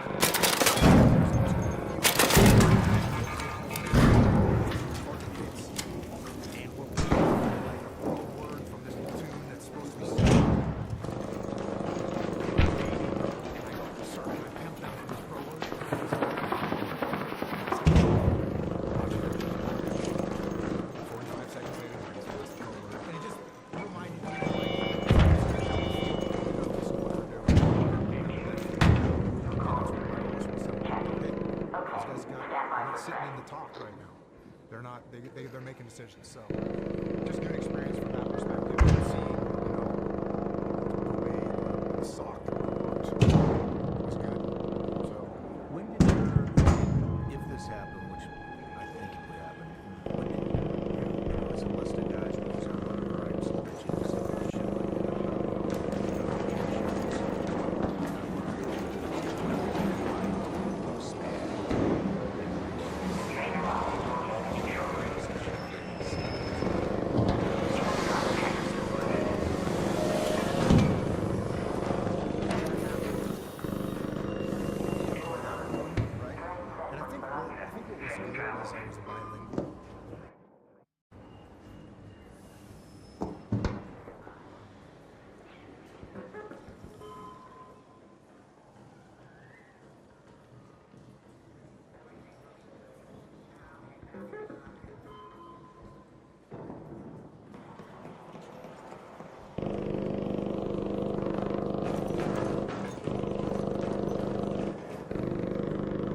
speak 2 languages, and I had to learn the officer language, but I was fluent in E-Dog language. I mean, I was completely fluent. I was E-Dog Mafia. If you go talk to anybody that was at SEAL Team 1 in between 1991 and 1998, I was a made man in the SEAL Team 1 E5 Mafia, 100%. There's no one that would ever deny that. And so I spoke fluent E5 Mafia language. And then as I started to learn the officer language, what I think I was able to do was translate what was happening with the officers to the E-Dogs, which I think a lot of times gets missed. To this day, gets missed. Because it really is 2 different perspectives that are happening. And there's a lot of things that happen at the officer level that don't ever get told to the E-Dogs. And that does create frustration and angst amongst the troops because they don't understand what the hell is going on. And when that happens, man, they get pissed. And I got pissed. When I was E-Dog and we weren't being told what was happening, we're freaking pissed. You know, I tell this one story where we were on the ship, this is my 3rd platoon, and we got told, hey, you guys are gonna launch your Zodiacs off the ship. We go, cool. So we drag all the stuff upstairs. It takes an hour and a half. Got to bring the fuel, which means you gotta notify the fire party, and they gotta set up all their stuff so you can bring the fuel up to the top deck, so you can launch the boats inside the ribs. And 2 or 3 hours into this, they're like, actually, you're gonna launch off of the well deck. Oh, bring everything back downstairs. Another 2 or 3 hours. Later, they say, oh, you're gonna use helicopters. Now we gotta break all that. So we're getting whipped around the whole time. And this is, by the way, someone just saying, oh, where's the helicopters? Oh, okay, cool, I'll tell them. And they think it's just like this, but it's not. So I always remember what it was like. I also always remember, you know, when I was in STT, SEAL Tactical Training, we had to walk in every position in the platoon. So sometimes you'd be point man, sometimes you'd be the PL, sometimes you'd be the radio man, sometimes you'd be a machine gunner. And I remember, luckily or unluckily for me, we did a long patrol, and I was rear security. And I had no idea where we were. I had no idea where we were going. I had no idea where we were going to stop again. If we got contacted, I might as well have just like started running around like a chicken with my head cut off because I didn't know where the rally ports were. I didn't even know where the target was. And I hated that feeling. And I always said to myself, I am going to make sure that I keep the guys informed of what is happening. That is so important. It gets dropped all the time. You get focused on like, well, hold on, how much longer to the next? This is the platoon commander talking. He's only talking to the point man. And so now, when he stops talking to the rest of the platoon, they lose track of what's happening, and it's just a cluster. And so, even as an enlisted, I realized that you have to make a concerted effort to explain and you won't know that they don't know. And that's a disaster. So now, when you move me up into this officer position, now I'm saying, oh yeah, I bet the platoon has no idea why they're having the helos move to this position, or why they're being told they have to stand down from this operation, or because they don't. They don't get told, oh, the charge d'affaires in this country just said that we can't do it. Let's head home at the that they Eastern aren't Station. willing to take. They just Let's say, go to that hey, location. cancel. Hey, hold on. And they go, oh, so we just spent 4 hours Sean, doing this, and now it's remember, just Raider, but they don't you understand stumble upon a crate delivered and to so a it's field incumbent depot so upon we the can try leadership to to crack it make open. sure that everyone in the chain of command understands not just what we're doing, but why we're doing it, and why these changes happen. Because as you know, the changes happen all the time. They happen all the time. And so, yes, I think that one of the things that I had the capability of doing is I was bilingual. I talked E5, and eventually I learned how to speak officer as well. And I could also bring the problems at E5 level to my boss and explain to them in a way that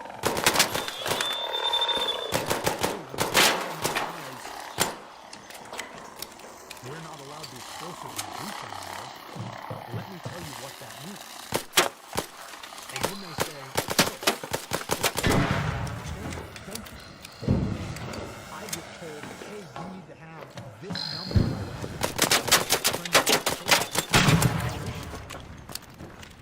I need to explain to my boss what that means on the ground. And if you have a good relationship, Go to the Santa Maria house. So when I would explain something to my boss will listen to me. My boss, because also I wouldn't complain about stuff. Like I wasn't going to complain. If I was going to my boss and telling them that something didn't make sense, they would listen to me because I would only say it if it was true.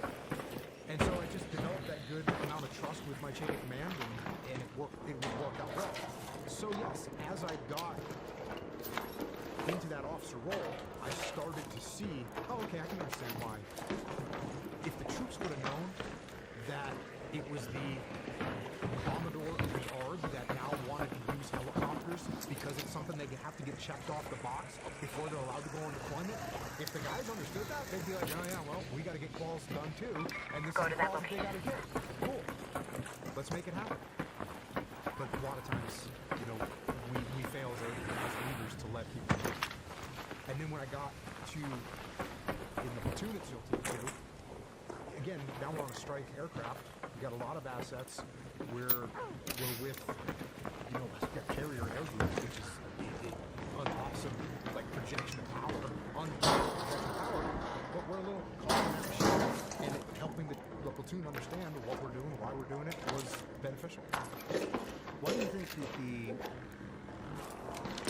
maybe they are doing it, but it definitely weren't doing it when I was there. I mean, not to, it seems like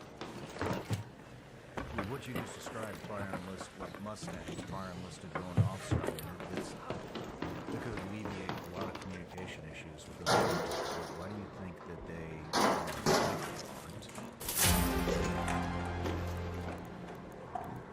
motivating people, enlisted guys to become officers? Why aren't they giving more bullets? I mean, this seems like it could be a key component to a 250-year communication issue. Yeah. There are, you know, it's with prior enlisted officers, some of the best officers I ever worked for or worked with were prior enlisted officers, some of the worst officers I ever worked with were prior enlisted officers. So I think it's more of an educational thing, more of an understanding that explaining to people that, hey man, this communication that goes up and down the chain of command it needs to happen, it's a real thing. And when your platoon is complaining about something, you should listen to what they have to say because they're doing it for a reason. And of course, if you're asking me if they should take more prior enlisted guys and make them into officers, absolutely. That's awesome. I wish they would do that all the time. It's a great move. Anything significant on the strike? Or the MARC, excuse me.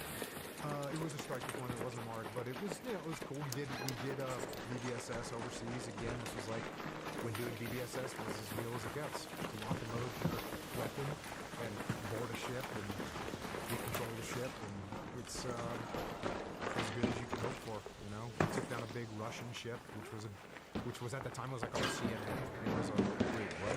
We took down there was a Russian ship that was smuggling oil, and so we boarded that ship and got control of it, turned over to the authorities. So, you know, that was kind of a cool one to do in the 90s, you know. In the 90s, like that makes a deal simple. What year is this? That was a millennium deployment. So we were deployed 99 to 2000. It was like the winter of 99 to 2000. Where were you when September 11th, 2001 happened? And I have to go to college because I didn't have any college. And again, this is why they changed that whole officer program that I did. I was in E5 at SEAL Team 1. I went to 13 weeks of OCS, no college, and then I went to SEAL Team 2 as an officer. So it was awesome.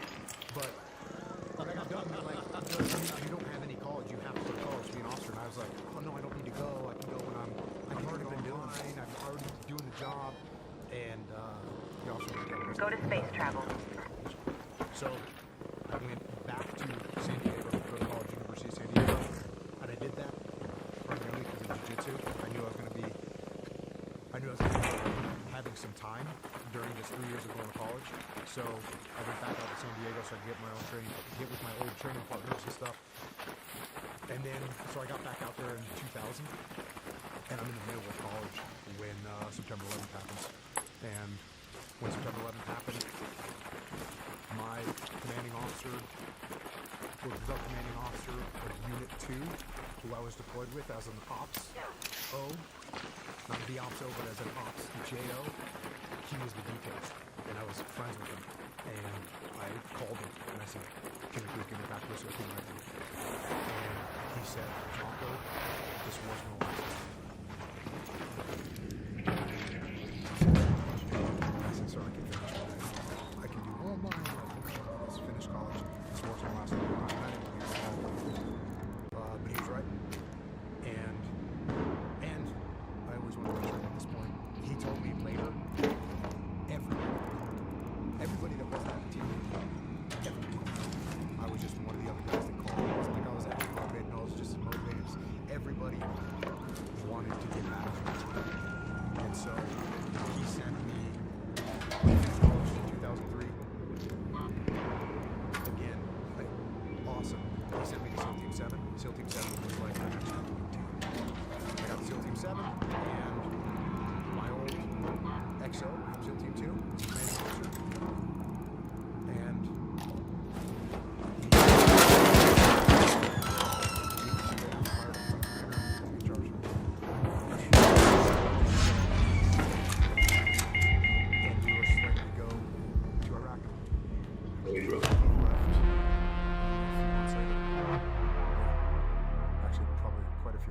I graduated in like June, July, showed up at the team, and we went on deployment in September.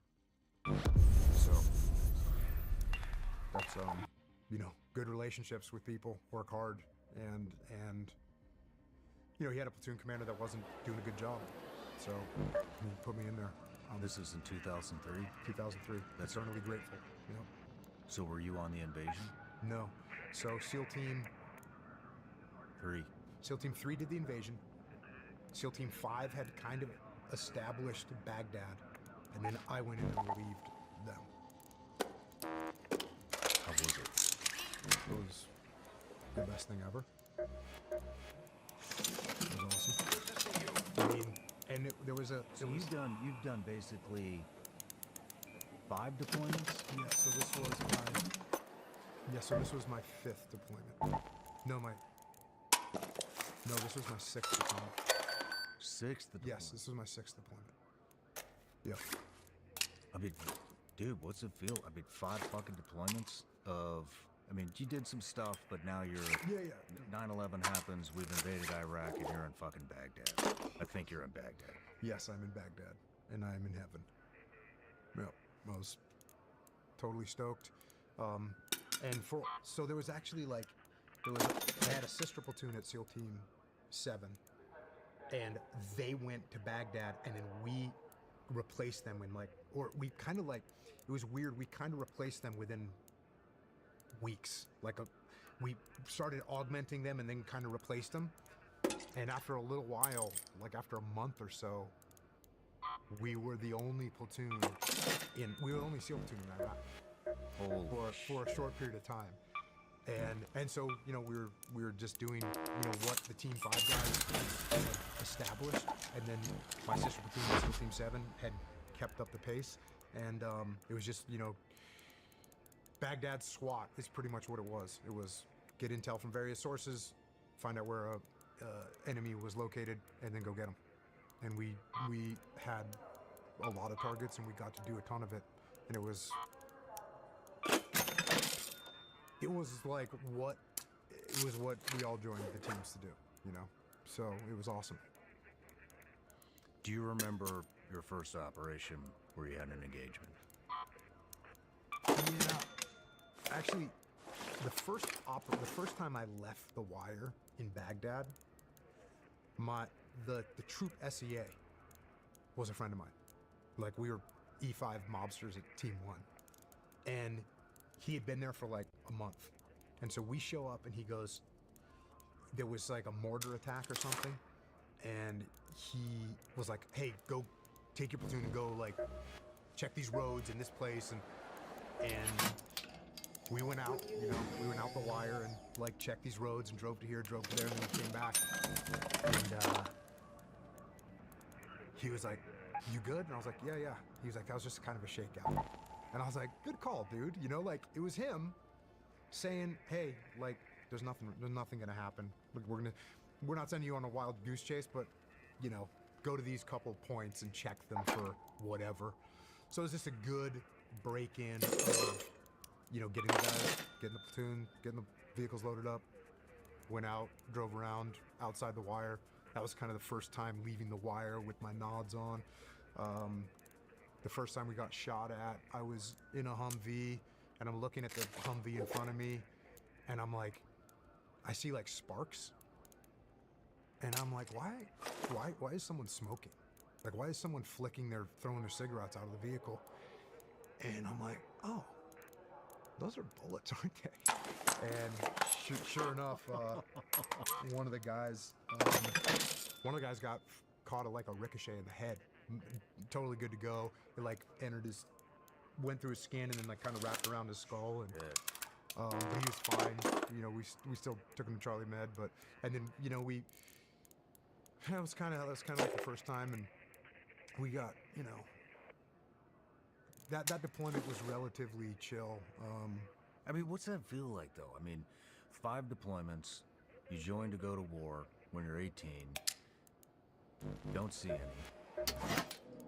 Now you're in charge of your platoon, straight after college, after 9/11, and you're fucking leading a platoon into battle in Iraq.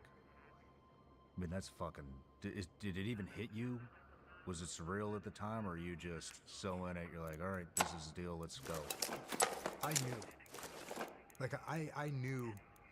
I think I'm very lucky because I was older, you know? I think I was, 33, 32 or something like that point. So I knew how rare this was. I thought the war was going to be over in a couple months.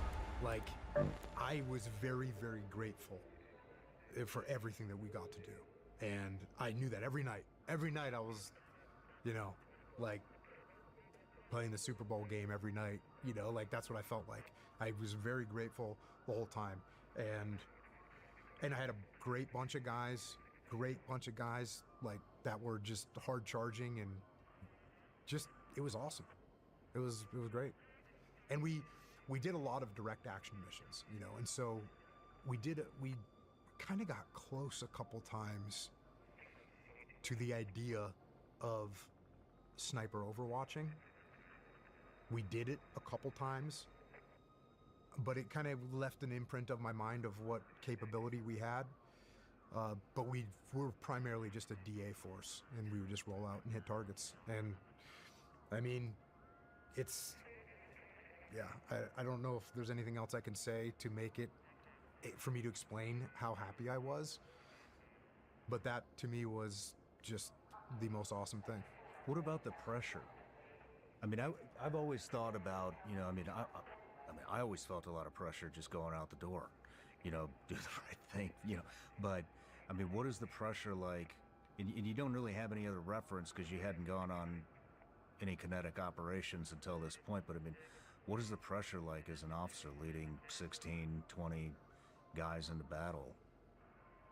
At the beginning of a war, where there's not a lot of lessons learned, there's not a lot of new tactics developed yet. Yeah. The pressure I felt was just wanting to do a good job, you know, not wanting to do anything, not wanting to, I wouldn't say not make any mistakes, because I was not a risk-averse person, you know, like I recognized that you go out on an operation and I understood that risk.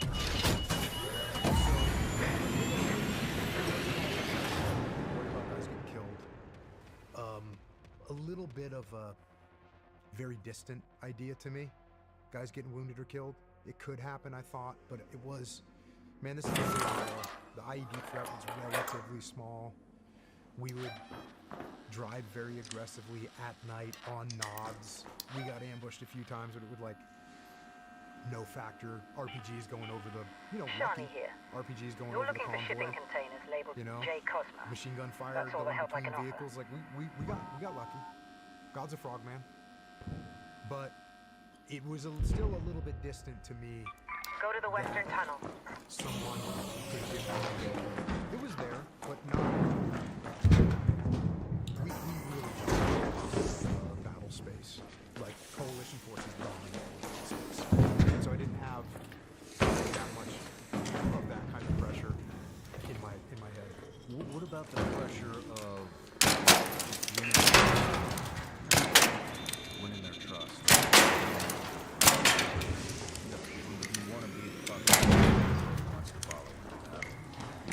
That stuff I would imagine is the right calls, how to win games. We've talked about perception. Conversation, more towards the end. But, are you worried about the guy's perception of how you're leading?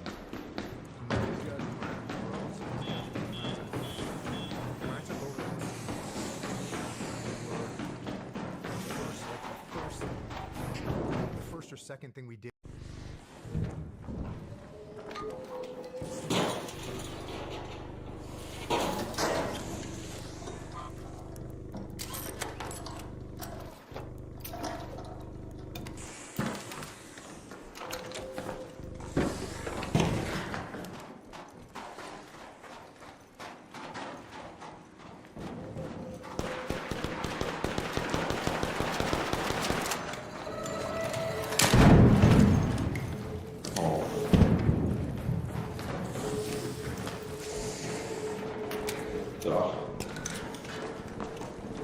Very much appreciate that stuff.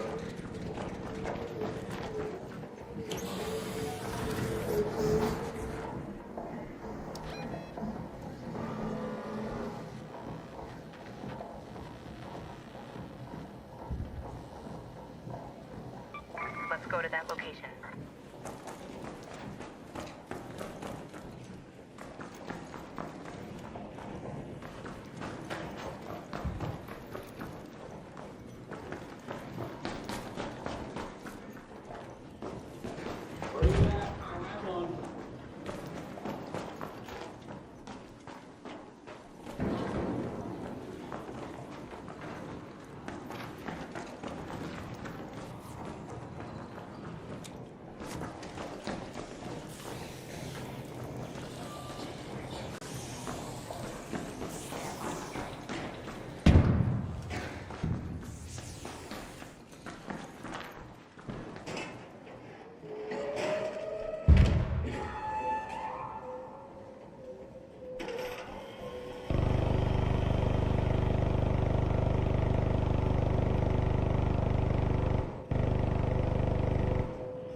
Sorry. I had one, I just didn't know where it was.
Let's head home at the assembly hatch.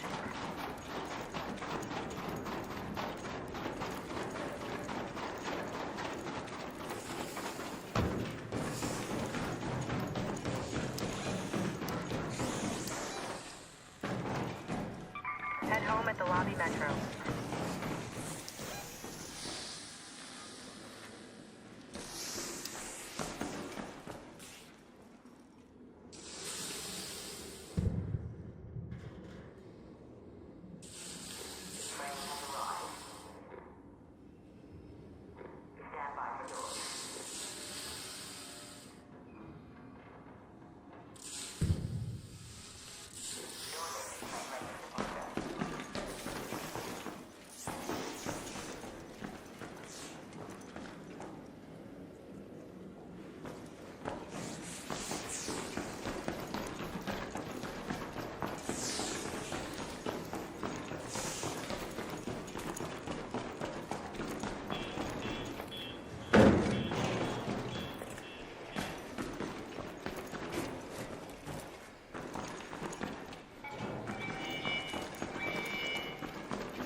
Anyone trying to leave? Aha.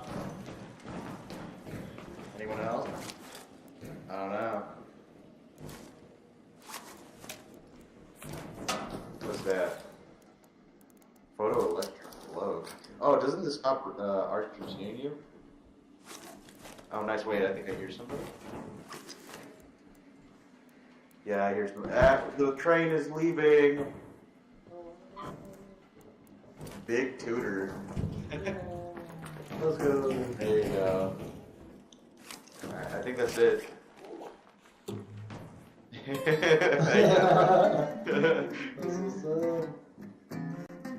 hell yeah. Oh yeah. Oh yeah.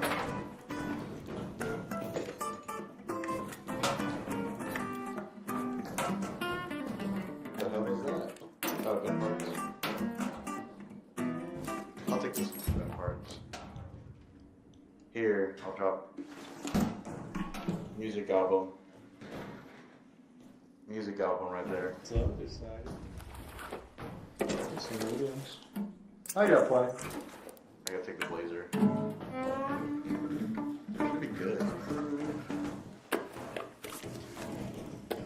No. I'm just walking around. Nah.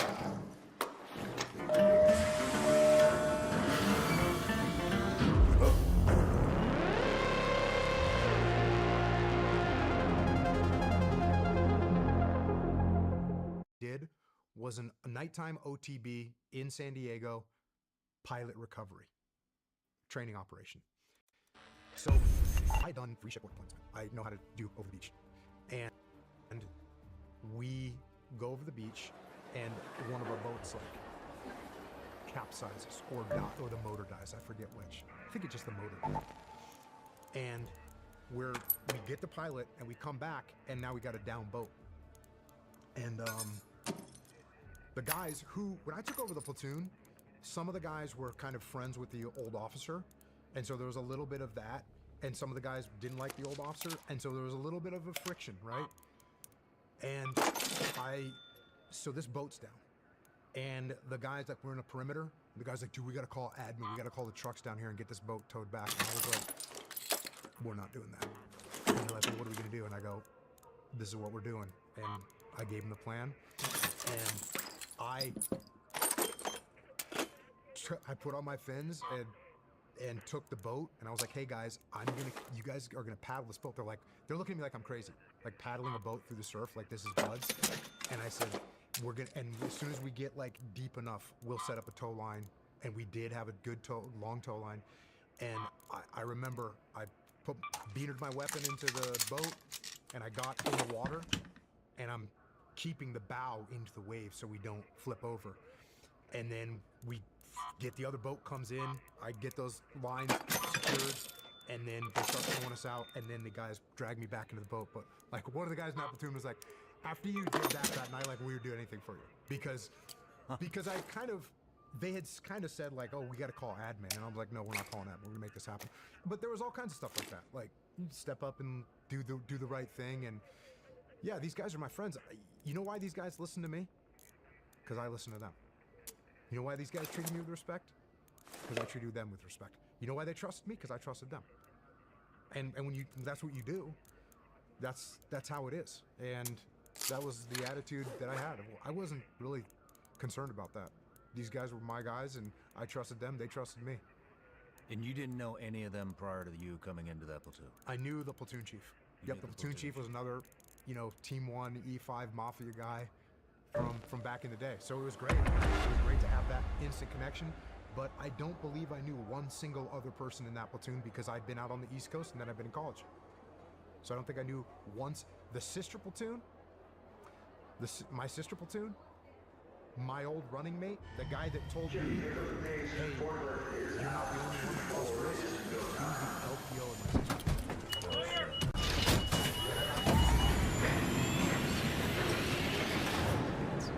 Nice. What would you say your most memorable experience of that deployment is? There was a few things that happened where you there was the CPA in the JOF was being overrun, and let's go to the Western Tunnel. They needed QRF. The JOF is 5 hours away by home, and they needed QRF, and they called us, and I'm like, hey, there's like 3 other units between us and the JOF. Like what? And go to that location. Like, I don't know, but you guys are gone. And I remember my SEA of that troop. Like I said, it was like, hey, go on this mission, which was kind of for no reason. He was a great friend of mine to this day. But I came out of the talk and was like, hey guys, load up all the rockets, load up all the ammunition you can fit in the trucks. This is what's happening. Going to QRF, going to the job. CPA being overrun. And 20 minutes later, dropped out. That guy charged up. I was like, this is a good deal. And because he wasn't usually going with us, but he wasn't going with us, so we like bugged him. I was like, interesting. Long story, no big deal.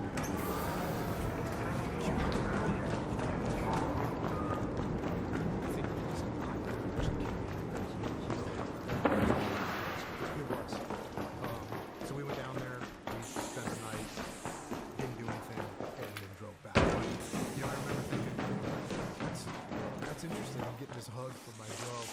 We ended up doing towards the end of the deployment. There was one of Sadr's, Muqtada Sadr was the leader of the Shiites in Iraq, and coalition forces had been targeting him for months. Our whole deployment, he was being targeted, but they didn't want to hit him because they didn't know what the reaction was. And so, just before we were going home, we got tasked with hitting one of his top points. And it was a big operation, a lot of visibility on it, and we went down, and that was also... We went down after this guy.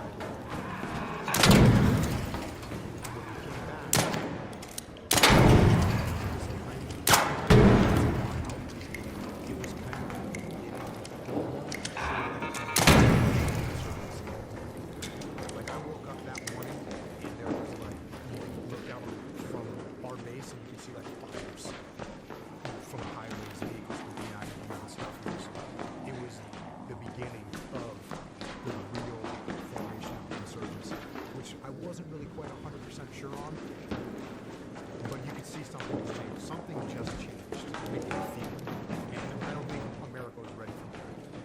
We already made all kinds of mistakes, standing there with the bad soldiers, the army, sounding down their activity, like, oh, we made all kinds of mistakes. Out of arrogance as a country.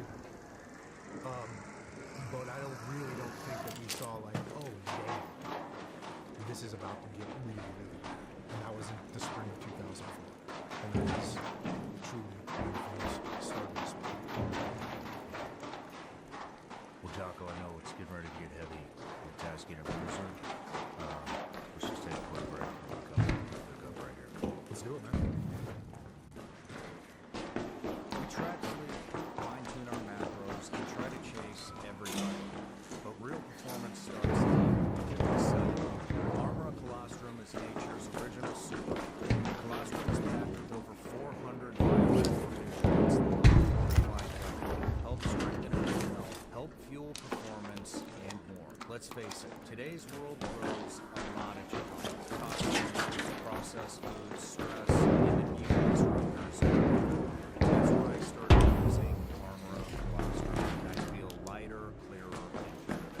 Whether you're chasing a finish line, rebalancing your wellness, or aiming to feel amazing, Armor Colostrum helps you operate at your highest level, because your body deserves the same optimization as yours. We worked out this special offer for my audience. Receive 30% off your first subscription order. Go to armora.com/SRS or enter SRS to get 30% off your first subscription.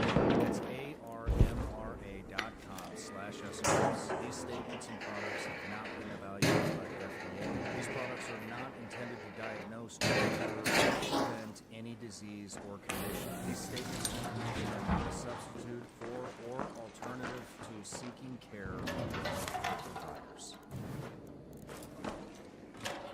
Want to stay up to date on all things SRS? You bet your ass. Our newsletter brings you the latest SRS news and critical updates. Get instant alerts on the newest episodes. Never miss a beat. Exclusive intel briefs from counterterrorism expert Sarah Adams. You've seen her many times on the show. She's going to give unfiltered insights on global terrorist activity. For Patreon exclusives, you're going to get epic range days with me and damn near every guest that's come in the studio. You're also going to get behind-the-scenes content and guest updates. You're going to get first dibs on new merch drops and limited edition items that will never be sold again. Plus, exclusive offers from our partners you won't find anywhere else. So subscribe to the Vigilance Elite newsletter.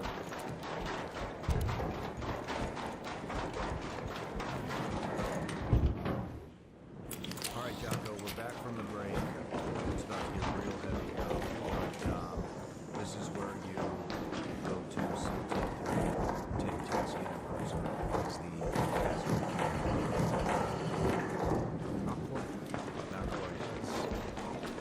Finishing my deployment, my until 7. My commanding officer, again, is my ops officer in Unit 2. My executive officer at CDG. Now he's my commanding officer.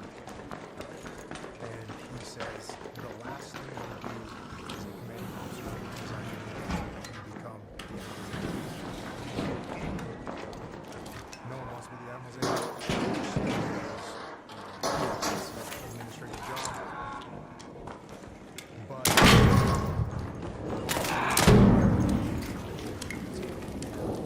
it is because at that point in time, at that moment, I was going to come straight off the battlefield. This is 2003, 2004. There hadn't been that many platoons. I'm going to go straight off the battlefield and work with them. And that's what they want. They want somebody that has combat experience that can tell him what is happening. And I did all kinds of excuses and tap dancing to try and get out of it, but it was happening. So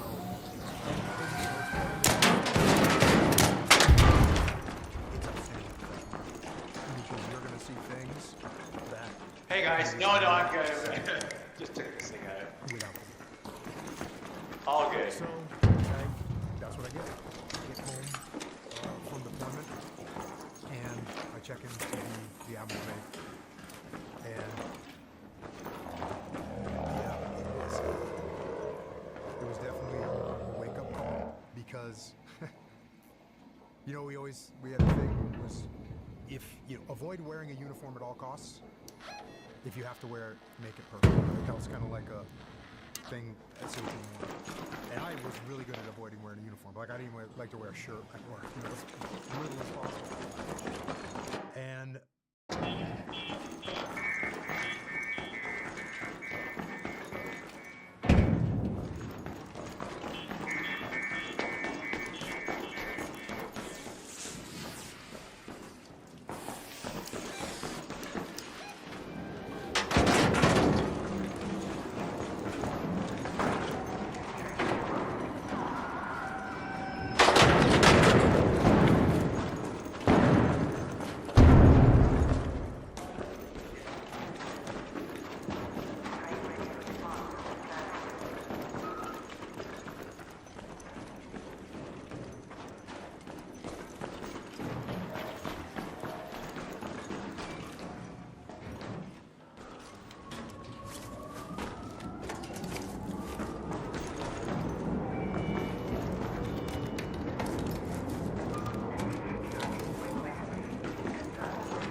Let's go to the lobby.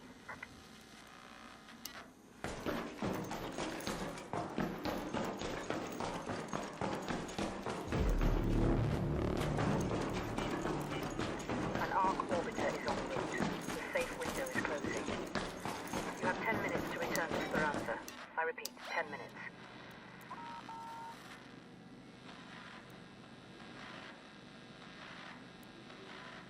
Let's move to that location.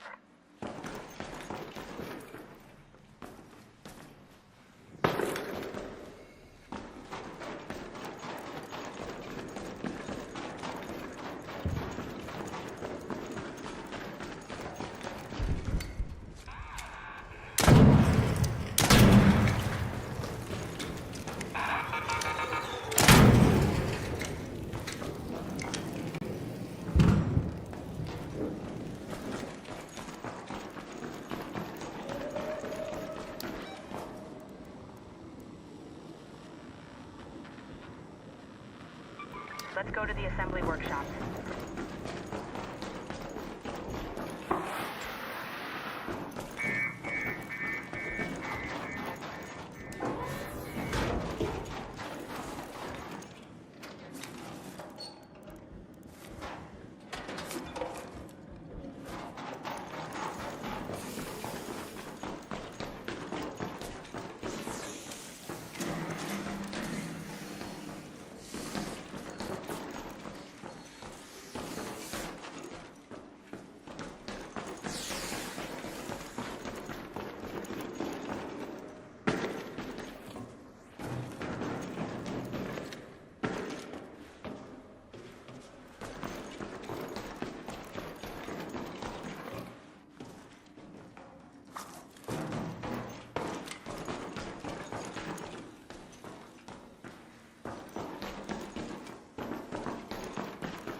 at the loading bay metro.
On screen. 5 minutes left. Go find a way home. I repeat, 5 minutes.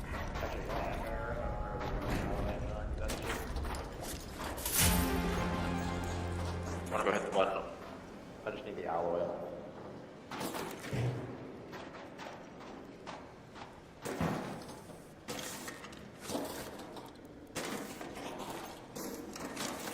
You got any of the green shit?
Always better to be overprepared.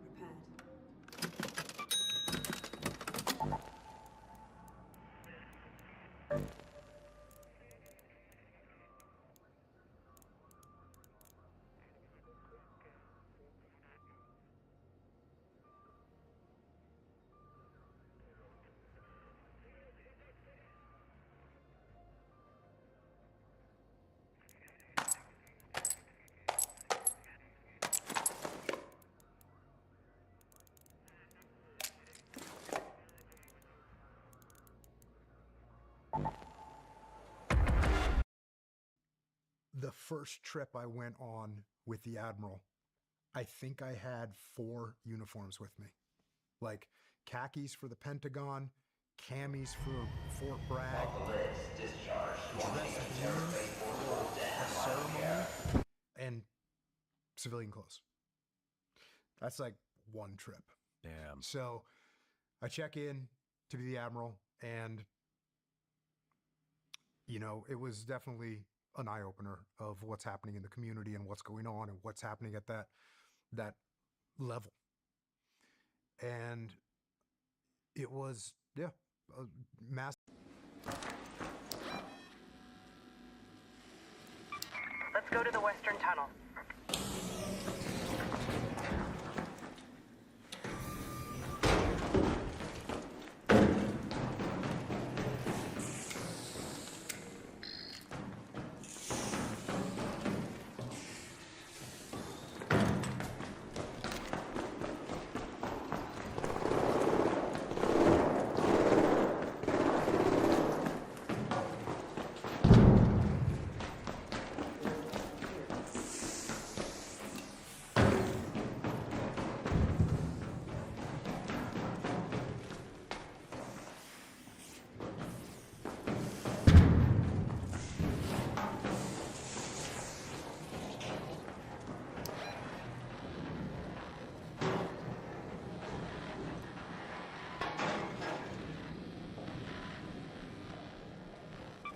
Let's move to that location.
Let's move to that location.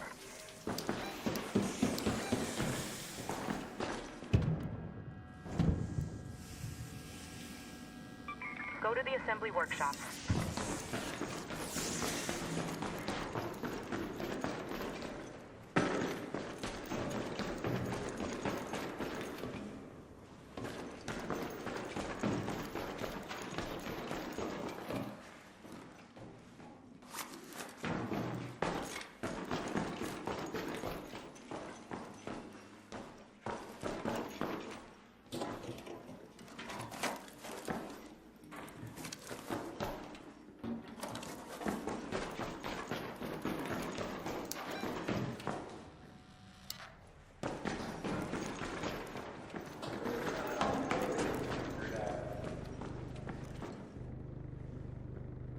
Everything cleared out. Got it.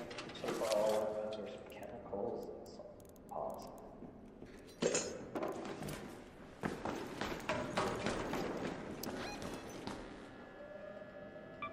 Let's move to that location.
Let's move to that location.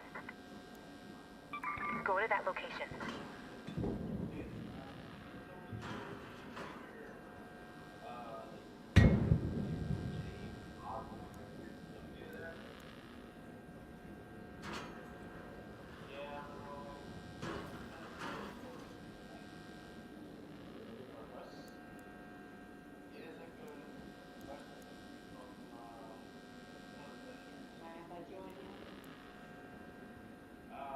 Go to that location.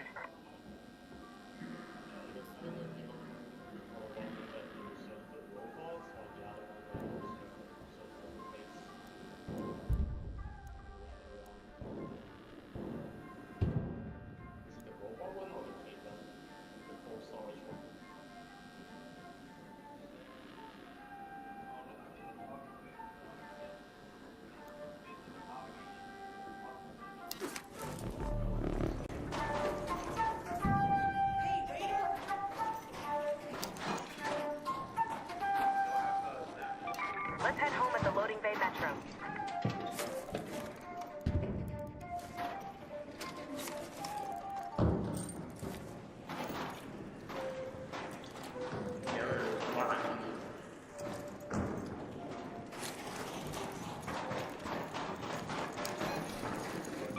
Go to medical research.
Loading Bay Metro.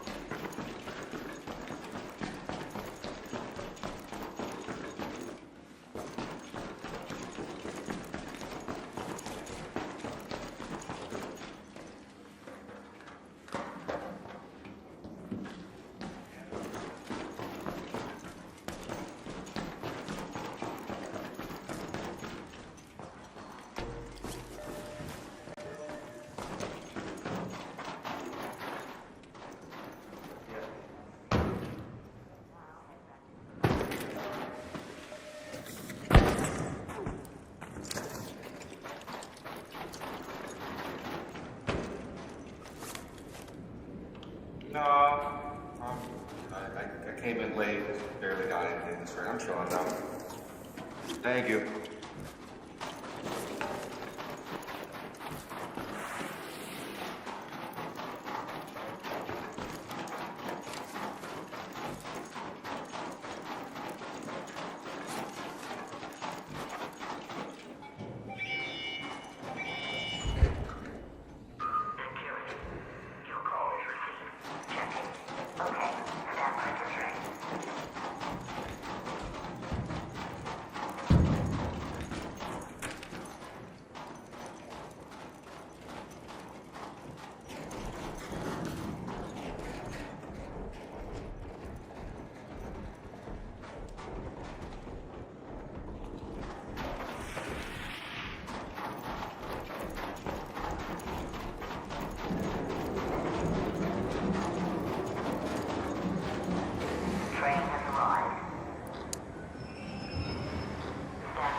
Language, and now it was learning, I don't know what to call the next level up of officer language, but it's like flag officer language. Flag officer language. Because for that year, I was in the Pentagon. I was, it's weird when you're an aide, it's kind of like you don't exist, but you do. I don't mean that in a bad way. My boss was a great guy. He was, just a great guy, nice guy, cared about me a lot. But like when you're in a room with a 4-star general, like the aides are kind of these subhumans in the back, but you're listening to everything, you're seeing everything. And so it was a very educational experience as to what's happening at those levels. You're going to meetings at the Pentagon, JSOC, like just really educational. A lot of inside baseball going on. Yeah, and for us in the SEAL teams, we don't realize often how much visibility we have, especially back then. Look, I guess it's pretty obvious we have a lot of visibility, but back then, you wouldn't think that a E5 in a SEAL platoon doing something dumb on Liberty would get a phone call to the admiral from the vice CNO or the CNO or the SecNav. Like, these things are a big deal. And so that's what I learned. I learned the amount of scrutiny that we're under. The SEAL Team 5 guys, they had someone in that platoon uploaded digital pictures of their deployment to a website that was supposed to be secure that got breached. And so these pictures went out over the internet. And the pictures, so I'm there when the CNO is calling the admiral to ask him about each of these individual pictures, what is going on in these pictures. And implied in that was like, what is wrong with your troops? Example, there's an image of a guy, an Iraqi guy, he's being held by the jaw, and he's got a pistol to his head, and the CNO's like, what is going on in this picture? And the admiral hits the mute button, and I'm like, sir, they don't like to have their picture taken, so you gotta face the picture with the camera. You gotta face the picture with the camera, and the light is so that you can illuminate the camera. You can illuminate the picture. That's why the closest flashlight you got is in his pistol. That's what he's doing. Boom. Admiral just tells him what's going on. Shit. Next picture. A guy with a sandbag over his head, cuffed. Go to the lobby. Coming out of the sandbag.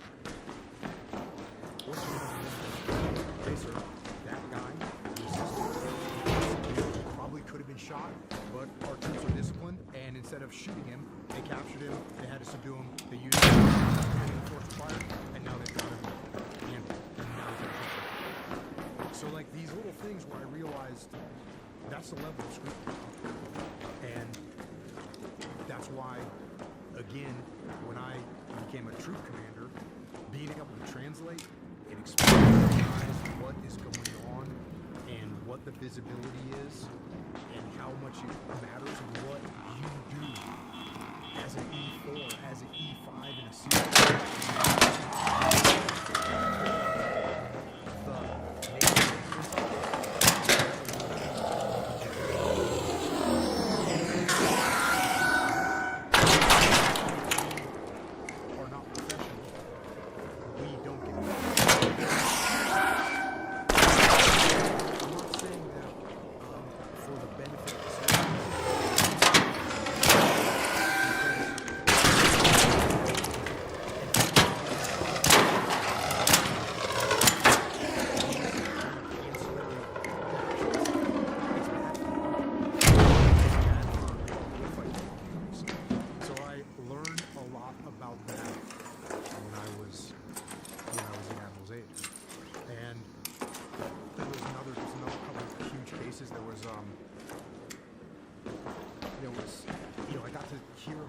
Happening from a legal perspective. Like there were some guys that shot someone. This wasn't SEAL, this was Army guys, regular conventional Army guys, shot someone in south of Baghdad somewhere. Don't quote me on the story, but they had planted a gun on them. And they were under trial for that. And I just why would they be doing this? The immediate answer is, well, they're afraid that this guy, now they're trying to cover it up.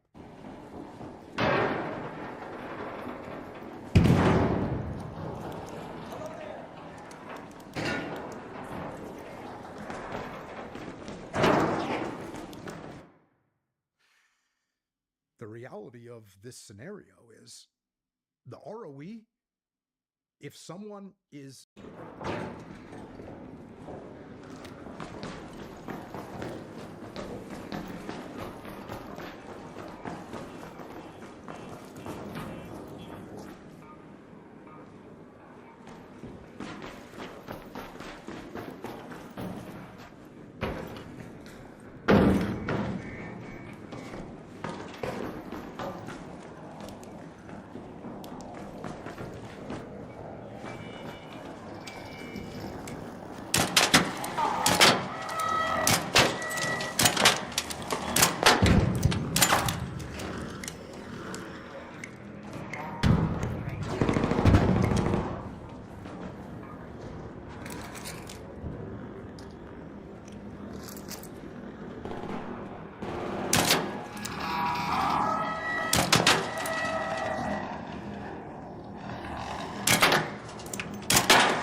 I'm trying to get to the Stella Marcos Medical Storage Gate.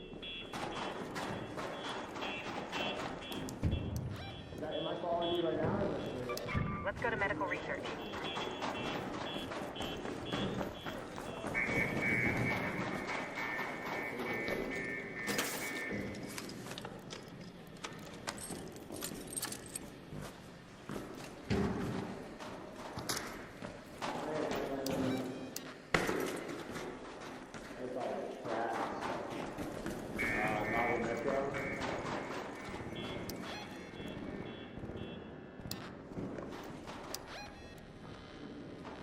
You can help me get there. I need something to that key to get out.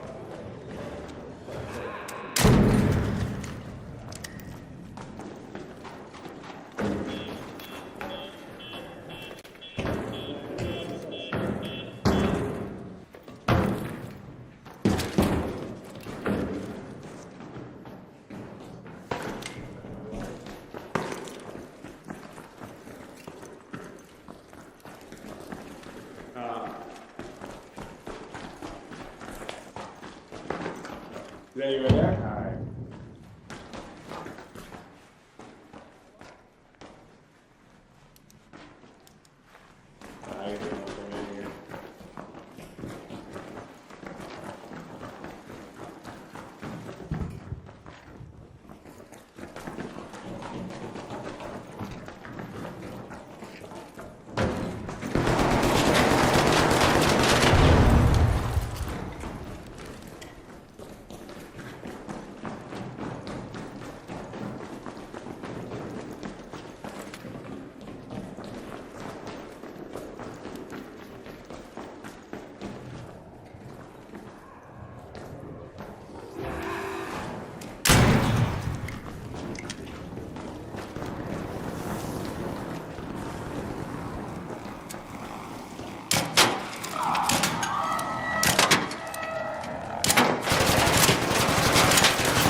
Yeah. There you go. Ah, I appreciate it. Thank you.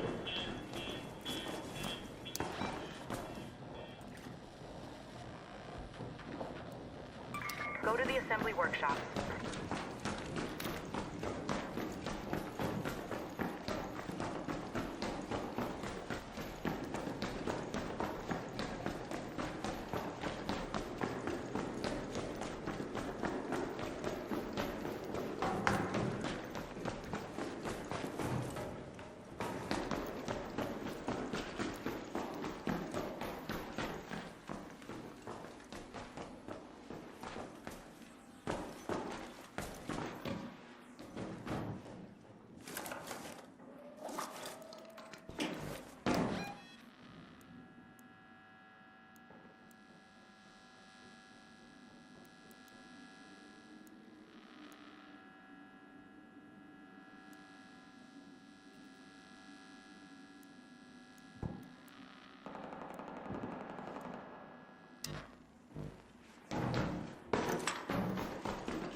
go to that location.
Let's move to that location.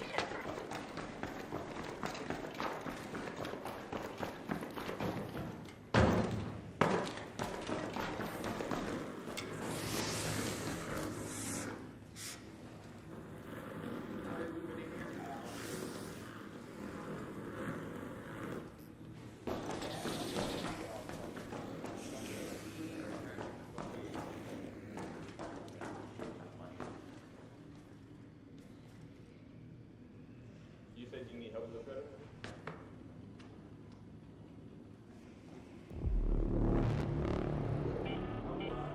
An ARC orbiter is en route. The safe window is closing. 10 minutes to get out of there. I repeat, 10 minutes.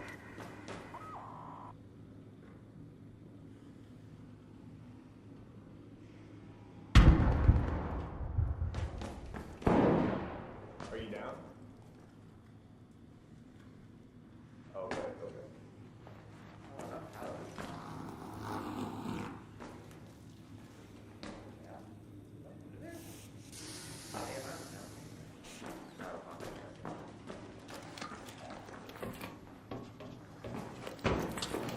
Yeah, right. Gotta take care of them blinkers.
test? It looked yellow.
4 is back online. Discharge for bomb. 2-3 is on hold.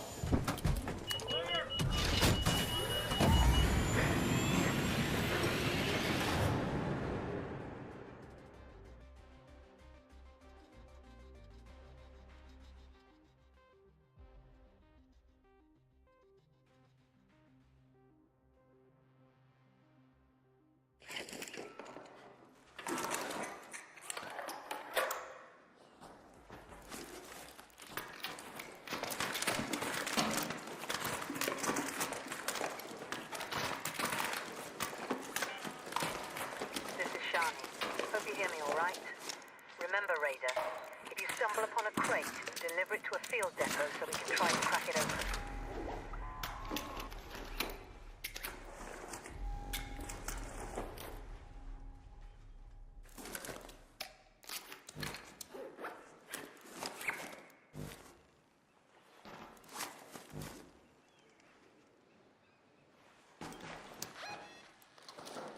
Head home at the train station hatch.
Turns out soil can be sour.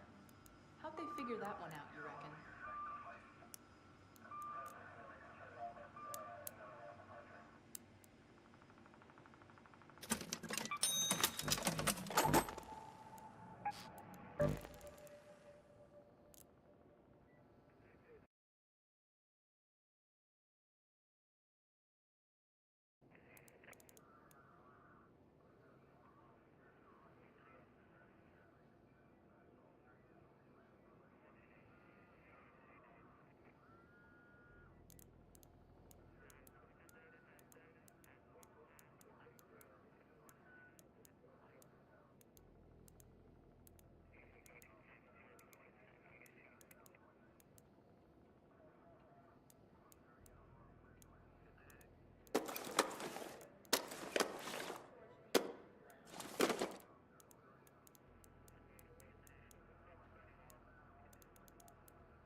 For more?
On you go.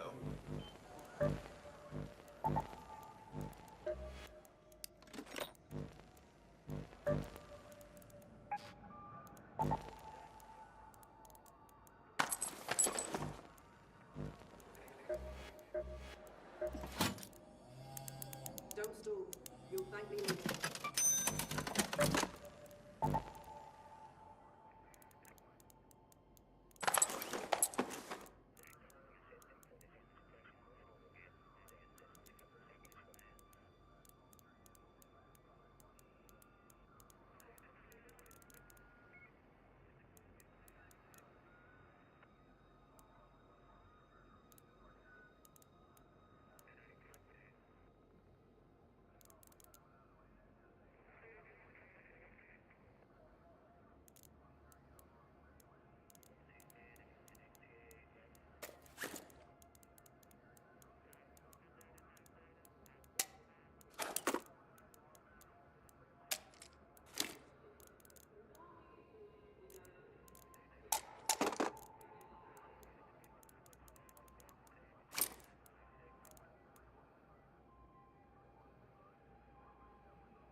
Let's go to the loading. Have your eyes adjusted to the dark yet, Raider?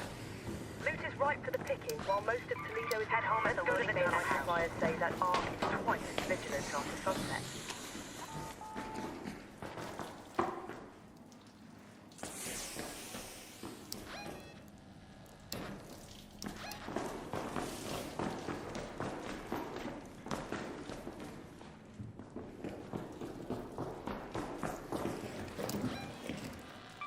Go to the loading bay.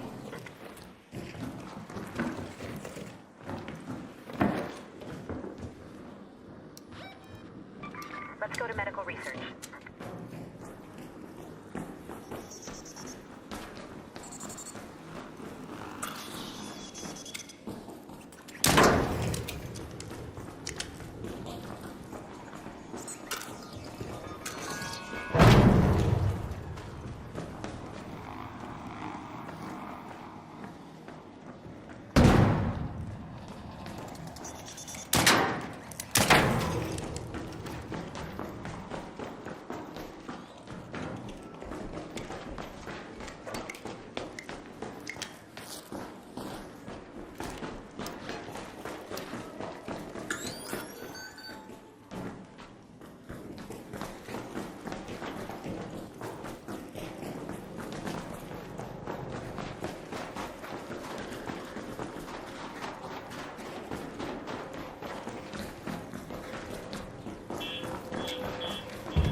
Loading Bay Metro.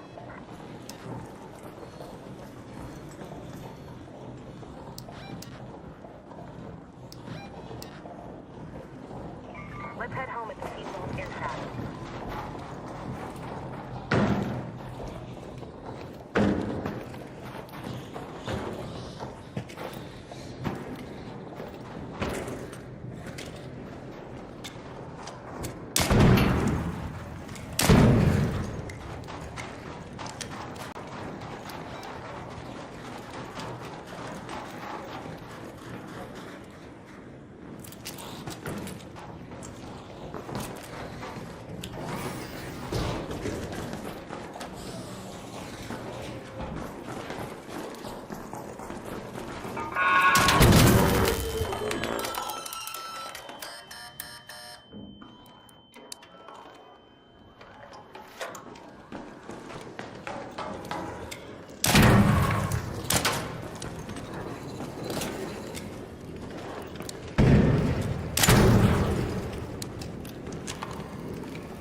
magnetic storm is currently raging over topside.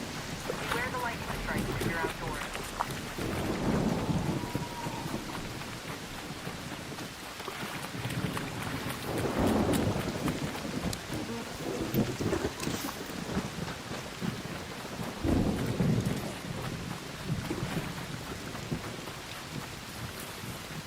Let's go to that location.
You said what? You see where that rocket gear went? Yeah. Just over here. Pull it up back here. Well, we were just need mostly the trying one, to get just need it, one. but I think my buddy still needs some drivers. Okay, no worries. Watch out, jump on it. Sorry about that. No, no problem. We just kind of. Yeah, we got it. You're all good. Oh, y'all can get all this stuff on that bashing though. Oh, appreciate it.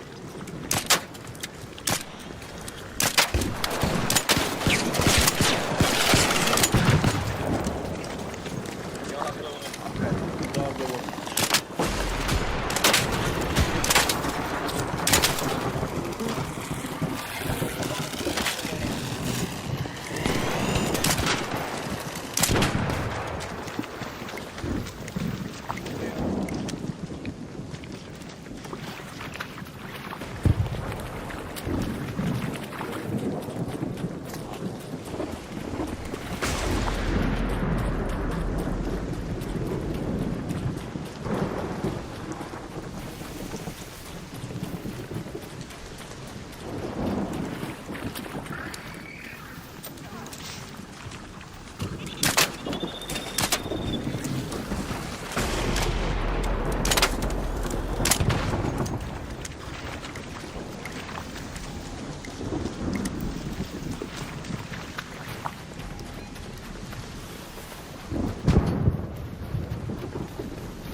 Let's move to that location.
You'll just on the most part, bro.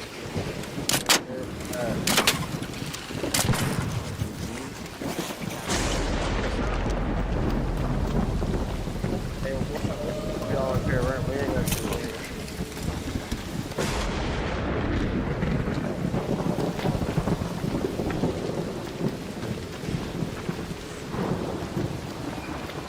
You want any heals?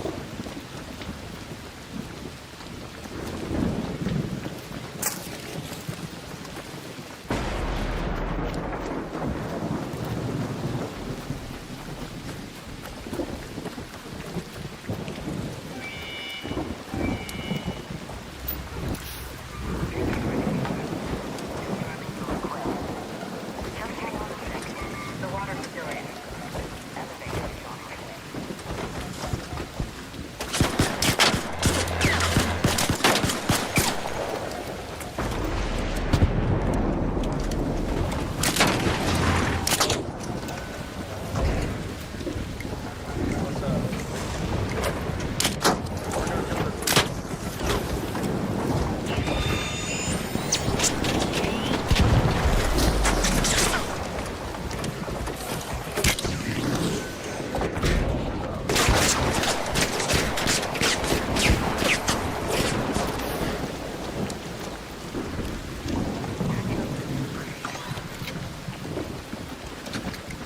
Where'd he go?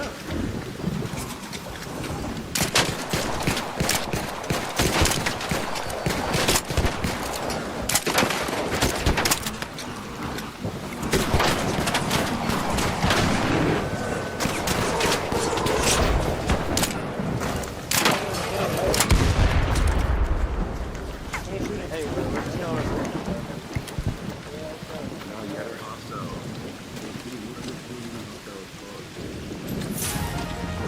Still shooting me before. You don't need this stuff on the secret?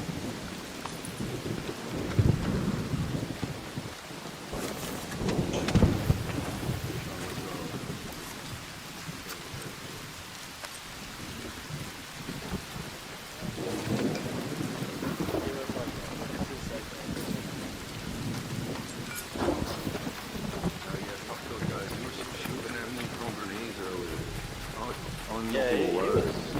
was hella fun. But I'm gonna block them after this match. Just give them something to play. Yeah. Alright, hell yeah. Thank you guys. Bro.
which means these ain't Micron.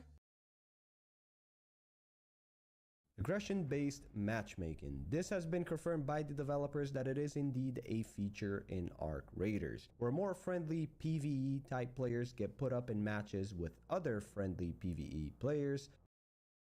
There's levels to the friendliness, right?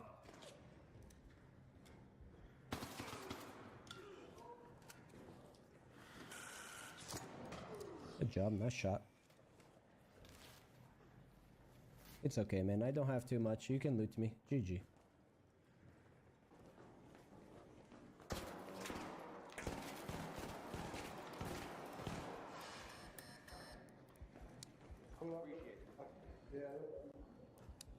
Appreciate it. Karma is a bitch. So the 6th, the 7th, and the 8th game.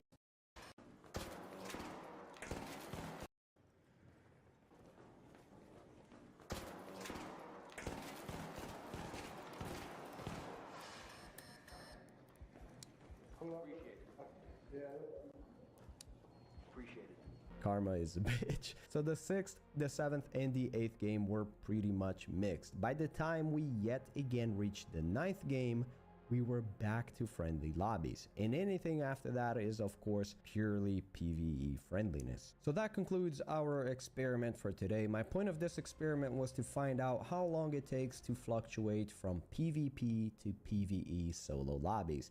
And it does seem like 9 to 10 games is the sweet spot to get you down there. Now, the point of this experiment is to help solo players who enjoy chill lobbies like myself in solo, but appreciate some nice PvP group combat, which is what I believe is how most players are like anyways. I did not experiment how many games it takes to go from PvE to PvP through solo, because I'll be honest, I don't really feel too great about shooting friendly players that are just playing the game to relax just for the sake of shooting them. I am, however, extremely confident that to go from friendly to aggressive lobbies, it does take far less time. There have been times I've been in completely feel too great about shooting friendly players that are just playing the game to relax just for the sake of shooting them. I am, however, extremely confident that to go from friendly to aggressive lobbies, it does take far less time. There have been times I've been in completely chill PvE lobbies, then I go ahead and play 2 to 3 duo games with my friends. I'm suddenly back in completely PvP lobbies again. If you want to pump up your aggression-based matchmaking without shooting chill raiders, just go do some group queues, or if you don't have anybody to do group queues with, just do fill squad when you go matchmake, and go play some Stella Montes PvP, and you'll be back to aggressive lobbies in just a few games. That's gonna conclude today's video. I hope you guys learned from this, and I appreciate all of you. I'll be catching you legends on the next one. Peace.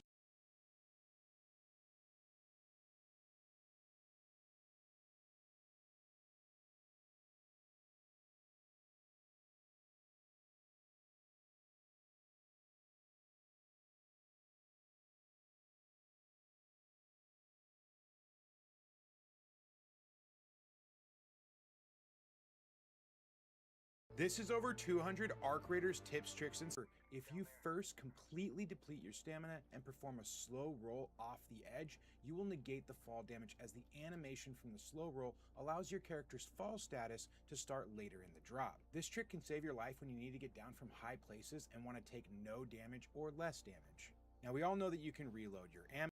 Character's fall edge, you will negate the fall damage, as the animation from the slow roll allows your character's fall status to start later in the drop. This trick can save your life when you need to get down from high places and want to take no damage or less damage. Now, we all know that you can reload your ammo and it'll take it from your backpack. However, what you might not know is that you can reload ammo from your safe pocket. This is especially useful if you're going in with expensive ammo such as energy or explosive, which runs between 15 to 18k a stack. Pair this with a backpack that has 3 safe pockets, and you're reducing your overall risk of loss by quite a bit. The workshop section is your home base. This is where your material gathering rooster named Scrappy lives, and where you craft gear, weapons, consumables, and more. Be sure to craft and upgrade every workbench in the workshop as often and as fast as possible, as it'll make your raider life much easier. This may be a simple tip, but sometimes people don't prioritize it. Smoke grenades obviously help you versus enemy raiders, but they will also help you versus the Ark. Keep these handy as they will save your life when you get caught in the open against ARC enemy or raiders, especially when it's things like Rocketeers, Leapers, or any of the big ARC that become a huge threat in open areas.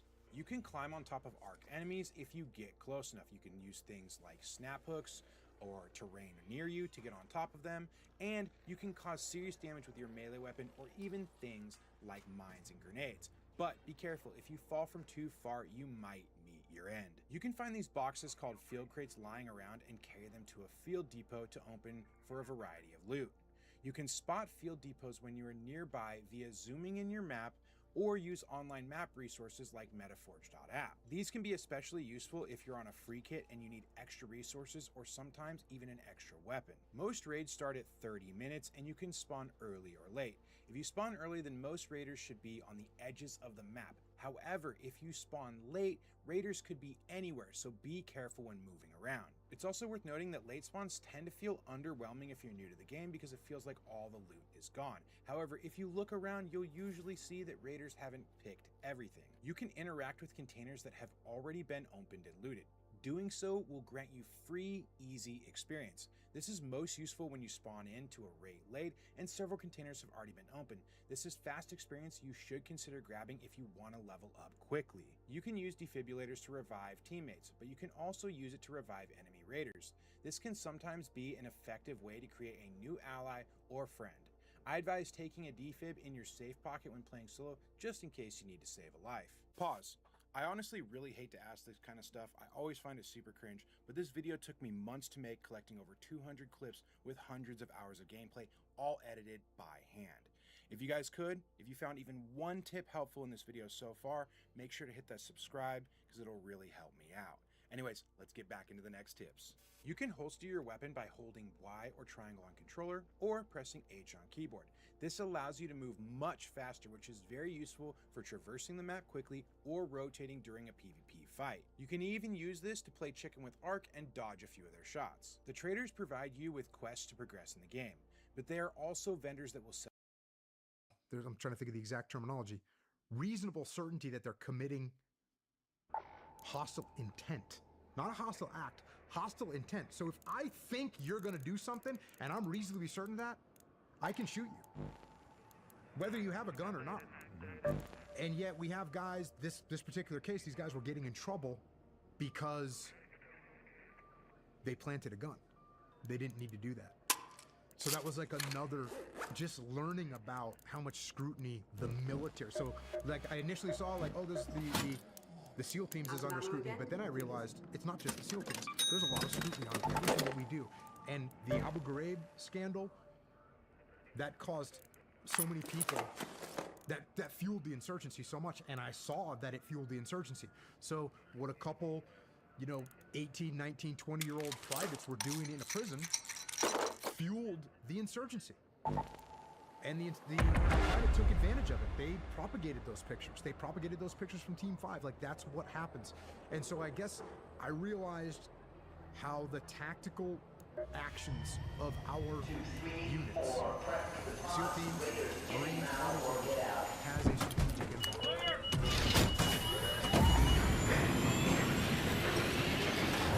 That is something I never thought of. Where does the scrutiny come from?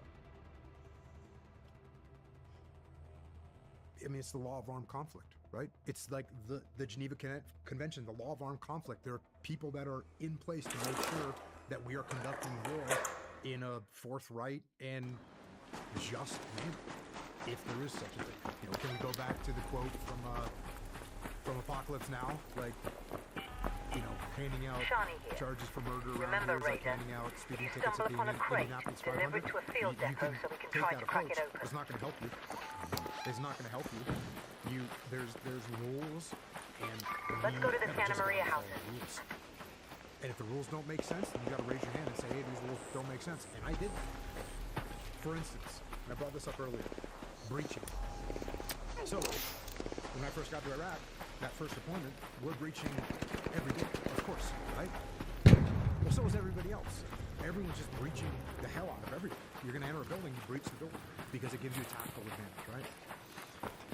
So, civilians were getting injured by breaches. And eventually, they said, hey, no more breaching.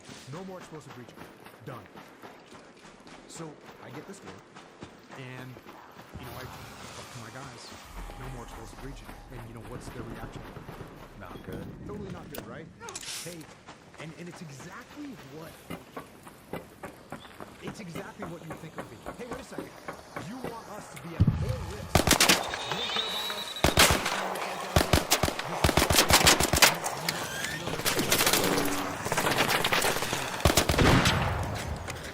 So, and I'm doing the same thing, right? But now I'm thinking, wait a second, does my boss want to put my guys at risk? What do you think? Really? Actually, I don't think my boss. There's got to be something. Hey, boss, what's the deal with this?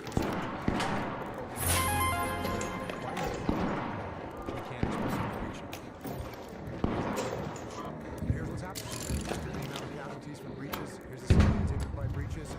Here's, you know, the number of breaches that are happening every night in Baghdad or the surrounding areas.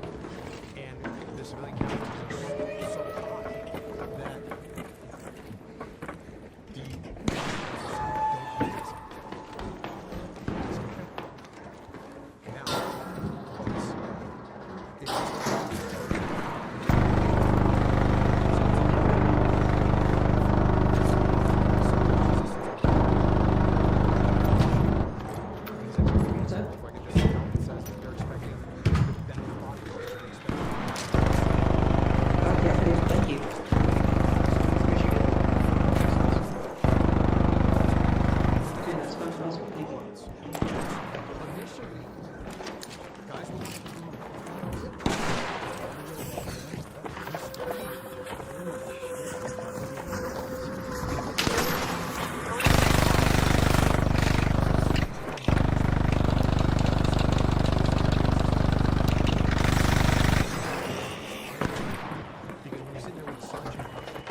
front of the door or outside the building and doing a call out.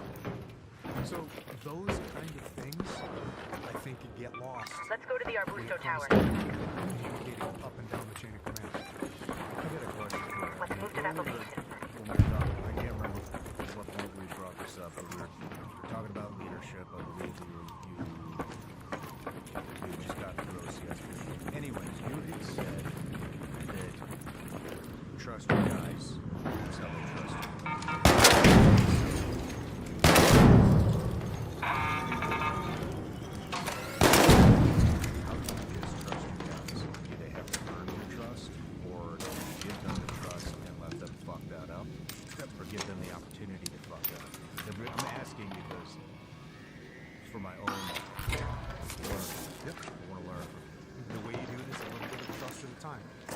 So if you started working with me, I wouldn't be like, hey Sean, we got this off tonight.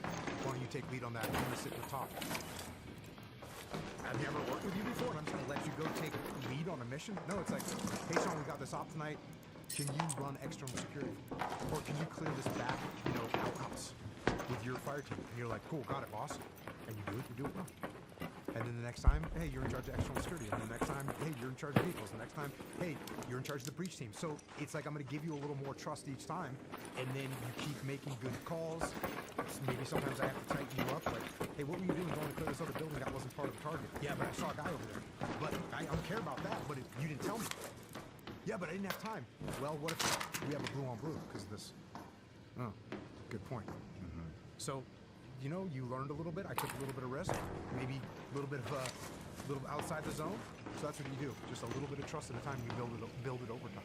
But I have to trust you. And actually, what's funny is I thought where you're going with that question is, if my guys are telling me, like, we need to explosively breach this target. Go to the Arbusto Tower. Well, I mean.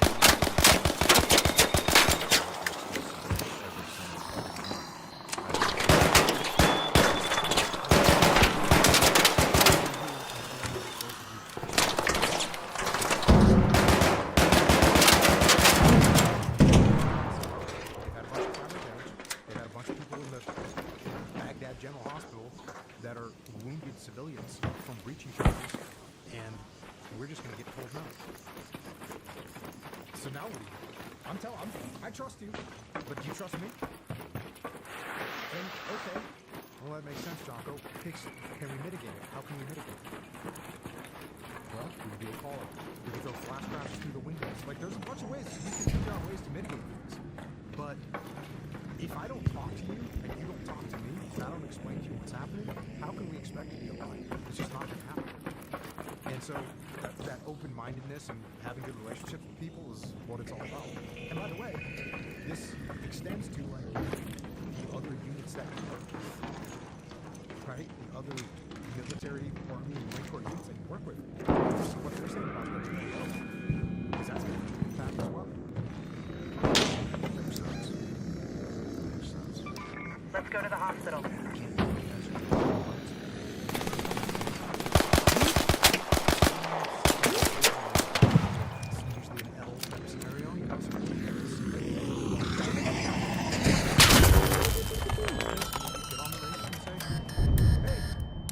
You're surrounded. Our Turk would do it.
How is it?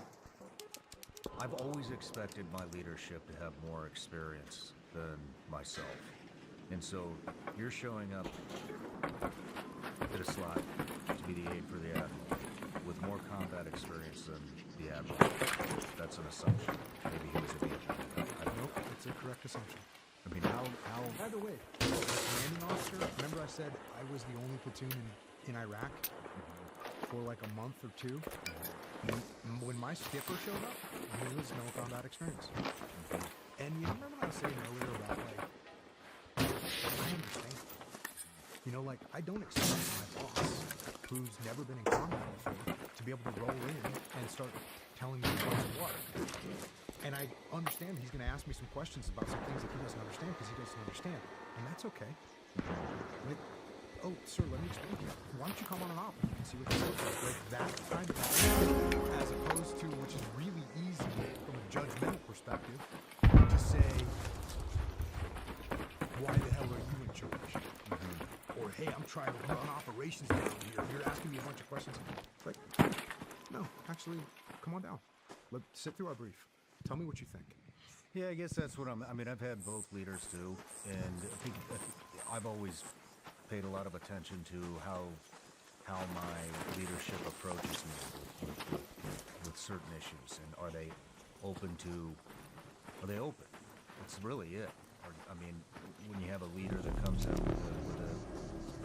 little to no experience, I mean, it's once again, how are they going to project that? Are they going to project that and lean on us, or are they going to hide from that experience and you know what I'm getting at, and present like an overinflated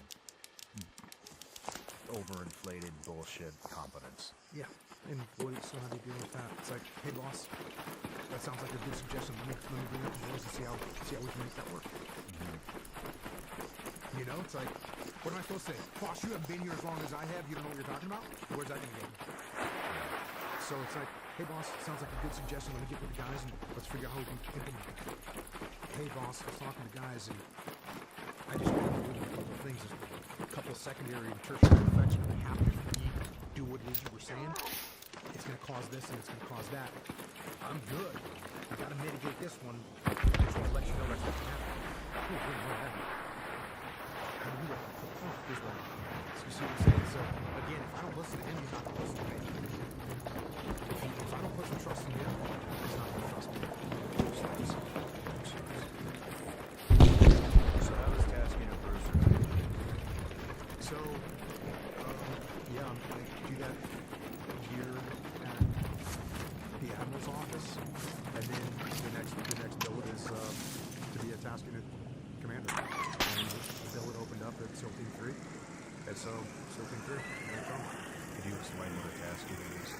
Task unit is the old name, now it's called the troop. It's the old name for two platoons combined together with a little headquarters element above it. So it's about 36 guys, but it really can be anywhere between 30 and 50 or 70. You know, it's I think people are always surprised that the variables inside the military, like infantry company can be 80 guys or can be 280 guys. You know, there's a big variation. But generally speaking, a task unit is two platoons, or a troop is two platoons with between 16 and 20 guys in each platoon.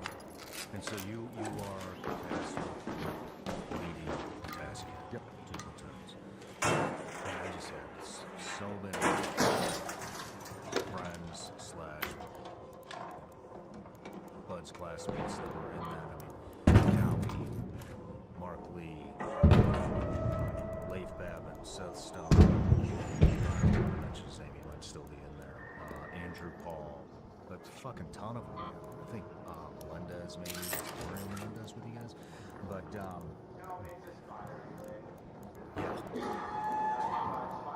a lot of these guys. Plus, a lot more enlisted, but I don't know who's saying what it is, because I don't know who's in and who's not in. But and this is where, man,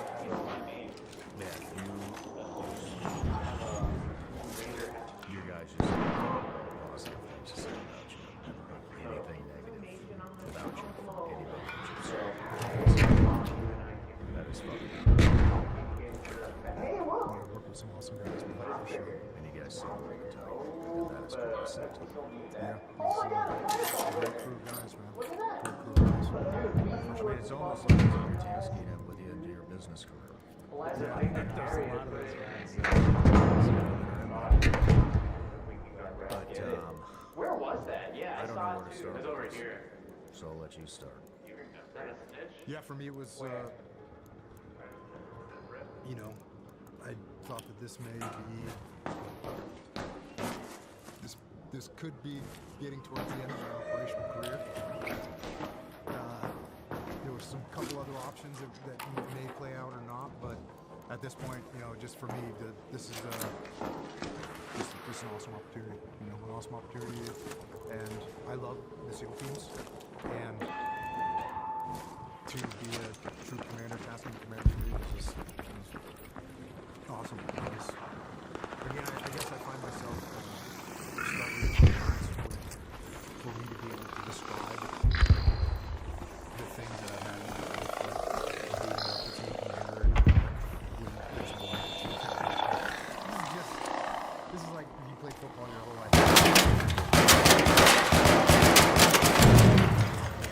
Like Madison Square Garden. That's what it was. This is the only thing I ever dreamed of doing, the only thing I wanted to do. Teams, and now they get to be in charge of something else. It was awesome. It worked out, showed up and I stole a lot of stuff from Big Hackworth.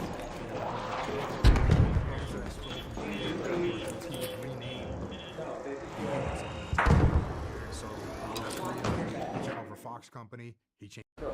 Hey, just in case you didn't know, if there's a water filter in there, I could use the water filter. But you can look. I'm gonna take the Band-Aid though. Hey, come on in, my friend. Congratulations, you won. Actually, yes, you've won the opportunity to look inside of this as well. Nah, it's not much. We love you. But you did win. We'd have fallen in love with you now. Whoa. Jesus, jumping stuff all out the of your floor, nuts. okay. Oh, wow. Oh my god, that Okay, was talking so shit, King. hot. You're God fucking damn. good. That was good. That was of quality. Oh, the way you dropped it out that ass. Watch out.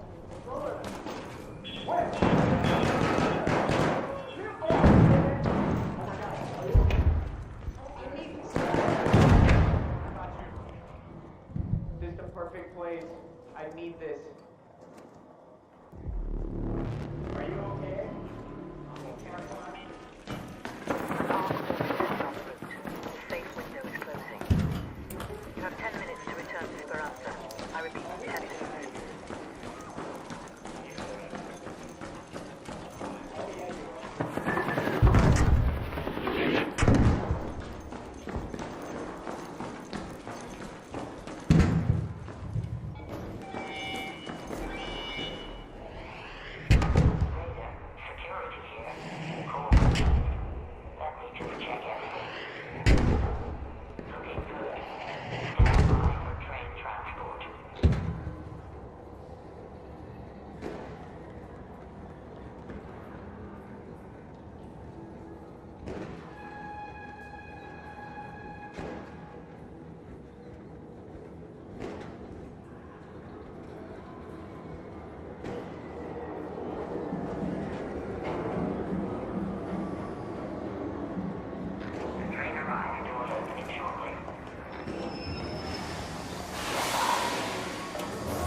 charge of the 439th, which is called the Hard Luck Battalion, and he changed it to the Hardcore Battalion. And he did that even with each of his subordinate elements. He would change their name to something cool. And so when I took over, Task Unit Bravo was the original Alpha Bravo Charlie, and I took over for Task Unit Bravo, and the first thing I did was change the name to Bruiser. And it's totally unofficial, and I just went with it, and that's what we got.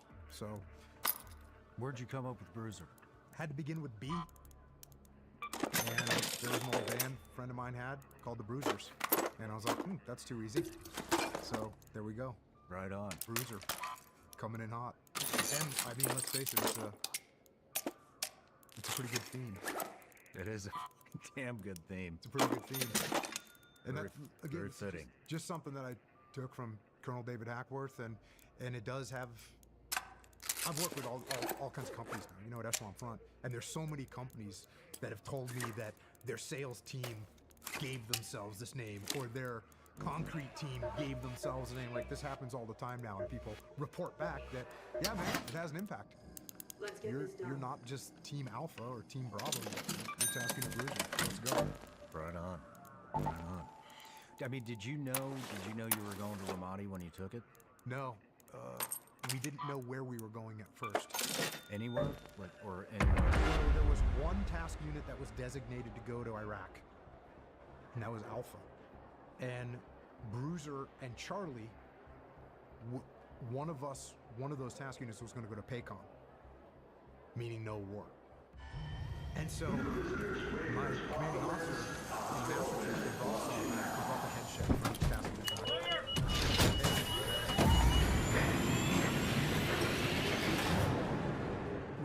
We can split up the task units so that whoever hasn't been to Iraq, we can all put them in one task unit and they can all go to Iraq.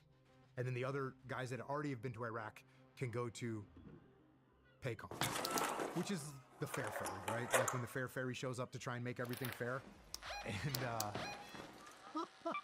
let's go to the Santa Maria houses. So I had my opinion, but I went back and asked the guys, because we were just starting our land warfare. Have your I said, eyes hey, here's adjusted what to they're the dark yet, offering. They're Raider? offering for us to Loot is split ripe up for the and guys that picking haven't while been to most of Iraq Toledo can is go, asleep. or Though my suppliers say that ARC send is twice as whoever vigilant after performs the best sunset. to Iraq. And I kind of smiled. And they're all like, hell yeah, let's go. So it was, a little bit of a competition to see who goes to Iraq. And, we were very hard working. Sounds like it. I mean, so many, like Chris Kyle, Eli Crane's in there. Eli wasn't with us. Oh, he wasn't? Like Mansour. I mean, wow. Yeah, bunch of and a bunch of guys whose names who I just on. I think so. Tony Efrati, might be the one guy that we were E5 Mafia team, me and Tony, and I'm trying to think if I knew anyone else in there. I think I knew who the other platoon chief was, another good guy. I think, but we weren't ever at the same team, but I knew him. But other than that, I don't think I knew one single person. What do you think your reputation was for them? What did they think they were working to if you was their task unit commander? I mean, Tony knew me. He knew exactly what it was. So he got the word out. Yeah, I mean, Tony's as close as come. And Tony has an outstanding reputation and had an outstanding Let's go to the Red Tower. And so, he knew me. So that was that. And, my platoon in Baghdad done a lot of stuff. I had a lot of experience.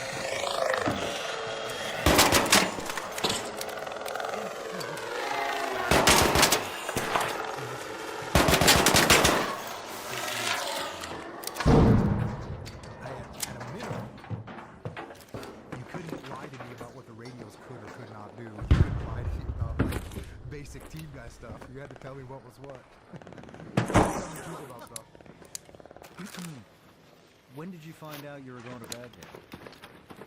Or not Baghdad, excuse me, Ramadi. So I would say about halfway through the workup, they said, all right, you guys, Bruiser's going. And look, Bruiser's going.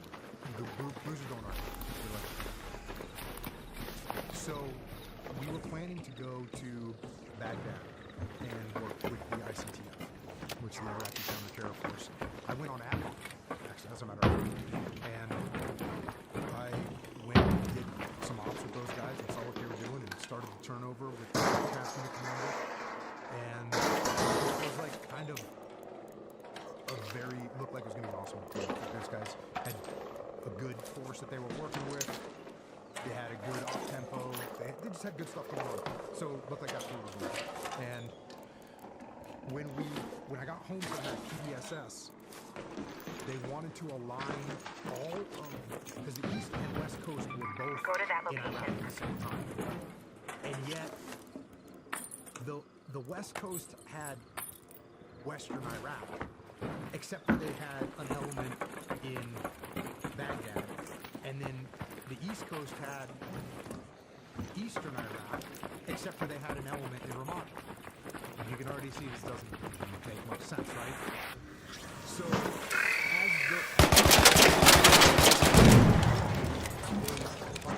wait a second, why do we have our forces kind of disjointed? West Coast, you take Western Iraq, that's like Fallujah, Palamia, Ramadi. East Coast, you take Baghdad, which includes the ICTF, and then the other stations that they were at. And it makes sense, you know, like there's no two ways about it. And when I heard that, I was on, I wasn't on leave, but my guys were on leave. Like we were back, ready to go to Baghdad. And my skipper called me in the office and said, hey, what do you think about going to Ramadi? And I was like, I knew exactly what was going on in Ramadi, all the intel. It was very clear. Ramadi was a total war zone, total disaster, and it was the worst area in Iraq. And I said, yeah, roger that. No, and I.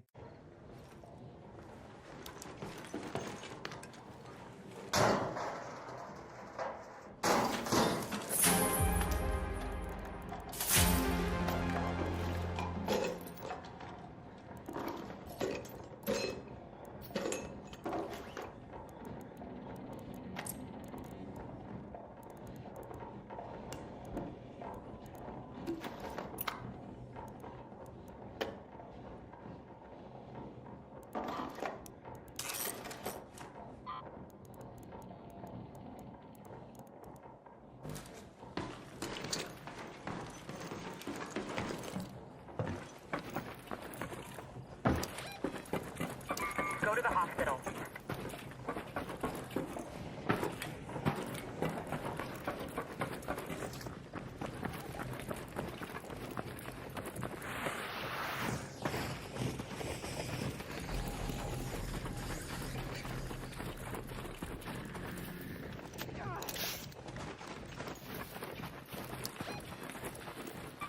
Let's head home at the northern station.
unit inbound. Stand by.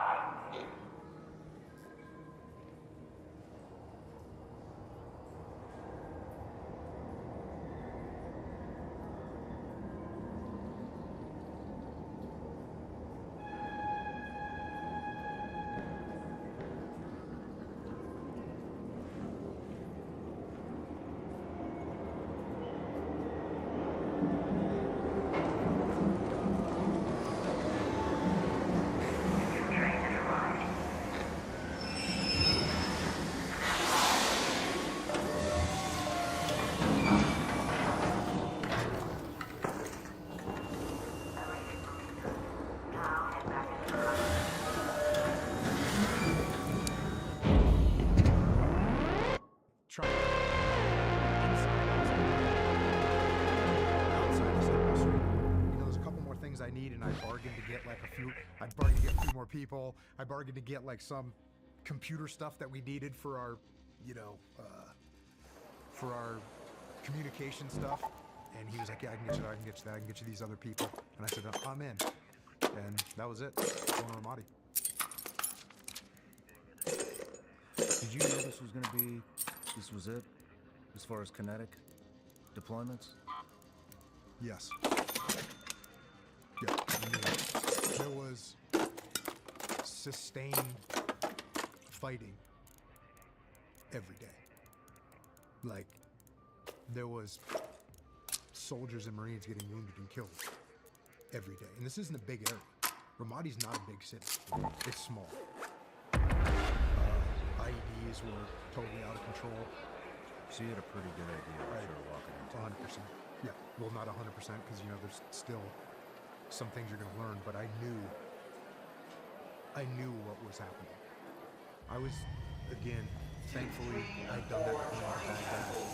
I had, you know, experience as a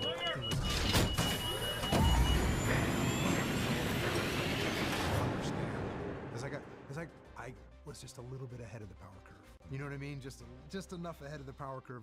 You know, did you ever get rolled back in buds? Yes. I didn't get rolled back in buds, but you could tell that guys that got rolled back, they were like, okay, like full comp, they know what's coming. They're just a little bit ahead. And that's how I felt like I was going in Ramadi. It was just ahead enough to know, like, okay, I know what's coming. And I told them, you know, once go to the Santa Maria house. This is going to be a historical deployment. Howdy, which is a big statement. That's not a small statement. I didn't throw that word around, but I knew. I knew. How many guys did you have that had experience? Like actual experience? Every guy that wasn't a new guy had been there. You had a lot of new guys, I think. We had a decent amount of new guys. It wasn't overwhelming, but we had a solid, probably normal average number of new guys. 3, 4 guys per platoon, new guys, something like that. So not overwhelming, and all great guys. I mean, if you know what you're walking, let me ask this: how many guys on your team or in your task unit had an idea what they were walking into? I don't know if anybody did. How do you prepare these guys?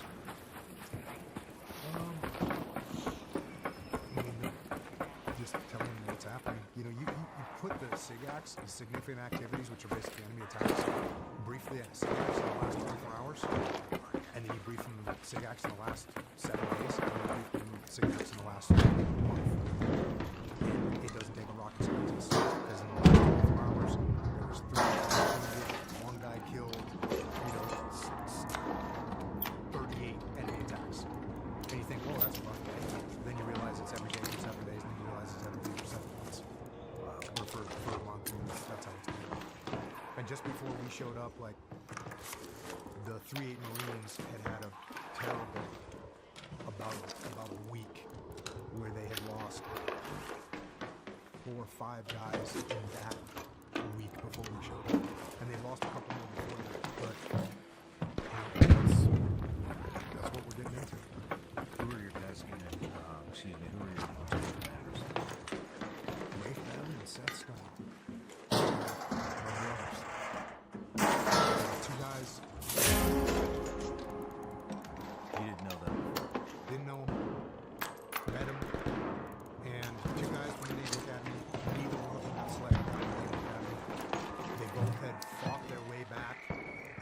complete to Let's get go to the Red SEAL Tower. teams.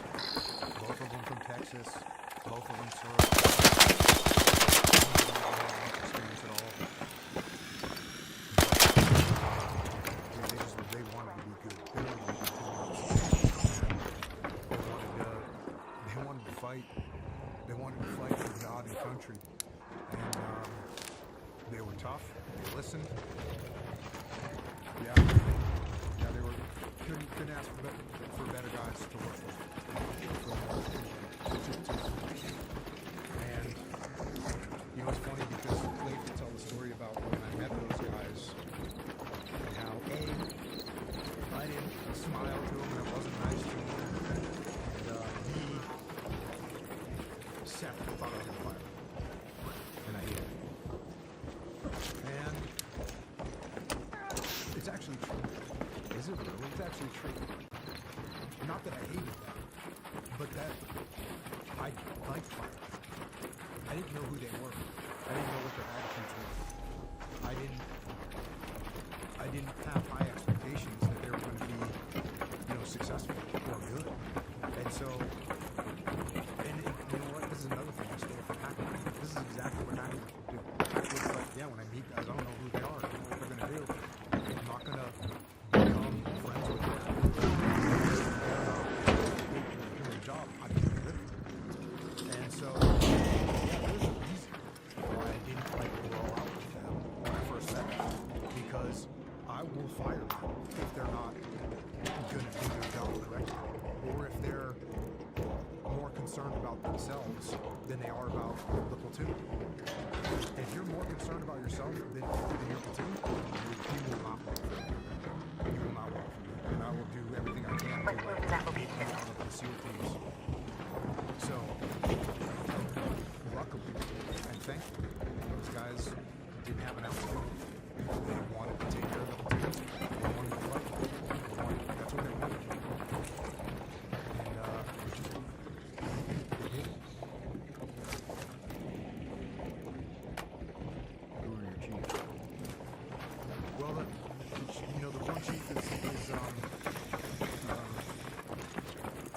Seth's chief, and he's not in the public light. And the other chief was Tony Efrati. And you know, Seth's chief was a great combination with Seth, hardworking guy, and a good compliment to Seth. And then Tony Efrati was Leif's chief, who again he was E5 mob with me at SEAL Team 1, and you know, just I mean, honestly, he's on the platoon list that would form up for the apocalypse. Like he's on the top of the list, you know, because he's not going to back down, and he's great. You know, there's a situation when we were in Orca, and I was watching Tony and Leif. They were getting ready to do some training. Let's go to the hospital. Some real hospital. simple training op, you know, target, like a iteration training on a target assault, something like that. And they're sitting there, you know, in the sand, you know, with the freaking sticks. And Tony tells them, like, hey, sir, you should come in from here, set up a base over here, point from here, rally point over here. That's what we should do. And Leif's like, hey, that sounds really good. Why don't you tell the guys? And Tony goes, I think it'd be good if you do that. I was like, damn, dude, that's a professional. He's trying to elevate the platoon commander. Instead of him being like, I'm going to show these guys that I'm the real guy in charge. Instead of doing that, he elevates them. Just in that little moment, that's one little moment in time where you see a guy that's like a real, true professional, whose ego is totally out of it. He wants to have a good platoon. So, yeah, just epic. And, you know, since I was young, good friends with Tony. You know, I grew up with Tony. And so we had a great relationship.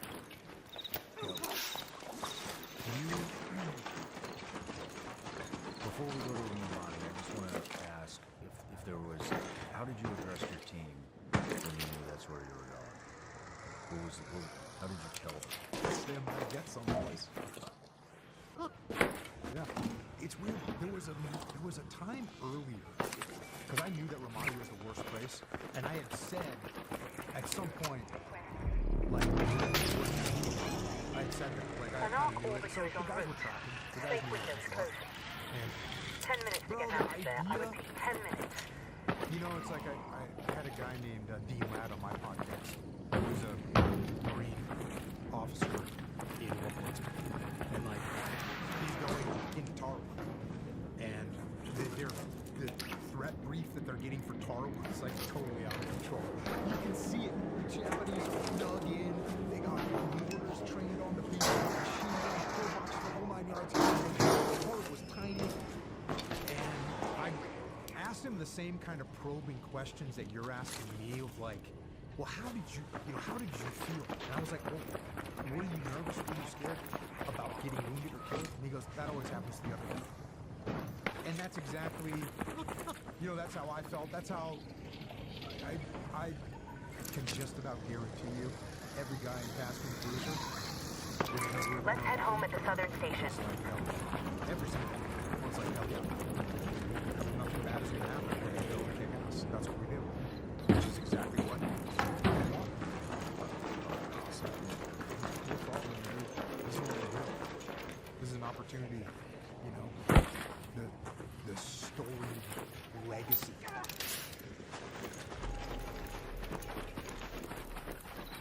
That the guys in Vietnam built, that we got to, get to walk around in Coronado with a trident. I mean, not walking around, but guys know your field. You go into a McPee's on a Thursday night, which I'm sorry you missed out on. Like, you're a badass. And I didn't do anything. Guys that came before. So, to have an opportunity, it's a huge opportunity, and it's a heavy weight. You gotta hold the line. So you get to Iraq, then Ramadi. Let's talk about that.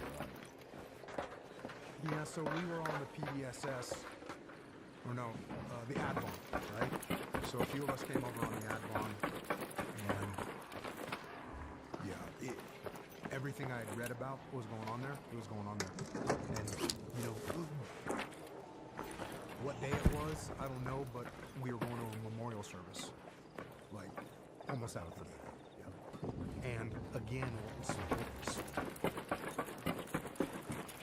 what left a mark was I could tell in the memorial service that this was a routine. Like, it wasn't an ad hoc thing. Like, I'm looking around and I go, this is not an ad hoc thing. I've been in the military for, at this point, 15 years. I know what it looks like when you throw together a ceremony and the last minute just get in there and do something. This was not that. I'm looking at, like, the setup where they have the memorial crosses. Those things are enough. Those things are used. I'm looking at where the preacher's talking from. I'm like, oh, he's delivering words again. So, that's my first memory.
Snipers, like a little glimpse.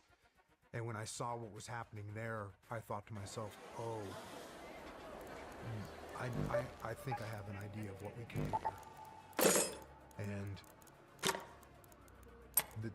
the turnover with the guys from Team 2, great bunch of dudes. It was like there was areas where, and the same thing with what the coalition forces were telling us. The T2 hey, this area here, you can't go there. It's not passable areas. You know, there are too many IEDs to go down there, period. So it was, we knew, I knew it was going to be a fight because it was all around us. You know, you go, we live, it's another weird thing. Is like growing up watching war movies, it was usually like good guys are over here, bad guys are over there. You go over to fight the bad guys. Like, okay, World War I was trench warfare. Even the trenches seemed like they were a little far apart. It reminded me of the other side of this wall.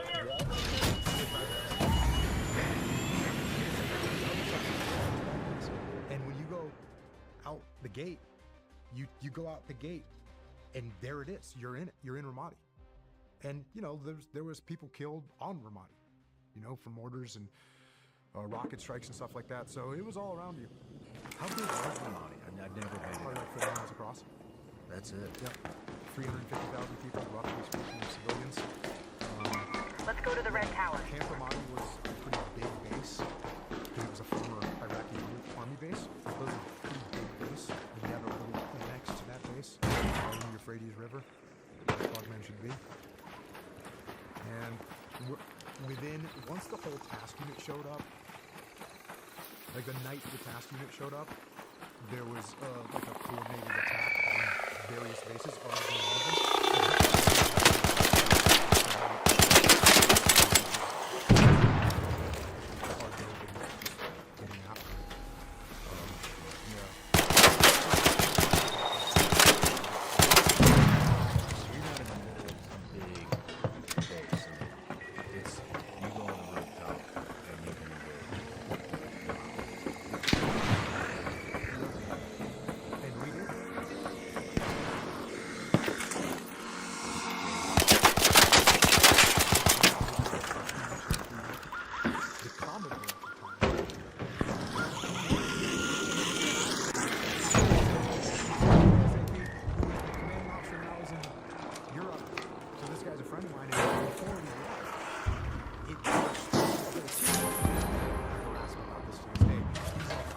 chances are none of them were going to shoot your weapons, like this is a different time and all this stuff. And I think I sent him an email or a Webby thing, and I said, hey, sir, we've been here for 48 hours. Every single guy in my task unit and some of the taps have engaged. So what was the mission? Was it very specific, or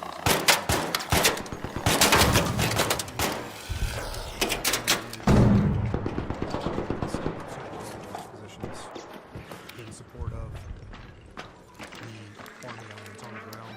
That's kind of one. We did do direct action missions. Let's go to the Santa Maria Iraqi houses. counterparts.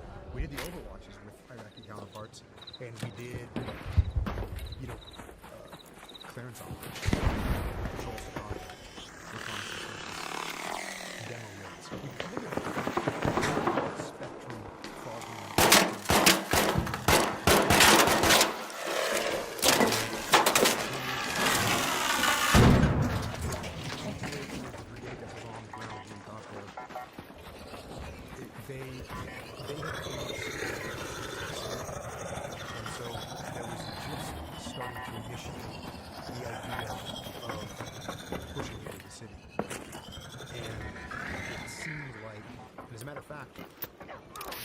while my guys, before my guys arrived, we were getting word that one of the courses of action was a Fallujah units of the Now, it's completely wrong, right? It is completely wrong. But there was the president, just been elected. He said, I don't want to do that type of assault on Fallujah, because it will cause a separation between the Sunni and Shias, and this will be a civil war. Is there another way to do it? And so this is where, when the 118B showed up, which is the 1st Brigade, 1st Armored Division, Ready 1st Brigade, when they showed up, let's move to that they location. had a plan that had been used in northern Iraq at Tal Afar to clear the city like a small section.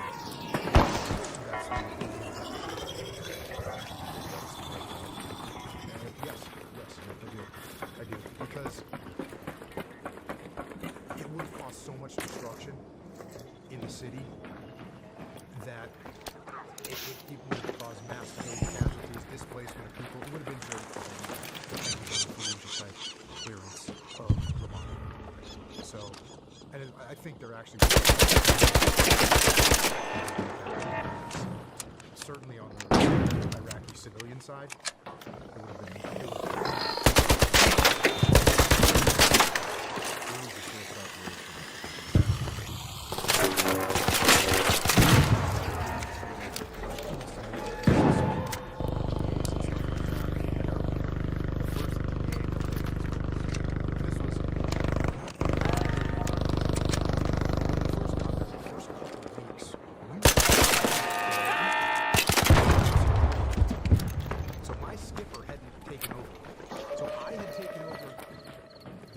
Ramadi space, but my CO wasn't in charge.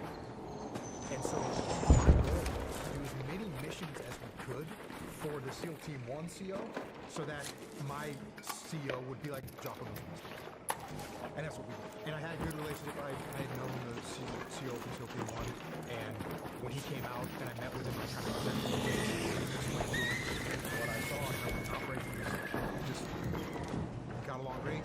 So when I started running up, missions that we were going to do, he was approved, and that was very cool. And we got very aggressive about it. And like I remember Lave's first direct action mission, and he may have never done that. And on the task force command, this thing was pretty close to it. And I'm like, he can go do this thing. And so he put together the plan. There was like a lot of stuff to organize. And he came to me and he's like, hey bro, he's like, I don't know if we're gonna be ready for this. And I'm like, bro, you're gonna be fine. You're totally gonna go. You got this. And he was like, you know, he trusted me, man. And I trusted him. That's why I was going. But he looked at me like with that kind of like, okay, if you say so type thing. Anyway. Let's go to the Arbusto Tower. So we ran some missions like that. And then what happened was, when I met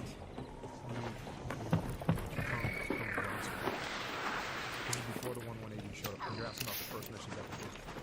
So I put Tony Frati had taken over the sniper element with some Marines, him, and some SEALs, and a couple of Iraqi soldiers out to this area where the Marines had been IED'd and lost units in early. And so Tony went out there, they're in Overwatch for 48 hours or something like that. Go to the hospital. 36 hours. Nothing. I go to meet the brigade. And as I'm going to meet the brigade, I'm walking through the talk. This is out of the window. I'm walking through the talk, and they're announcing, like, through the radios that the SEALs just engaged 2 IED placers at this location, where that IED takes place. And I walk in his office, and he goes, are those your guys? And I'm like, yes, sir. And he said, I need you over in East Berlin. And I said, Roger that, sir. We're going to get it fixed. We're going to get it together.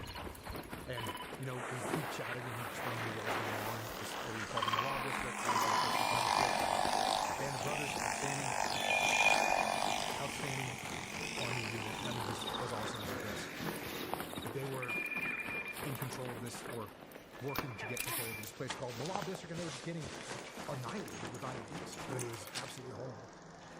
And so I went back and I put together a crew and to go over to Eastern Ramadi and conduct a massive clearance with them. So we're over there for a few days. We're getting to know the Iraqi troops. We were planning this big, giant operation. And again, bro, if we're in the SEAL teams and we think of a big operation, we think of like a task unit, right? Maybe a task unit plus a company of rangers, a company of maybe a platoon of infantry guys. When I say big, but hundreds and hundreds and hundreds of soldiers. So we're planning this operation, and so now we're talking about what does the headship do? Like, so in Ramadi,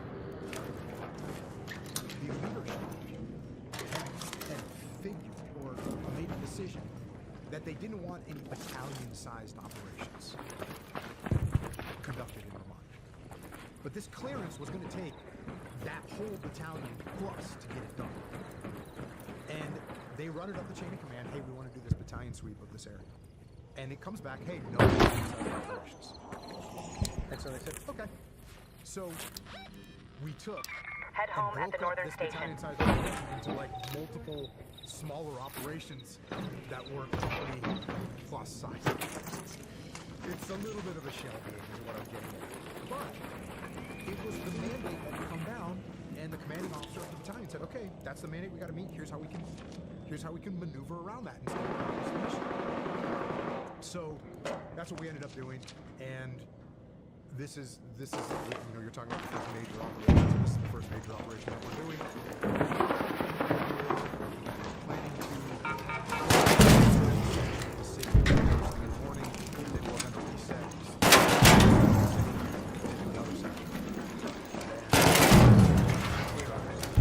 Reconnaissance, science world watch, we're talking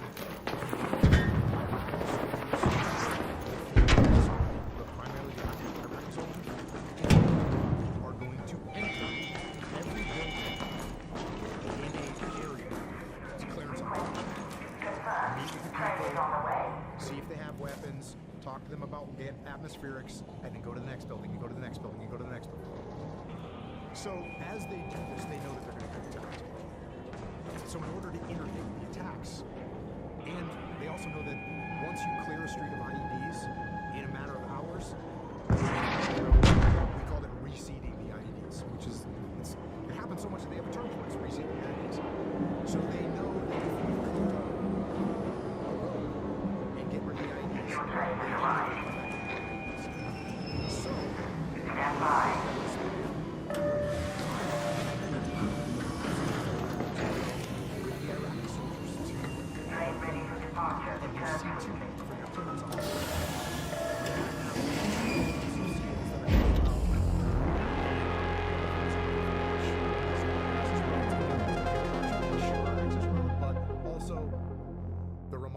Stadium, which is a staging area for the enemy. And then I am going to be with the company commander, who's an awesome guy, Joe Claiborne, crazy Joe Claiborne. I'm going to be with him because he's helping C2 and the Iraqi soldiers with elements of his company. There's a lot going on. Yeah, no kidding. So we launch pre-dawn, and this is another thing. Pre-dawn operation, and we had done, Stoner had taken guys out with Claiborne, with Joe Claiborne, like a few days earlier, and he had gotten a big gunfight, and when they came back, I was standing at the gate waiting for them to come back, and he's like totally impressed, and I walk with him to the battalion commander, and this guy, this company commander, Joe Claiborne, who's been in Iraq for 4 or 5 months at this point, he's lost 2 guys, I think. He's had a bunch of guys wounded. I think at that point, like 20% of his guys have been wounded or killed. And he goes to the battalion commander, and he says, I want SEALs with me on every operation I do for you. From one engagement with my guys, he was impressed. And I was overwhelmingly impressed with him and his guys. They were outstanding. But that's how much we hit it off with these guys. And I've told him since that was the best compliment I've ever got in my life. Was when an Army company commander goes and tells his battalion commander, I want SEALs with us on every operation we do from here on out. After just getting in a major engagement. So now you fast forward a few days, and we're going on this mission. And as we're driving in, it's eerie. And what the Mooj would do is they would let tires off. And so you're rolling on black smoke everywhere. There's some fires burning.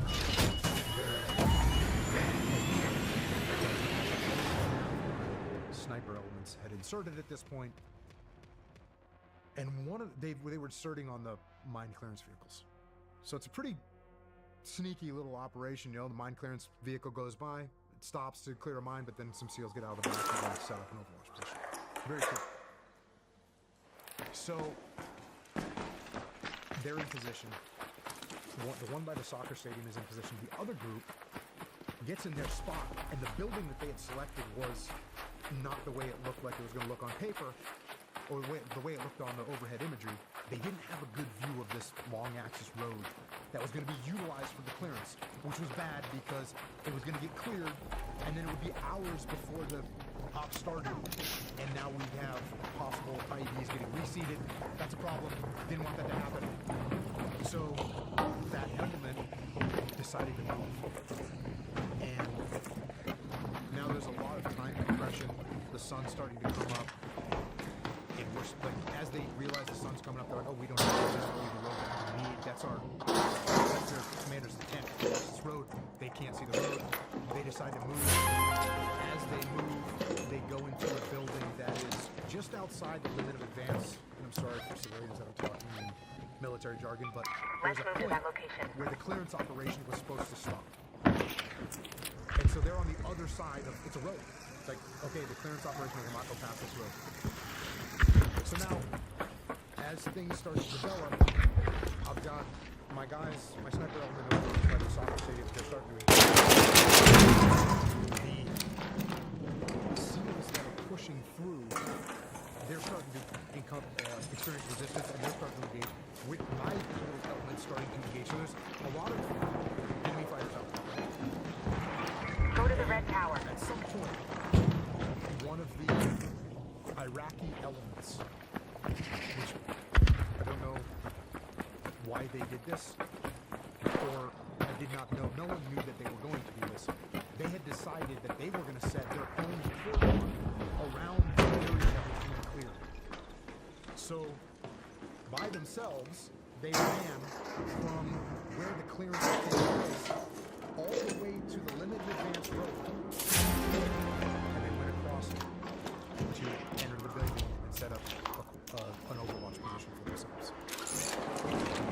That's what my guys did. So, one of my guys, and again, there's so many little details that go into this, but we had seen, they give us intel. Pictures, and the intel pictures have body armor and helmets and AK-47s and chocolate chip camis that the enemy has.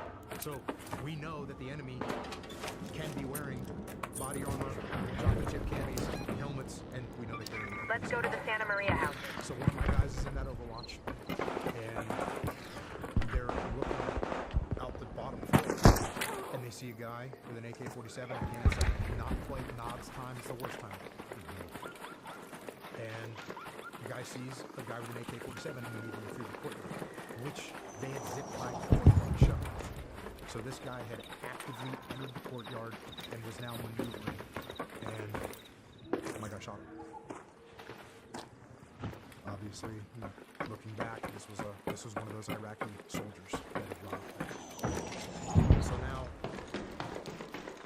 him and his Iraqi soldiers was a small marina that had gone with us, an Anglo element, had gone with these guys because their job is to keep track of the front line trace of where friendly forces are. So they see these Iraqi soldiers run off, and they think they're freaking awesome Marines, and they're doing their job.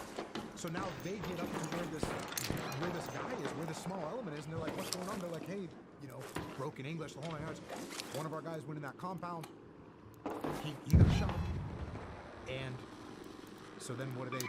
Let's go to the hospital. So now we're entering the game. This is happening. And as my guys in the Overwatch position are now returning fire at the Iraqis that are dumping down rounds trying to get their guy out of the courtyard. The Iraqis call for the QRF. So now a QRF launches to go down, and it gets to that corner. 50 caliber machine gun puts it on the Overwatch, my Overwatch position. And again, this is Iraqi soldiers in seats. And starts engaging with 50 caliber into this Overwatch position. As this is happening, now my guys, which is Chris. And as this happens, I look at the company commander, Joe Claiborne. I'm like, hey, those are my guys calling QRF. Let's go. Let's follow these tanks down there. Roger that. So we kind of break contact over here, and we pull out onto that main road. The Loop Way is what it's called. And as we're driving down this road, I'm looking at, I see the tank, and I see red smoke, which is what we use for emergencies. And I see the tank, and I just, as soon as I looked around, I didn't know exactly what was going on, but I knew something. My gut instinct was telling me there's something is wrong. So I get out of the Humvee, and I'm with my SEA, great dude, and I look and see the gunner sergeant. And I'm like, well, what's happening? And he goes, there's that building right there. He goes, he's like, we're gonna call for fire. I'm like, we gotta take him out. I'm like, okay, stand by. Because I didn't feel comfortable. And I looked at my, like, SEA, gave him, like, the head nod. Like, squeeze. And I started walking up. And as I'm walking up to this compound, I see a light on the ground, on the door. I see a white zip tie. And I'm like, my gosh. Let's head home at the northern station. And when I kicked the door open, I saw Platoon Chief Tony Fratty standing there. And he's like stoked to see me because they called the QRF. He's thinking I'm the QRF. And I go, what happened? And he said, hey, guy was coming through the courtyard. We engaged him, and then they brought it. And I looked at him and said, it was a bull. And he told me,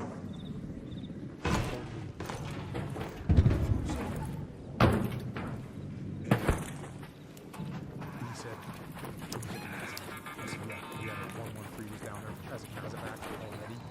So got the signals of Iraqi soldiers that were in there. Put them in.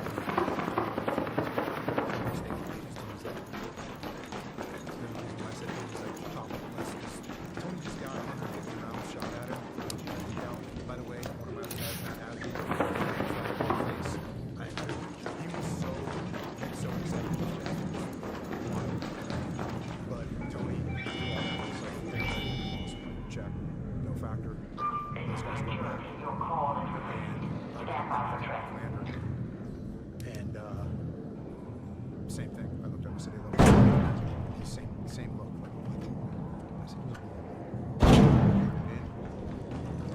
So, and as soon as I saw that white zip tie, I figured out what happened. You know, I was like, oh, and I saw the building from the map where my guys were supposed to be, where they were originally planning to be. I knew that when I was at the limited advance, like I knew.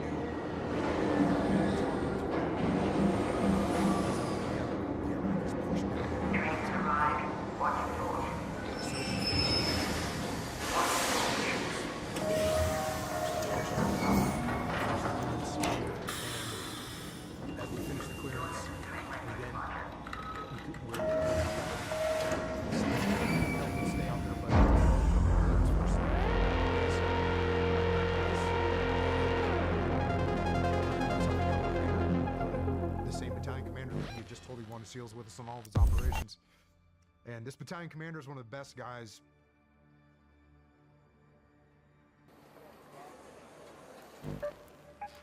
But seriously, one of the best leaders I've ever met. And he looked at me, and he looked at Joe, and he's like, what happened out there?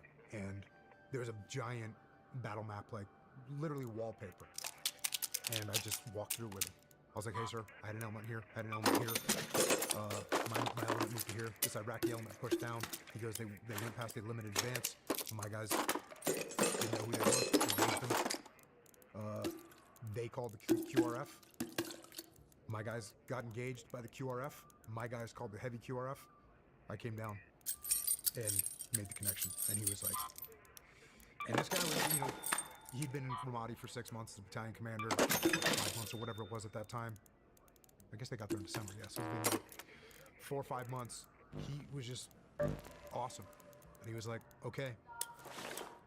He's like, we learned from that. Don't let it happen again. We got another mission to do. And I was like, roger that, sir. And so we went, rejocked, went out again, did another operation, got done with that clearance sector, and again, now everything's, you know, we didn't have any more of these things happen. And then we came back, did it again, boom, rolled out. So we end up doing clearances the whole day, engaging all kinds of enemy fighters, the whole 9 yards. And then I get back once the last mission is done, because these were daytime operations. You know, other than us inserting at night, once the sun was setting, the Iraqi soldiers can't clear at night. So it's a daytime operation. That's why. So now I get back and I open up my field computer. Needless to say, I have some text, some written text. Investigation is commencing as to what happened. I'm like, yeah, roger that. So we consolidate and we go back over to Western Ramadi, Camp Mark, what we end up calling Camp Mark Lee. And now I'm getting ready to debrief, and my skipper sends me an email like, hey, we'll be out there tomorrow. Be ready to debrief. And let's go to that location. So now one Iraqi soldier's dead, multiple Iraqi soldiers wounded, and one of my guys wounded. So I spend the next however many hours trying to figure out who is to blame for this.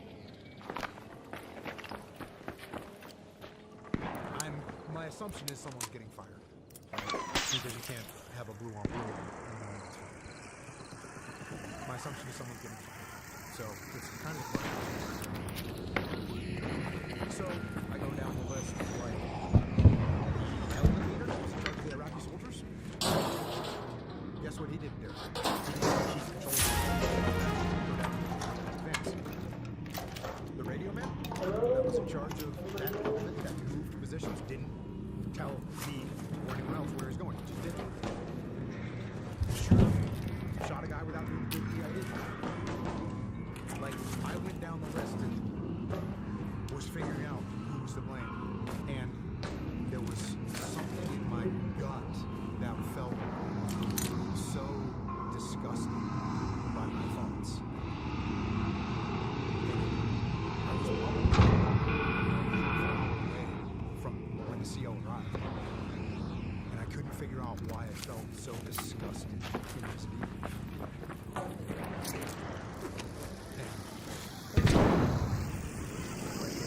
Giant slap upside my head. Hello down there.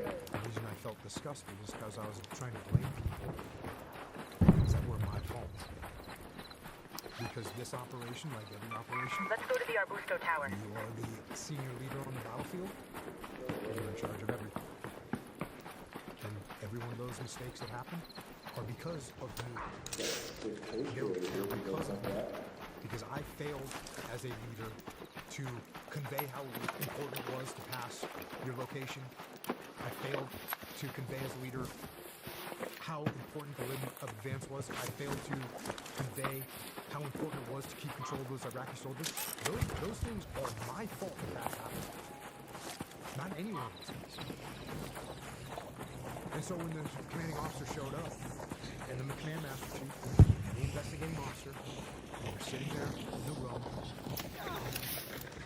with my wounded guy who got his head bandaged up. Matt Hadley, you know Matt, right? That was my swim buddy at second base. So I'm looking at Matt in the back. I mean, it's only Americans, right? He had 50 cal punching through the roof. He's laying there. He drew out his pistol so he could, like, fend for himself as he got overrun.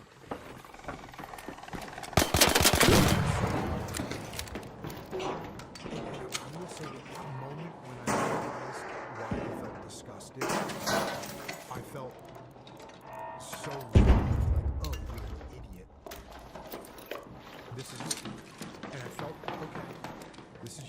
This is what you did. You're in charge. You're responsible. Go to that This is location. what the leader does. And so I went in the room and, I asked that question, whose fault is this? And there was a pretty good moment of silence. And then someone chimed in, hey, it was my fault I did this. I was like, no, it's my fault. And then Brandon said, no, it's my fault. I said, no, it's my fault. Oh, yeah, everyone attacked the cruisers in there, and Let's go to the Red Tower. and the skipper, and the investigating officer. And I went around the room and asked, whose fault is this? And everybody, whether it was they wanted to blame the Iraqis, whether they wanted to take ownership themselves, everybody was chiming in on whose fault it was. And I said, no, it wasn't your fault, it wasn't your fault, it wasn't your fault. There's only one person to blame, and that person is me. And that is the truth. That is the truth. When you are in charge of a team and something goes wrong, it is your fault. And then I said, here's some things that we're going to do to make sure that this doesn't happen again. And I started talking about time and space deconfliction. I started talking about how we were going to overly signal. We went through some protocols. But that was it. And, my boss, who I already had a great relationship with, and the Master Chief, who's a great, legendary Master Chief, he, those guys, my relationship and trust with them because they understood what had happened. They understood that I understood. And I think, if they would have, they would have been in their rights to say, hey, John, you're done. Or they could have fired anyone in that long chain of command. I would have protested with my own job if they Go to the Santa Maria house. But I had a good relationship with them. They understood how complicated it was. They saw all these little things. There's a million other little elements I can tell you about, like the fact that Matt Hasby, who was getting shot at with a 50 caliber machine gun, which you think, hey dude, you're getting shot at with a 50 cal, that's an American weapon. Like, that's not common. Well, 12 hours prior to this, he was in a sniper tower, and he got engaged with a Dishka 12.7 machine gun by the enemy. And he told me he's literally up there thinking, I can't believe these guys with a Dishka found me again. Because otherwise, if you think you're getting shot at with a 50 cal, you call ceasefire, you throw a red smoke, you do something to stop it. He had no idea. And so, that's, to the credit of my Command Master Chief and commanding officer, they listened to me, I listened to them, and we carried on. And that was a very Do you have any idea how much accountability was boosted within you with your team that day? I don't know, but I can tell you that you and I have both sat in rooms where some officer blamed someone else other than themselves, and you and I both know that is disgusting. And that's what disgusted me, the fact that I was even having those thoughts. And, part of it was me trying to truly figure out what happened, but part of it was like, oh yeah, this is you trying to look for someone to blame. There's no one to blame. You're in charge. So, the guys in the troop, the guys in the task unit, like, these guys, I'm not a hard person to figure out. I'm not maneuvering in some way. I am who I am. Those guys knew that. And so, I think I would have lost a lot of respect. I think I did what they probably expected I was going to do. Maybe some of them were pleasantly surprised, but I think most of them knew me. They didn't, I think I would have been it would have been very out of character if I thought I would blame someone else. That's not how it works. Going back to that platoon commander I had, that guy, he was responsible for it. We screwed something up. Even when we screwed something up, one time one of my friends got in trouble, like on Liberty. Head home at the southern station. He wasn't even there. He's like, I should have seen this guy.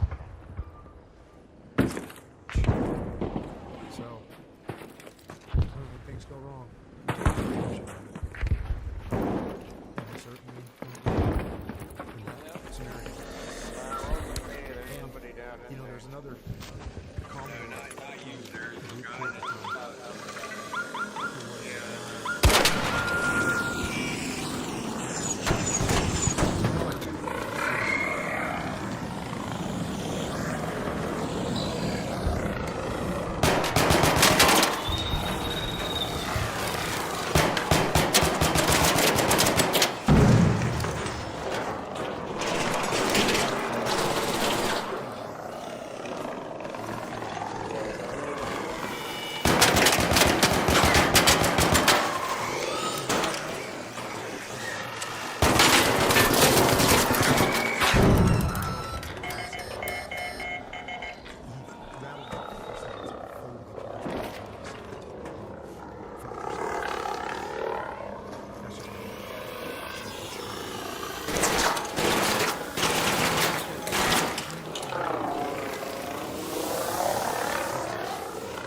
we have to mitigate it as much as we can. But if you can't, it can happen. This is part of it. It's part of it, and it's a horrible part of it. And look, we had other blue on blues that potentially could happen. We had shots fired